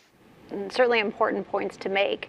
Our next question is for both Joel and Valerie from 2 viewers, Jillian and Gary. Jillian and Gary commented that countries and schools have varying commitments to education in terms of budget. How can schools afford to provide a 21st century learning experience on a very tight budget? I guess I'll go first. Start with that one. We found that you have to look at all aspects of the budget. You can look at instructional materials and textbook dollars. You look at professional development dollars. You look at hardware and equipment. One of the things that we did was we suspended the refresh cycle for administrative computers for a couple of years until we get our students on devices. And you just have to look across the entire enterprise and consider every aspect of business, as well as invite your community partners and business partners and your funding partners, whether that be county council or whomever, to really join together in this digital learning conversion.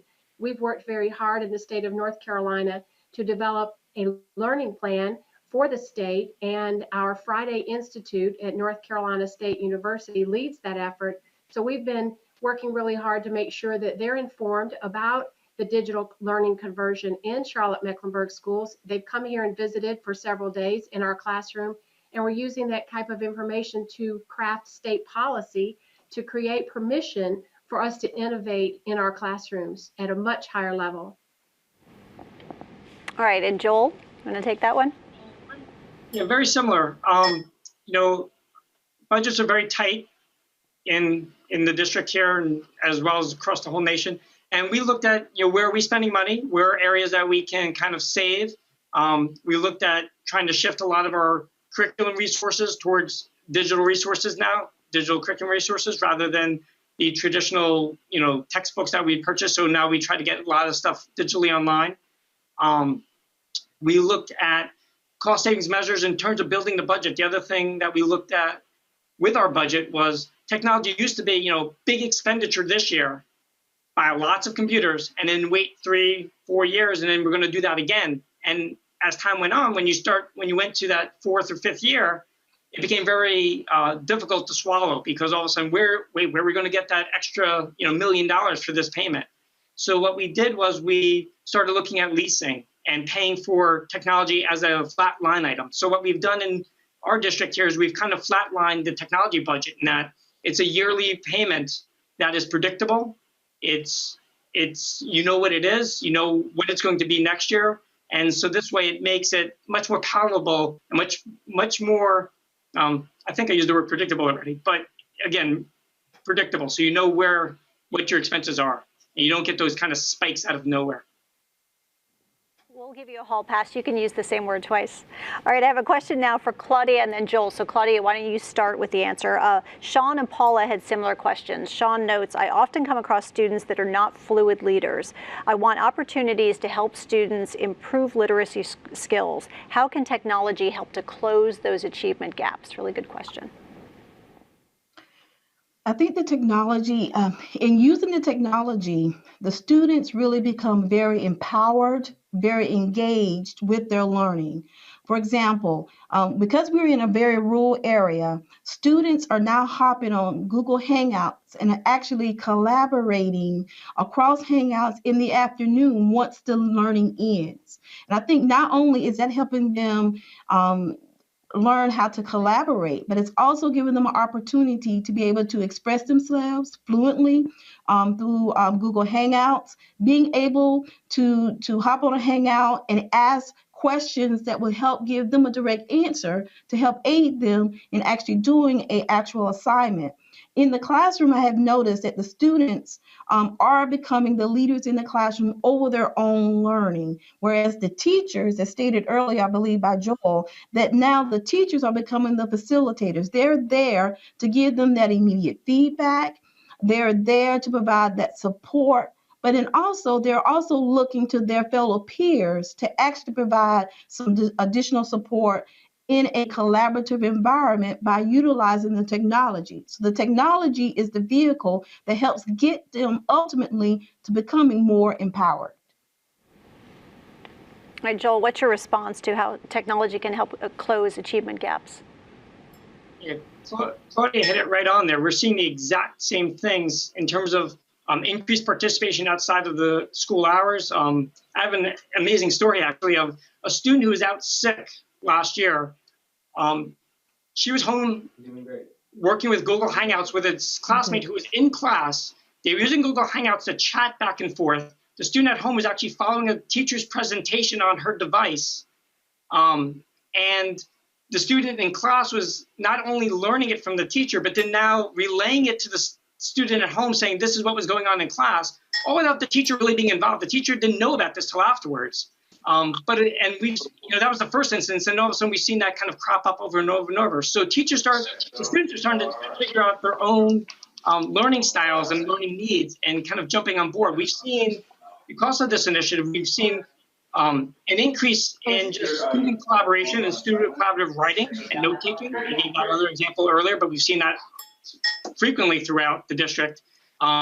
Organizational skills have gone through the roof. Actually, organizational skills are the one thing that across the board, we've seen increase because of this. And that is, always think of the student who came into class, their notebooks falling apart, the dog ate my homework. I don't have a dog, but somehow the dog ate my homework last night. That kind of student always was there. But what we've seen is because of the whole digital environment and cloud-based environment that Google offers here, the students don't lose their work. Everything's organized in their Google Drive. It's always available. We've seen students using the device that the school supplies, the Chromebook, that they're using that.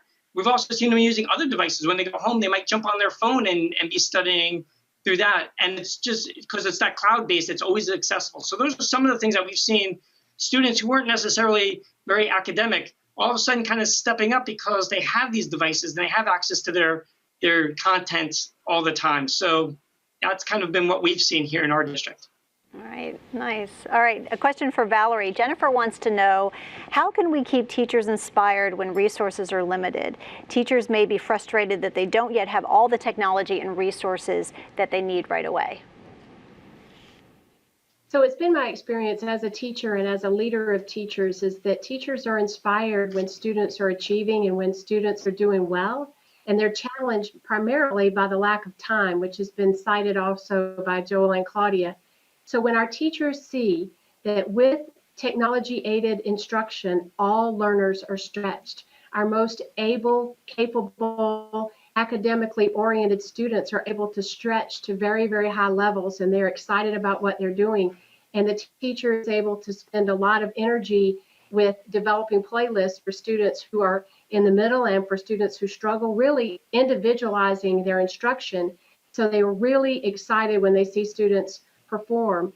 I was just this morning with a group of English language learner teachers who were having a poster session to celebrate their strides for the end of the year based on technology integration in their ELL classrooms. And what they were able to show us with short videos and little apps that they've used in the classroom for students to make books, to share what they're doing, tell about their home country, to use their words and their language as newcomers to really scale the English language and use their technology and all of their senses to learn at the same time. What we saw was a huge increase in the confidence of these learners, and the teachers are literally jumping up and down with excitement. And as one teacher told me, I've been teaching for 22 years, and I've just come into this digital transformation, and I have never been more excited about teaching ever. And the other part to keep teachers inspired is to help them save time. Digital tools reduces the amount of time for planning and for prep and increases their time for collaboration. It's not such a lonely profession then. And to go to the limited resources, one of the reasons that we as a district are converting to Google Apps for Education is because the price tag is perfect. It's free. And being connected is one of the very important things we keep hearing throughout the day for teachers to be able to collaborate. Before we have our last question, let's take a look at a video because we asked students the question, how does technology help you? Let's roll the video. We had some insightful answers.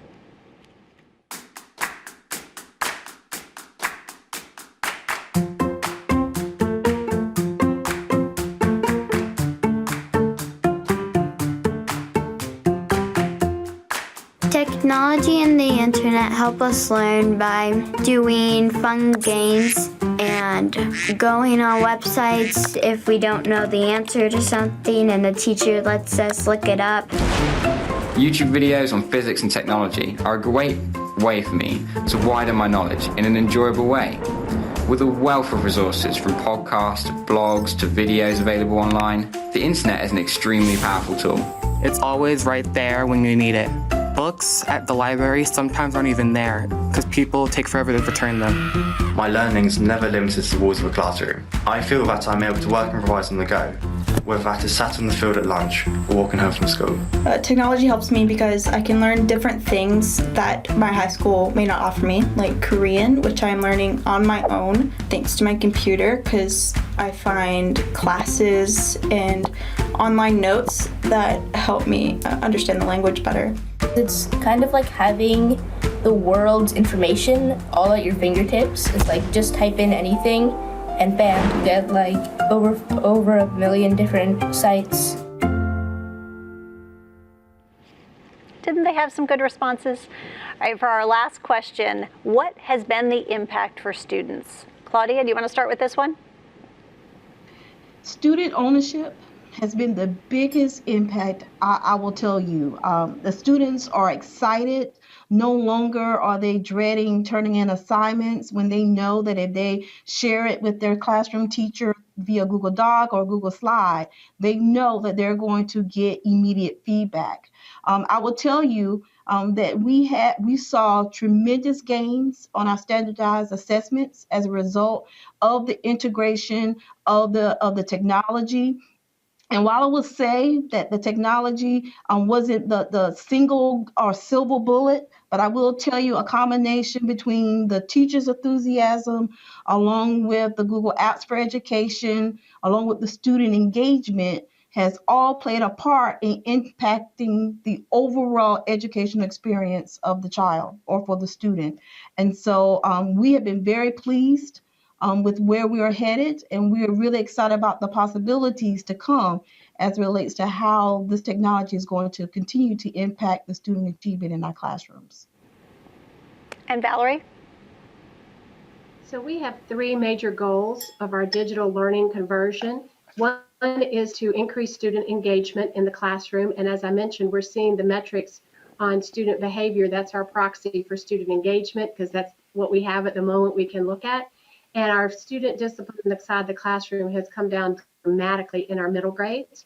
The second major goal that we have is to extend learning beyond the school day. And we have usage reports from different tools that we use, such as Dreambox and Reading A to Z and Compass Learning, that indicate that students who use these tools on a regular basis, their national norm reference test scores, we use MAP by NWEA, that their fall to winter scores have shown dramatic increase in those students' ability in reading and math. And so it's very promising practice, although it's young in the school year. We don't have our state test yet. They're beginning in the next couple of days.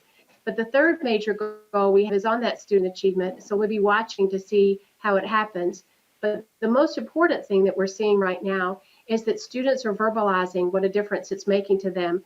A sixth grader told me recently when I said to him, so what's different now that you have a Chromebook to use at school? And he said to me, I get to be curious anytime I want. I love that response. All right, Joel, what about you? What has been the impact for students? I love that comment right there, that they get to be curious anytime they want. But that's just right on the money, because that's exactly what we're seeing, as well as that, excitement levels in the students have just increased dramatically in school. They're much more engaged. They're more focused. It's exciting to see as we walk through our halls and we talk with students and we see what's going on. You see them engaged, and not only that, you don't see them with the devices all the time. You go into classrooms and you see there's three students sitting there, and one may have their Chromebook open, two may have their Chromebook open, but all three are working together.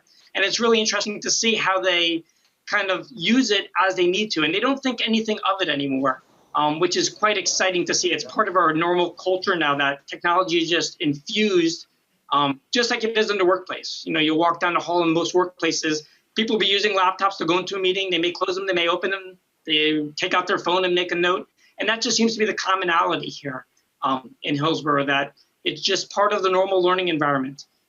So that's really kind of what we're seeing. And our big focus is now moving forward is we want to really kind of stretch our technology goals, especially with the idea of globalizing the curriculum. And we're starting to bring in, other resources. It's great to see. We just had a very exciting project with another district where students in an algebra, I believe it was algebra, or it might have been geometry. They were working on geometry projects with the students from another district through Hangouts. And this was just something, math very traditionally has been, it's not a very tech engaged curriculum. Yet here we had students using the technology as part of their class to kind of collaborate remotely with other students to solve problems. So Your responses to that question, all of your responses, is the perfect segue to our next panel, which starts in about 5 minutes. We're going to be hearing from 3 schools on their approaches to empowering students. And as a reminder, there are a number of sessions tomorrow on how to plan and lead successful technology rollouts in your schools, similar to what we just heard during this panel. And I want to take a moment to thank our speakers, because there's a lot to think about. You certainly left some things here where people can pick up and start initiating these rollouts on Monday, which is really exactly what we wanted to do, give those practical innovation tips. So I want to thank Joel Handler, Claudia Edwards, and Valerie Truesdale for your time and all your insights today.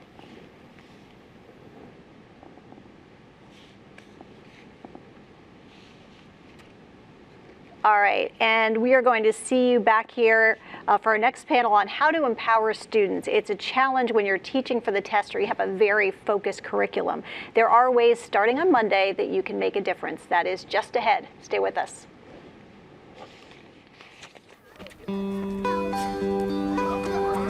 We serve an island community here at IPACA. We have a number of students that come from real tough backgrounds, and we're here to support and encourage all of our students.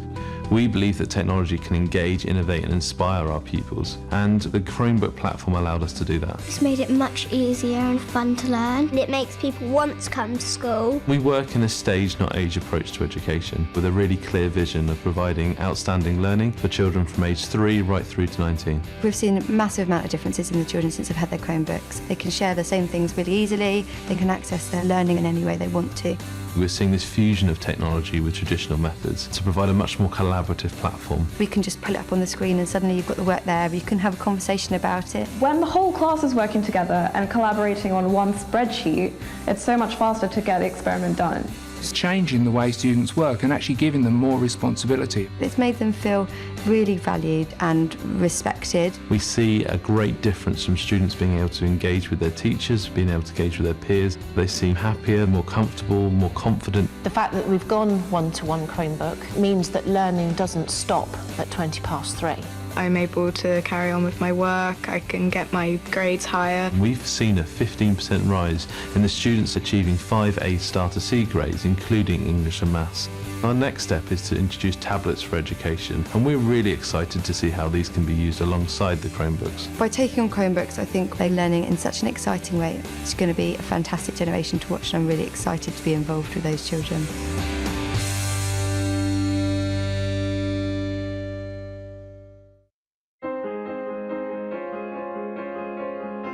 I would describe Point England as a community more than the traditional school concept. This community is a community of diversity with mostly Pacifica and Māori people.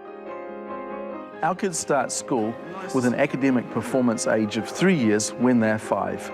So they've got a lot of catching up to do. Google Apps for Education opened a world of amazing possibilities. We were able to work collaboratively and it broke apart the barriers of the 9 to 3 school day. We're using Chromebooks in our classrooms. We love the way that when the children sign in, they're straight into their Google Apps account and they just start learning. So I think it bridges that gap between making it, this is only what happens at school, like it was in our day. It becomes part of lifestyle rather than something you do and then you stop doing. Literacy has been a really important part of Point England School. Google Docs has been a great enabler for them, being able to collaborate with their peers, with teachers, with adults, and we are seeing not only engagement but actual literacy outcomes improve.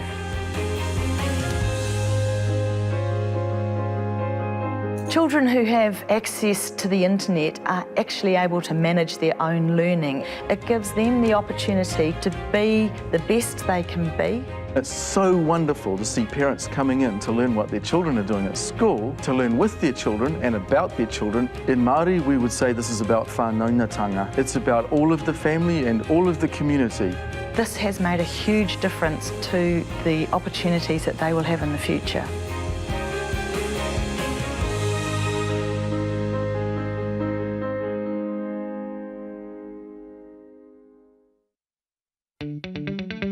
The hearts, the minds, the souls of 1 billion children await us. Through access to information, their worlds will change. It's up to us. Let's give them what they deserve.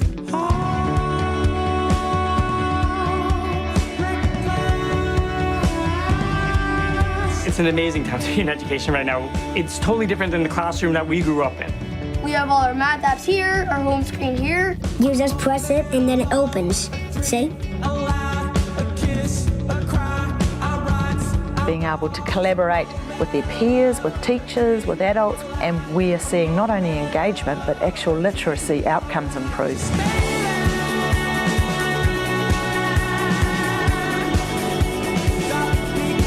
In Malaysia, we place a huge investment in the education of our young children. We're providing 4G connectivity to all schools across the country.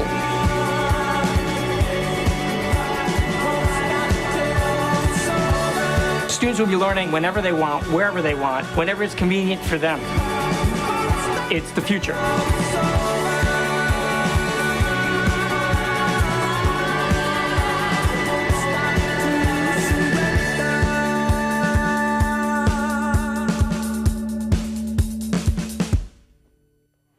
This is a list of things that were recently created. A presentation to a city council that made the town add more streetlights for safety. A film about Haiti in the aftermath of the hurricane. And a new artificial intelligence that helps detect breast cancer. What do all of these things have in common? They were all created by kids ages 11 to 15. These were students who were given the encouragement to ask questions, to investigate, and students who were given access to the technology that they needed. Today, we're joined by educators who have a laser focus on empowering students. They have a range of perspectives. So whether you are a principal, a dean, a director of IT, a teacher, a student, or a parent, we all play a role in creating empowerment for these students and for these lifelong learners. We'll be joined by many of our panelist students as well, so that will add a new, fresh perspective in there as well. Let me introduce our panel. In Illinois, we're heading out to Illinois to say hello to Jason Markey. Jason, hello. Good afternoon. And you're joined by student Hello. Samantha, I believe.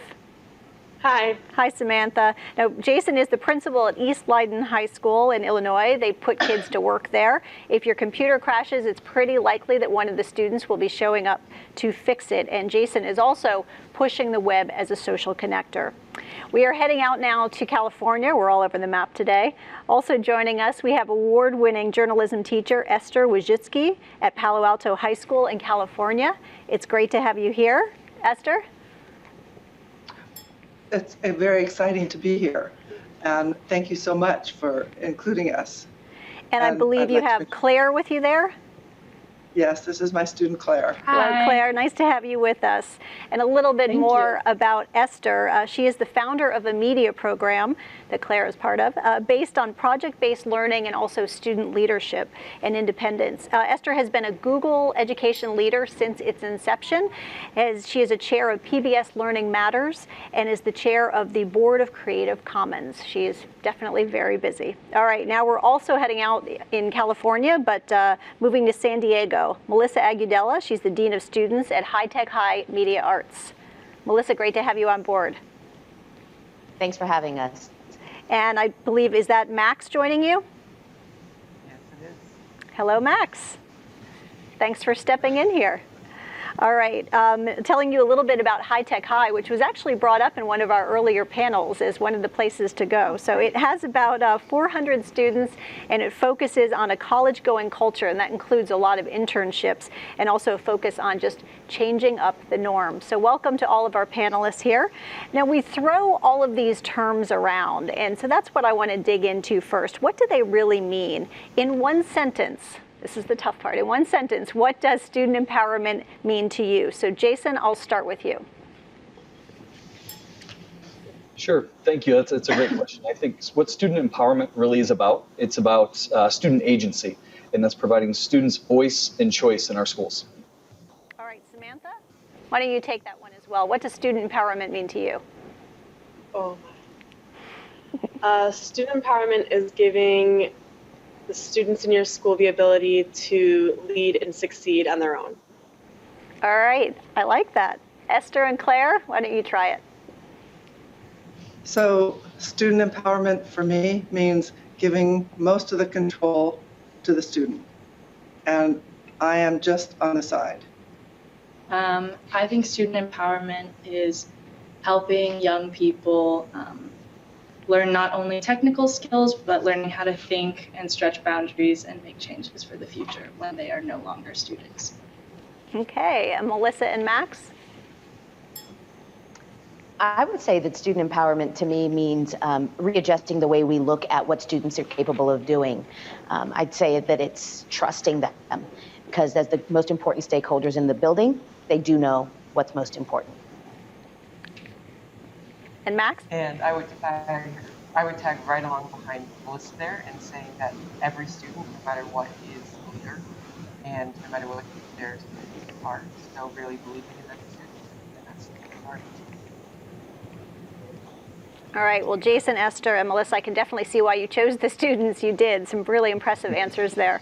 Now, we have a chance today to really dig into this topic and to see what it looks like. And we had a neat opportunity because we have a video from Jason's school, East Leyden High School, where they created a class specifically to empower students to be digital leaders. It is called TSI, the Tech Support Internship Class. So let's watch.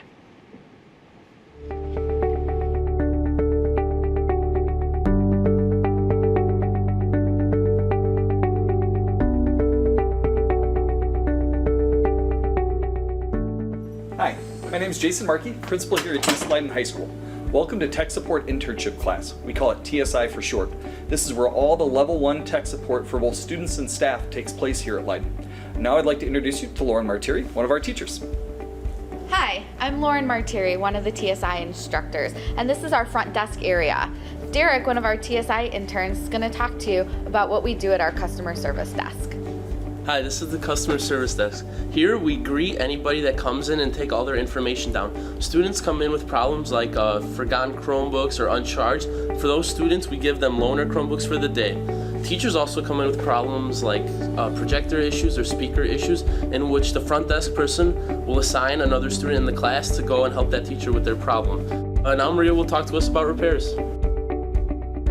Our first priority is to support a student and their Chromebooks. Sometimes devices get broken or damaged by students, so we must do a variety of repairs, like cracked screen, removing charging port, or motherboard issues. To do that, we must determine which part is not functioning. We do that by using the tester Chromebook parts. We also do side projects related to Chromebooks. Right now, we are in the middle of a 3-week project where we have to replace 14 screws on each Chromebook. Now, Chris is going to talk to you about our pathways. When students are not working on or repairing Chromebooks, they get to choose independent projects called pathways. An example could be 3D printer experimentation, where they get to decide the dimensions and actually print 3D objects. There's also more diverse projects like creating a quad monitor, which a student did, computer building. There's also web design, where a TSI student actually created the TSI website. There's coding, where, as you can see, this is Code Academy, which we use. And more computer building, where the students are actually experimenting overclocking it right now. Then there's video game design, where Unity is open right here. Then there's also green screen experimentation. As a TSI instructor, my goal is to support and help the students while they're doing their Chromebook repairs or working on individual pathways. I hope you enjoyed your time in TSI. Thanks!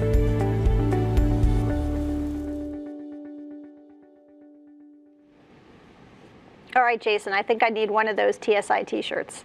Not only did the students get those great shirts, but they also get certifications, including programming and coding, before they even graduate. So they are having a clear advantage to having all the access to these types of programs. But first, tell me, how did the class actually come about?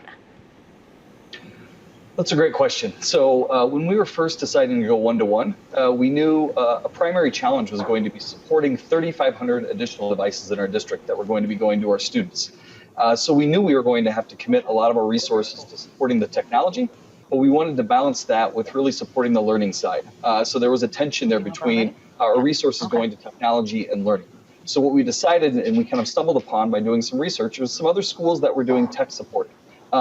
But we didn't want the students just to provide tech support. We wanted it to be a true, authentic learning opportunity for them as well, just beyond the actual support. So that's why we developed an entire curriculum that's completely project-based and built around the students' interests and passions. So the students decide what their pathway is going to be, and if they don't like one of the predetermined pathways, then they choose another one, and then they basically just kind of pitch it to the teacher, and the teacher organizes and designs the best way to facilitate that process. And we knew when this was happening, one of our biggest challenges was going to be, how does the tech department work with the students? And that's actually been one of the greatest benefits of this. The tech department actually designed the entire curriculum along with our teachers that teach the class.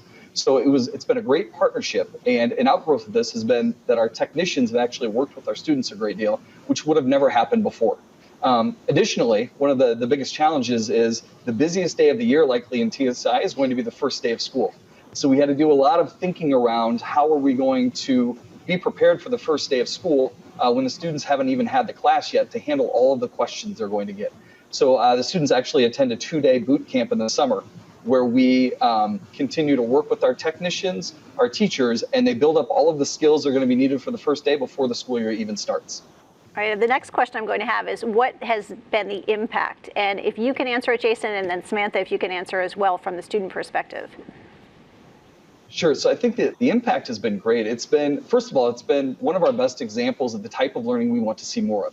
When we talk about student agency and empowering our students, that's exactly what this is. They're solving authentic, real problems that face our school and allowing our teachers to continue instruction and our students to continue learning when they run into problems. So we continue to see that over and over. And really the other interesting impact has been that we continue to have iterations of the course as it's going on, based on input from our students and inputs from our advisory council, which is which is filled by members of the local industry and the technology industry that come in a few times a year and give us feedback. One of the innovations there has been that our students actually designed a solution to a problem. We had students transferring in the middle of the year, and those transfer students didn't know what they were doing in our one-to-one environment, right? They were just handed a Chromebook, a Google Apps account, and we expected them to pick up and kind of just run, and they didn't have all of the training that all of our other students did. So our students actually in TSI designed an orientation program that the transfer students go to when they first start here at Leiden. And Sammy's been one of the students that has facilitated that program. And Samantha, what would you say has been the impact for students?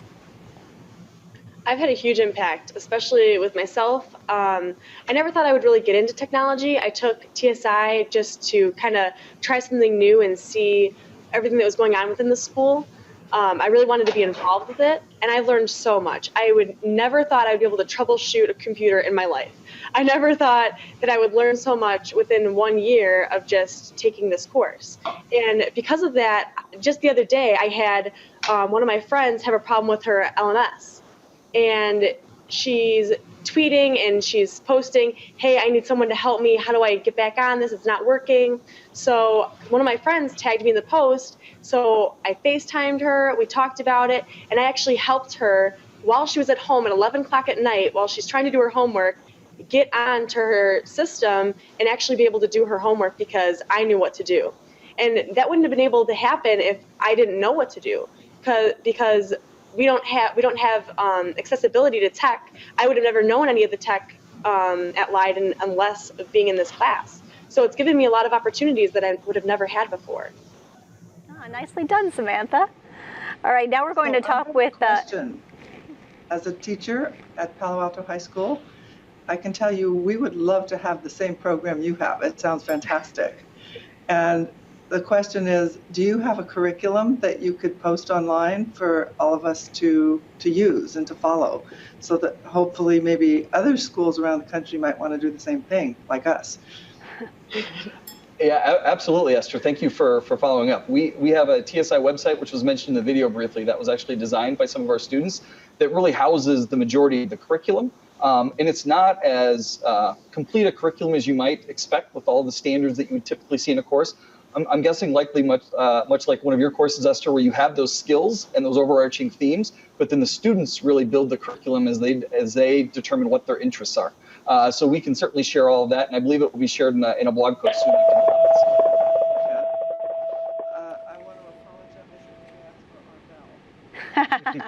Well, you are at work. Things like that can happen. That's okay. And Esther, this is a perfect segue into you now. So Esther at Palo Alto High School, a real journalistic learning community that you created there. Esther is a real role model for empowering students. What started as a program with 19 students now has a whopping 600 students. It is the most popular course at the high school. And if you have a chance to check out one of their publications, I strongly encourage you to do so. They are award winners for a reason. So Esther, let's talk first about how did all of this get started? Well, it all got started in 1984 when I was hired here at Palo Alto High School, and there were those 19 students that you mentioned, and the program was on a typewriter. I had all my students just typing up the stories, and then they would cut them out with X-Acto knives and then paste them on a pasteboard with wax. And I thought this was a pretty laborious process. It wasn't particularly effective. And so one day I just happened to be in Los Altos and I saw this strange machine in the store, and it was one of its first of its kind, at least that I ever saw. It was a Mac, and I couldn't stop playing with it, and so I decided, since the price tag was so high, it was like about $5,000, and I couldn't afford it, and that was $5,000 in 1984 terms. I decided instead I would apply for a grant to the state of California and just, let's see if they would give it to me. Everybody told me no, but I thought I'd try it anyway. And I lucked out and got the grant, and the computers all showed up in the back of my room. I had like 7 or 8 of them. I can't remember the exact number. And the problem was I didn't know how to use them. I had no clue. I didn't even know how to open anything. I didn't even know what networking was. So I decided, I had to take a big risk here. And I admitted to my students I didn't know a thing about what I was doing, and could they help? And that was actually the beginning, because they loved it. They thought it was like super exciting, and everybody helped. First of all, open it, figure out how to work it, set them up. And then we actually had to network them. We had to redesign the software. I got a donation for some kind of software. And then I realized at that point the power of collaborative learning. My God, my students were doing more than I was, and they knew a lot more than I did at that point. So that was the beginning, actually, of how the whole program started for me. And it's continued today with the same philosophy, where the students have a lot of power and control, which is part of the reason that I feel it's a very important part of empowering kids. If I'm in control all the time, then all I'm doing is practicing my skills. But if they're in control, they actually practice the kind of skills that they're going to need for the 21st century.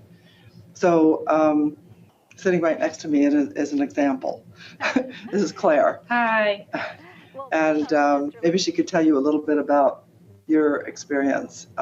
Yes, and I want to get to Claire and ask a couple questions. I had one more question for you, Esther, and that was, what were the biggest challenges? What have been the biggest challenges? Oh, the biggest challenges. There were a lot of challenges.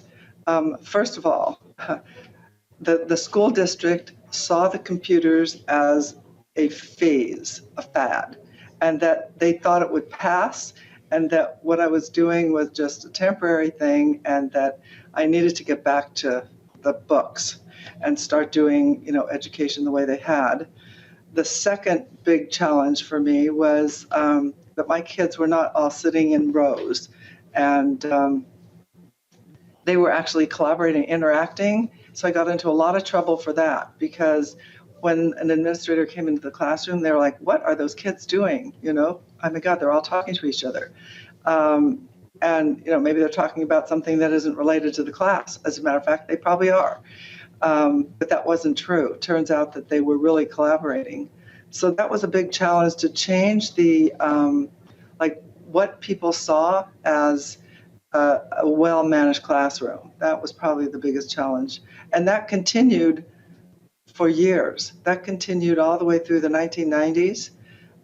Even into the early 2000s. And I would say that in many schools today, there's still the concept that if the kids are all sitting quietly in rows and not interacting much with each other, that is the model for the school. That is the model school. And I think the model needs to change. But anyway, that was probably the biggest challenge for me. and then getting them to see that that computers were here to stay. Hard to believe that they didn't think that was true. All right, now Claire, why don't you take this one? Why is it such a popular class? So building off of Waj's philosophy, our entire journalism program is completely student-run. But I would definitely say Waj's publications are the most student-run. So our entire publication process is we use a lot of technology. So first we have story ideas, which is run by students, the editors of the paper, and then the students come up with their own ideas. Waj will throw in like something if it's very important or she thinks it'll impact the student community. But for the most part, it's just student brainstorming. And then we go ahead and do everything with Google Drive. We do our edits with the comments. And then the students teach each other how to use Photoshop, Adobe InDesign, and we lay out our entire paper. Do you want to? Yeah, here's a copy. So this is one of our recent additions. And essentially for the entire publication process of our paper, Waj is sort of hanging out in the background, chilling in her office, and what she does is at the very end of our writing process, our design process, she will give everything a quick look over, and if something is going terribly wrong, if there's like libel or something is structurally like a chaotic mess, then she'll be like, I think you should reconsider that. But for the most part, it's just student-run, student independence, and there's just a ton of creativity flowing around. And I think that this is so appealing at a high school like ours. We're extremely competitive. We are a very academically focused school. And for students to have such a creative outlet and a class where they have control over everything, I think that that's extremely attractive to young people. And I think beyond just learning how to use these tech tools like computers and Photoshop and Adobe InDesign, what's really appealing to young people is in Waj's journalism class, we are able to write about whatever topic we want to. So since Pali is a public school, we have no censorship. And day one beginning journalism, Waj and our other journalism advisors say to us, you can essentially write about whatever you want as long as you're telling the truth and it's not hurting anyone and it's within journalism ethics. Right off the bat, they tell that to us. And I know with a lot of my friends, even at private colleges, their administration won't let them write about certain things. No one has ever had that problem here. So you see students, criticizing academic policies at school. You see students following the shutdown of a mobile home in our community, social justice, student sexuality, everything and anything, provocative or not provocative. Waj is always supportive. And to have a teacher that supports risk-taking and pushing the boundary, even when it could be borderline inappropriate or risky, that's so refreshing, and students definitely don't get enough of that. And so I think that is why our publication is so attractive to the student body. Terrific. I'm so glad that you were able to show the actual paper, because I think you're giving some of the big names in the newspaper industry a run for their money. It looked really impressive. And as I was saying before, it's the reason why they're award winners. All right, we're going to move to San Diego now, and Melissa standing by. I'd love to hear more about the High Tech High approach to education. Sure. Well, High Tech High was really founded as an exploration or an effort to try to look at equity in public education.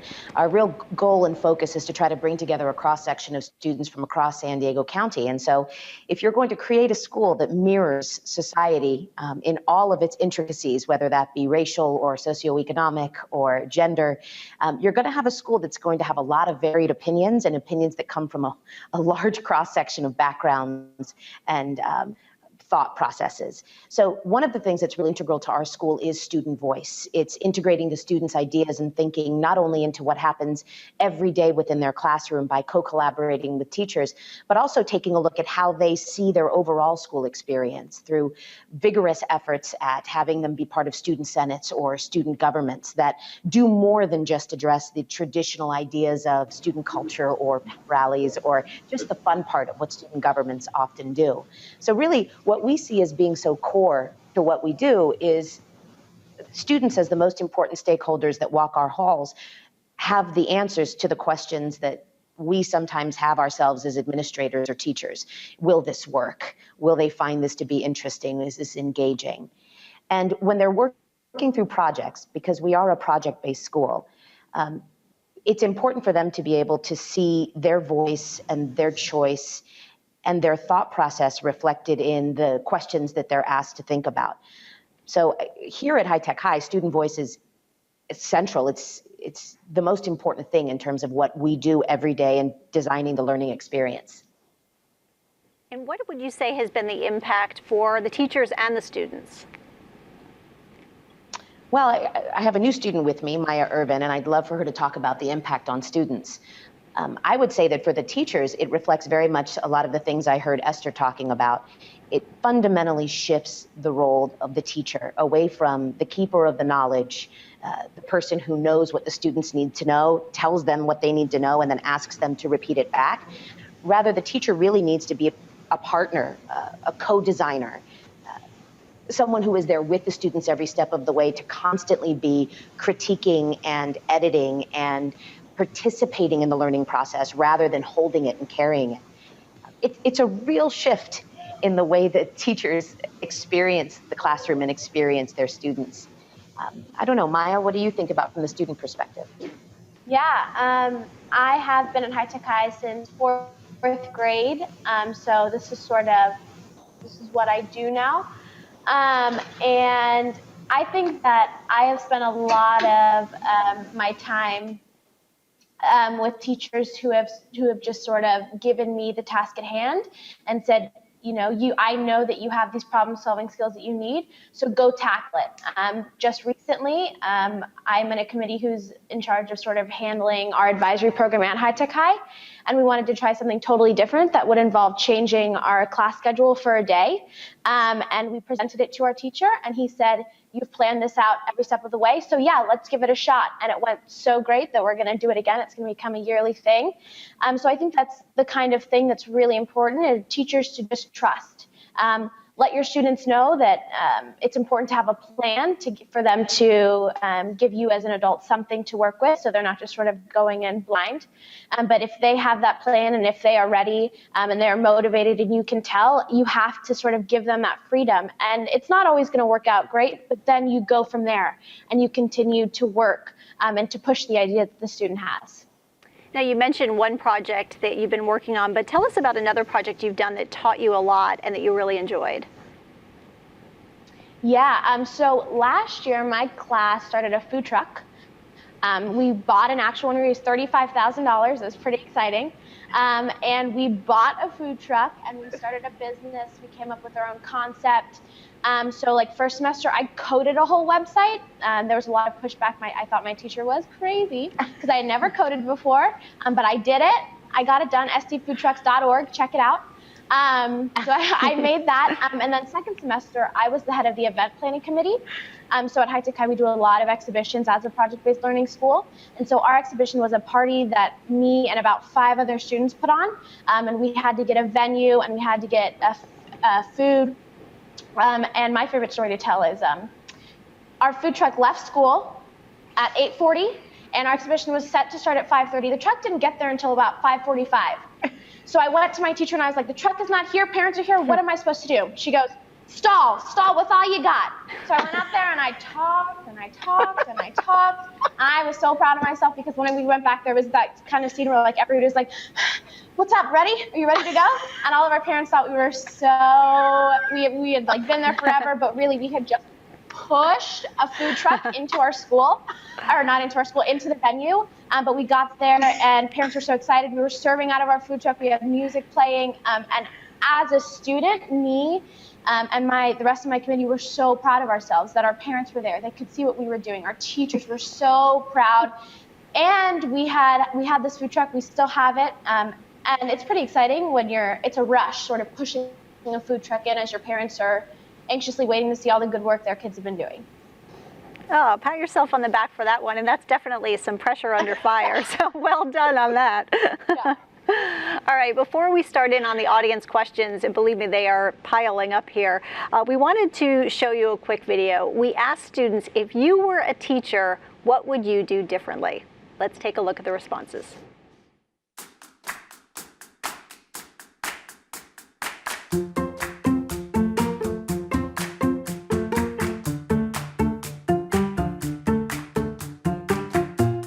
If I were a teacher, I would be different by adapting my teaching strategies to better utilize technology to benefit the students. So a lot of times when teachers think, let's use technology, they just think I'm going to have them type the essay instead of writing it. But that doesn't really make the essay more engaging. There's a lot of things that you can do to still use technology instead of simply just replacing something on paper. If I was a teacher, I would teach computer programming because in the next few generations there will probably be a lot more electronics, so it would help prepare them for that generation. If I was a teacher, I would change school by making most projects online. I would do this so kids can't lose papers. Also, I would do homework in school and schoolwork at home. I think school should be changed so then you can do more of what you want to do in a project. So if you want to sing, you can sing for a project. If I was the teacher, I would ask the students what they thought about the lesson and what did they learn, and are they now inquired, and are they reflective? I would make sure there was a way to teach each student the way that's good, that works for them in each classroom. These videos are so much fun. All right, now it is time to turn to these audience questions as they keep coming in. And my first question is going to be for Jason and for Samantha. So why don't we start with Jason answering it first? Let's see. Jenny talked about how do we create conditions in schools where students know it is okay to take risks? Yeah, I think that one of the most important things to make sure that risk taking is supported is that we model it for our students, and that we put them in charge of situations, much like the food truck example at High Tech High. But we're there to support them, and we understand that things aren't going to go perfectly all the time. So an example of that is last year here at Leiden during our state testing days, all of our freshmen and sophomore students, which is about 850 students, about 900 students here, they usually would do practice tests when our juniors took the actual state test. And last year we decided to change that up, and we allowed them to completely design those 2 school days and what they look like. So they came up with sessions. They wanted to teach everything from photography to hairstyling and nail painting to robotics to Zumba. And they picked the sessions they wanted to go to. It was all led by students, and the teachers really just took attendance and were sitting in the rooms. And then each day concluded by the classes coming back together in small groups, and then thinking about a major problem that faced our school or our community, and then thinking through that and potential solutions for that. And then there was also a community service component to that. But all of that was put together by the students, knowing full well that not each one of those 50 or 60 sessions that were put together were going to go perfectly. But we gave them the opportunity, we gave them the stage, and we were there to support them. But just giving them, again, those authentic challenges and opportunities, I think, is what we truly need to do. And Samantha, is there an example you can give where you felt as though, okay, it's all right to take a risk because this teacher did this or someone else? I feel like everyone's always giving me an example because I'm taking risks every day. I mean, literally in probably 5 out of my 7 classes, I'm taking a risk every day. I'm doing something different. We're trying something new. We're working with different material or different technology that we never had before. I I seriously feel like I'm always taking risks because my teachers are always taking risks. They're literally coming up to me and saying, hey, do you know how to work this program? Yes, I do. Show me how to use it. Let's all use it together. Okay, cool. We can do this together. We're constantly doing things that maybe even both of us don't know how to do. And we've done that a lot in my journalism class, and that's been really cool too, with showing like hey, like my teacher, Mr. Rossi, he didn't know how to work something, and I didn't know how to work something either. So we worked together. I stayed after school one day and we worked through it, and we tried to figure out how we were going to work this together to show the rest of the class, hey, this is how we're going to do it, and this is how we're going to make everything happen. So I don't really think that there's like a day where I'm really not making a risk, because I'm constantly taking risks. There you go. It's all because of my teachers. Yeah, that's the kind of answer you want to hear. All right, I'd like to pose the same question to Melissa and Maya. So again, the question is, how can we create conditions in schools where students know that it's okay to take risks? Melissa? Oh, and you switched out here. We are back with Max. Like magicians back there. I don't know what's going on. The magic curtain. All right, so Melissa, you want to go ahead and talk about it? The most important thing that we need to do with students is we need to authorize their voice. I think it's not just about saying, hey, we want to hear what you think, but it's about creating the structures, the spaces, the questions, the access for the students to know that not only do we want to hear, but we're actively going to ask you what you think. I think that's most important here, because often if we're going to sit back and wait for students for whom school is often not a safe structure to step up and try to challenge that structure, that can often be asking too much of students who are already struggling to find their place within school. So I would say taking that time and creating those structures by actively creating student governments that don't just address issues of student culture, but that actively ask students to be critical about their school and to seek out spaces within their school that they believe could be improved to reflect their own needs and desires and vision and self. So I would say crossing that divide and making sure that the staff and the administrators are doing that in a way that clearly authorizes students to be critical, to be constructively critical, and to be part of the team that is addressing anything that they see as a need. That to me is the most important thing. And Max, what's your take on that? When was there a time when you felt as though a teacher pushed you to take a risk and said it's okay? Yeah, so there were a lot of times that has happened, but one of the most significant experiences with that being said is I actually was from kindergarten through 8th grade, I was just in like a traditional elementary school. And then I came in here to High Tech High in 9th grade. And one of the very first projects that we did was a collaboration between my math, physics, and English class, which was the comic book project. And we had to create a short story for my English class and then incorporate into that short story a physics concept that we were learning in our physics class. And that was one of the first major projects that I had ever done with deadlines and multiple drafts and critiques. And I was partnered up with someone who was not really motivated. And it was really difficult for me to not only get through this project on my own and brush up on and really learn new time management skills. It was really tough. So I went straight to my teacher and I said, Chris, like, what should I do here? And he was really, really helpful with just being like, you got this, like, you know, you can do this. Like, I'm here to provide you as much support as you want, but I think it would be better if, you really confront your partner about some of the problems that you're having and just turn in your best work, because you know that when you turn it in, you're going to feel great. And it's going to be your best work anyways. So. That's a good lesson. I like that. Thanks, Max. All right, we have a question now for Esther and also for Claire. And Allie writes, my chemistry teacher has been telling us to ask questions to understand complicated concepts. How can teachers help encourage students to ask questions? All right, we'll get to Esther in just a moment. She took a little bit of a break here. Let's see. So let's move down, and we're going to talk to Jason now. Let's see. Robert wants to know, Jason, what do you do if a faculty member is 100% focused on teaching content only, not on projects or inspiring students? How do you engage them? Sure. So if the situation is like that and you feel like the student engagement just isn't there and the teachers really just focus on the content, I think you try to approach the teacher around what they're clearly passionate about, with reminders of what we're here to serve and who we're here to serve. So I think you capitalize on that passion that they have for their content. I think particularly in the high school, there typically is a true passion for the discipline or the content. So you look for that, and then maybe you in conversation you approach that teacher about what sparked their passions in that content. And likely it was a question. It was something that they were investigating, that they were inquisitive about at some point in their educational career. And when you take them back through that process, and remind them of that, I think in most cases they arrive at the same conclusion. Well, that's what I need to do.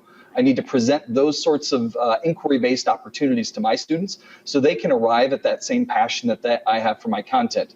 And then particularly thinking about students that maybe aren't going to arrive at that same passion for the content. How are you going to make the content relevant even for the student that maybe isn't passionate about it? And then that's a different way that maybe you have to connect it. Like in the last example, maybe you're connecting it to another discipline where they are very interested and inquisitive. So I think by really, again, capitalizing on what the teacher is presenting, that they're excited about the content and using that and leveraging that to arrive at a quality experience for students.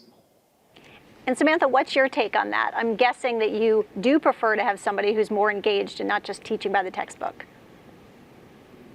I think I have most of my teachers who actually are engaged in not teaching by the textbook. A lot of my teachers actually have a student-run class, so we get to work with each other and help each other out in whatever we want to work with. As for my other classes, I've never really had a problem with another teacher, but if they do, if I've had like a teacher in the past where they're like that, normally within like the middle of the year when they see that we're so engaged and they see that we want to learn something new and we want to try something else and we want to show what we can actually do and strive for something different, they'll actually work with us. And if we ask them, all we have to do is just stop them and say, hey, can we try doing this time? Or can we do a project on this? Or, hey, I know that we're learning about this next time. Can we try and interact with like a video or a different kind of application or something like that? And most of the time they are really lenient and actually let us do whatever we need to do. All right, a question now for Melissa and for her student. You're keeping me on my toes. I don't know who is sitting next to you at this moment, but Andrea wants to know, how do you motivate learners who are more reluctant to participate? Sure. You know, I think one of the most important things that we try to do here is exactly what Jason was just talking about, and that is we try to situate learning in the places where you are passionate about and where you feel connected. So I was thinking while Jason was talking about an activity we often do with a lot of our teachers, which is called a significant learning activity, where we think about a time in our lives when we learned something, when we really learned something, when we remember having that learning experience. For so often when teachers talk about those experiences, it's working with a coach or perhaps learning to cook a particular pie from their grandmother. And we look at what it is that makes that significant. It's the emotional attachment to it. It's the feeling that you need to know it. It's the passion that you feel in wanting to know more about whatever that particular skill is. And with our students, we try to engage in the same sort of activities, which is designing projects, first of all, that have multiple entry points. So a project is not just saying now everyone is going to make a trifold board that explains plate tectonics, for instance. That's not a project. A project rather would be a curiosity, a question, an inquiry-based moment where students are able to negotiate their own answers or their own positions within how they would answer that question. And so using a food truck as an example, sure, not every student there is interested in developing a food truck, but things like thinking about developing a menu card for it, looking at researching food options, becoming part of the groups that are looking at having all of the city licenses that a food truck requires. All of those different academic-based focuses allow students to find something that particularly responds to them. And the reality is that's how 21st century skills are developing. They're collaborative, but that they should also be uniquely tied to your own passions, because so many students are being offered a world where that's really what they're looking at having to do. So I would say that those are the two main ways we do it. Projects with multiple entry points so that students don't have to create what the teacher is asking them to create, but rather constructing their own answers, and creating projects that have such varied roles. Students can find a place where they do feel themselves reflected, or at least it answers an interest. Really creating that student independence. Now, Max, this is a question only a student can answer. What can a teacher do to motivate you if you're feeling a little bit reluctant and maybe disengaged? Yeah, that's a really great question. So there's definitely been times where I've had maybe myself or just other students who were given a new project or were given a specific assignment, we're not feeling super comfortable with it. And I think this is a great example of kind of where the student voice component comes in, because if there's a student or even multiple students who are feeling kind of uncomfortable or a little worried about what's going to happen with the project, we can always kind of go back to the drawing board with our teacher and help our teacher kind of make it so that it's easier for all of us. So whether that's creating roles for people in groups, or whether that's kind of just having a whole class conversation, and for an hour or 2 hours even, it's a really, really great way for all of us to kind of sit down and just talk it out, I guess is a interesting or unique way of saying that. And in the end, every single time it's concluded where like everyone walks out on the same page, we're all happy, we're all positive, and we can move on with our project, and there's never any negativity throughout the process. I would piggyback on that and say that there's a process of critique and revision that's foundational to what we do here at High Tech High. And it's not just what we expect our students to do through their work, it's what the teachers engage in constantly with the students as well. So being willing to sit with students and say, hey, I'm not sure this is going so great. I need to hear your thoughts on this and maybe get some idea about where this is missing and where we could make some readjustments. I think I hear that conversation happening weekly here in and around our schools in one of the classrooms somewhere on our village. And I think that process is what lets the students know that we really are interested in ensuring that this is an educational system that is, of course, rigorous and that is content rich, but that particular content is not really what's important. The fact that it is content rich and that it responds to student needs and that it is really deep thinking and problem solving based, that really is what is at the core of bringing students together and hopefully creating that access for each of them. That is vital. All right, I'd like to head to Esther and get this question. It is from Allie. My chemistry teacher has been telling us to ask questions to understand complicated concepts. How can teachers help encourage students to ask questions? Particularly important when you're talking with a journalism teacher. Esther? So I think the most important thing that you can do is give students some control over whatever it is they're doing. And then if they own it, they're going to have a lot of questions because they're going to want to be able to make it the best it can possibly be. And I agree with everything that was said by the two people at High Tech High and Leiden as well. I think that the revision process, the fact that the students are involved in the whole, the teacher is involved with helping the students get to whatever goal that they're trying to get, makes a huge difference. And I think that that is really the key. Trust, giving students some trust and respect, and then allowing them to proceed. They will have a lot of questions, and then it's the responsibility of the teacher to help answer those questions. All right, and is that Kobe with you now? This is Kobe, yes. We had just a tiny little problem here in Silicon Valley. We just want you to know it doesn't just happen in your school. Crisis averted. Kobe, welcome aboard. And I'd like to ask you a follow-up question to that as well. Talk a little bit about how teachers can encourage students to ask questions. How are you encouraged in the journalism class to ask questions? Well, I think a lot of it is that it's not just about asking questions to our teachers, but it's also asking questions and questioning everything in our lives that are important to us. So I think what journalism teaches us is that when we're going out and writing stories, we have to interview people, and we really understand that there's a broad range of perspectives in the world, and we can't learn and grow our horizons without talking to other people and asking questions. So I think that the best way that teachers can encourage students to ask questions is to make them sort of take over their own learning and think that it has a purpose outside of the classroom and outside of their grades. And so in that way, I think that students are more likely to ask questions because it's for their own learning as opposed to a grade in a grade book or as opposed to making a teacher happy in class. So students ask questions when they care. You know, if you don't really care about what's going on, then you don't ask any questions. You just don't, it doesn't matter. So you want them to be engaged and you want them to care. And that's really the key to asking good questions and then trying to solve the issues around it. Oh, well said. I wanted to just say one other thing that I thought was kind of important about the publications that we do. They're all self-supporting. So students go out and get advertising and make sure that the publications actually can function. Because without the advertising revenue, they don't function. You can't publish. And it also teaches students a very important skill in entrepreneurship, actually, how to raise money for whatever it is, this project that you're working on and trying to get across. And the sound of the bell, the indication that you are hard at work as we speak. All right, let's go back to Jason and Samantha. Amanda asks, as we move into a more online digital society, what skills of the past do you see becoming less important, and what should we actually stop teaching?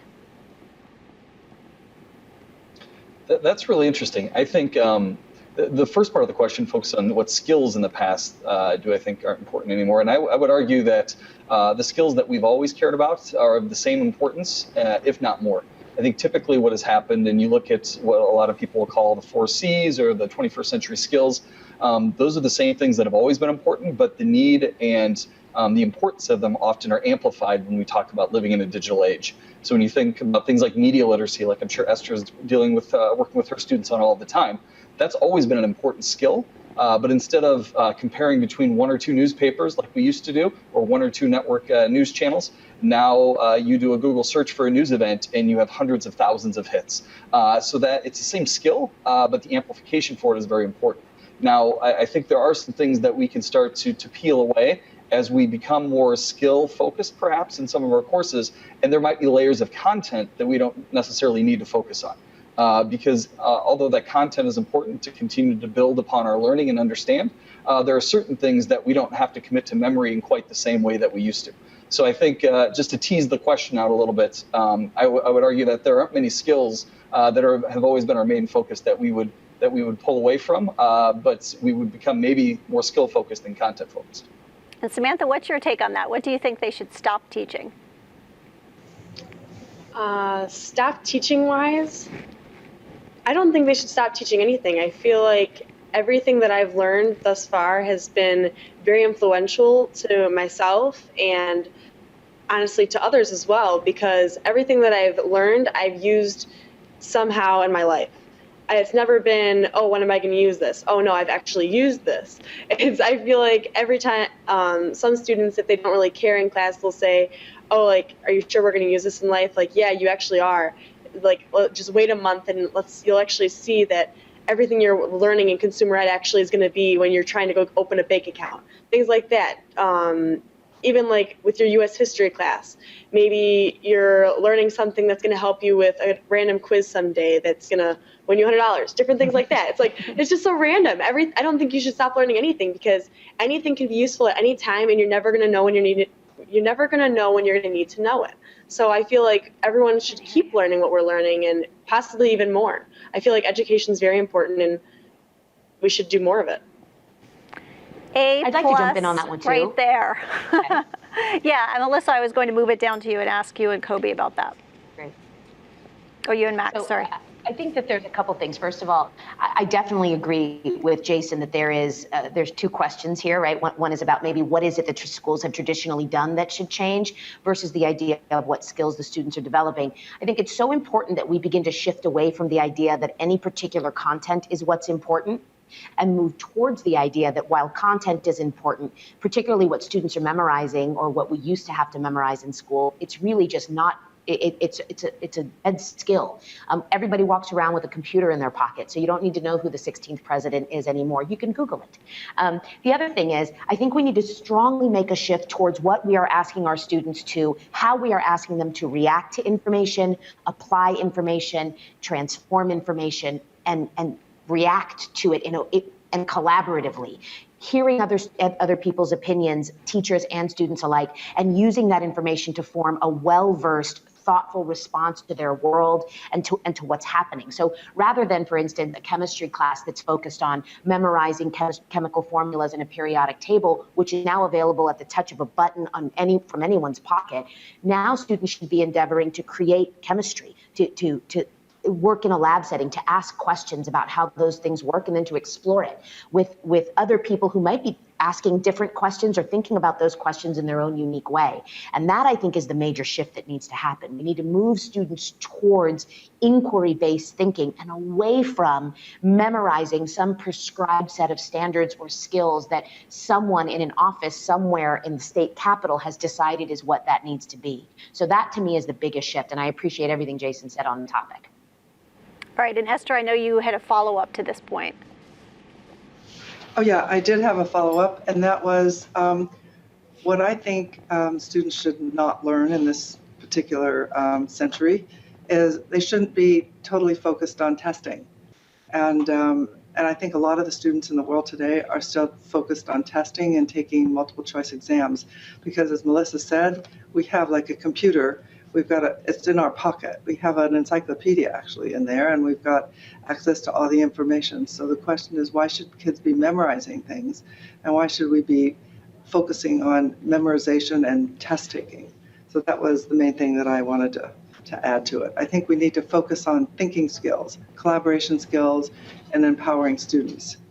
And one thing that I think that we shouldn't be taught as much is, I think the first thing that you learn when you enter an education system is obedience. And what I think that takes away is it takes away a lot of creativity in kids. If you're forced to sit in rows and always listen and never be allowed to talk about something that interests you unless the teacher allows it or acknowledges it. And so I think that one thing that we should focus more on is on fostering creativity and in using the differences between students to our benefit, as opposed to forcing each student to be like one another and only listening. And so I think that in terms of one thing that we shouldn't teach as much is obedience to an authority figure, because at a certain point when you graduate high school, there is no one that is your authority figure. You can't be obedient in the same way that you were in school. So I don't think that's a skill that really applies as much today as it used to. Okay. And this seems to be a hot topic because we're going to go back to Jason. Jason, I believe you had a follow-up on this. I had a follow-up on it, just kind of thinking about, even like in the past video when we heard a younger boy talking about how he thinks that we should have schoolwork at home and homework during the day. I don't feel like there's much of a need for memorization anymore because, hey, I can just open my Chromebook right now and tell you anything that you want to know. But at the same time, I feel like we should be learning that content at home and then taking the time that we have during the school day with our teachers to dive more into content during the school day and actually being able to look at different things that you might have never thought before. Because I know that I've been at home doing my homework and then I think, oh, here's another question. Oh, here's another question I want answered. But then it gets to the point where, oh, I'm not going to email my teacher because they're not up right now, like it's 11 o'clock at night, or oh, maybe they'll think that this is dumb or something like that. I think that if we actually spend the time at school thinking about different things like that and being able to have our minds racing at one point in time and be able to ask questions, that'll be able to make the learning experience more purposeful and more enjoyable. Okay, and as I said, this is a hot topic. So we go back to Esther. And Esther? I just wanted to say that one thing that I think needs to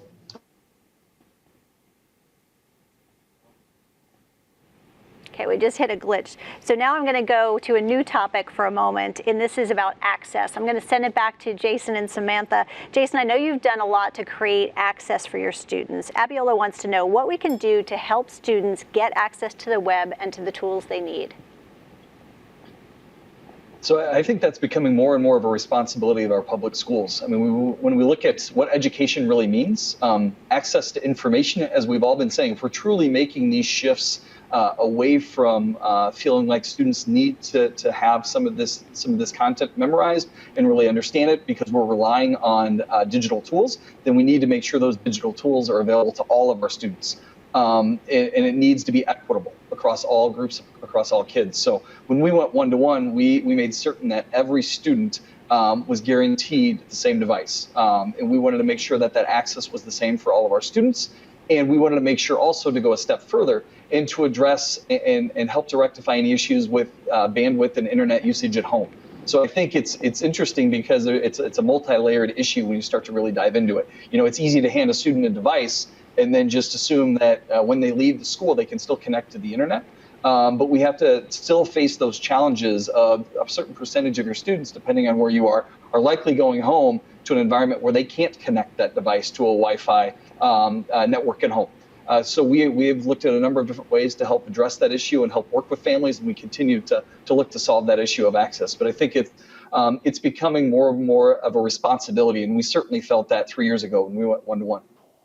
All right, this is our last question. I wish we had more time, but we are running low here. We have spoken a lot about the need for students to have real-world experiences in school. So I want to ask Melissa, because Sasha is writing in to say, she wants to know how we can engage employers, businesses, and nonprofits more in schools to help students. I think that students need to see those places as part of their education as well. So what I mean by that is often I think of a project that's happening right here, right now in this classroom. It's actually a project where students are taking a look at World War II and the Vietnam War. And one of the things that they have done is they've reached out to a San Diego nonprofit that works with veterans. And we have been so lucky to see a number of World War II veterans and Vietnam veterans coming into our building, coming into the classroom. Students have been conducting interviews. Students have been using those narratives as driving the questions that they have. And I've never seen so much curiosity around World War II and around Vietnam that's driven by these real voices. I think when projects allow students to question what's happening perhaps in the local industry or in businesses that are in their locality, creating those inroads to those businesses becomes something that's not just kind of something nice that they're doing, but it becomes central to what they're learning about. One of our founders, Rob Reardon, often says that teenagers have two imperatives. One of them is to resist authority, and the other is to create community. And I think that we always want to be a school that's not the authority they're resisting, but the community that we're creating, and let those other things, those other foundations, those other businesses in society be the questions that the students are looking to be able to access. Now, when it also comes to using them as a tool for school, I think one of the things that we believe in is throwing our doors wide open, inviting the world in. I invite anyone who's interested or curious about how project-based learning works at High Tech High to visit our campus and to reach out to us to take a look at what we're doing. We're very open sourced on the web, but I think inviting other businesses to come in is really vital, and having our students go to them as well. The second thing I'll say about that is we have a vigorous internship program. Our juniors spend 1 month of their 11th grade year out working at a professional site. We have students that work everywhere from nonprofits to Qualcomm to local area newspapers. They follow a passion of their own, and they go into a month's worth of real world work.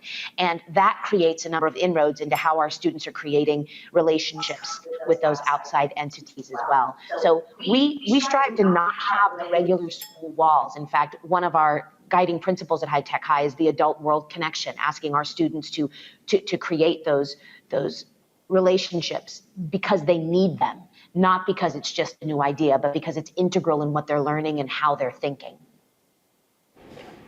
All right, thank you, Melissa. And I want to move over because I know Sam has a point to make, and let's talk a little bit about that. Sam, you wanted to make a point on that?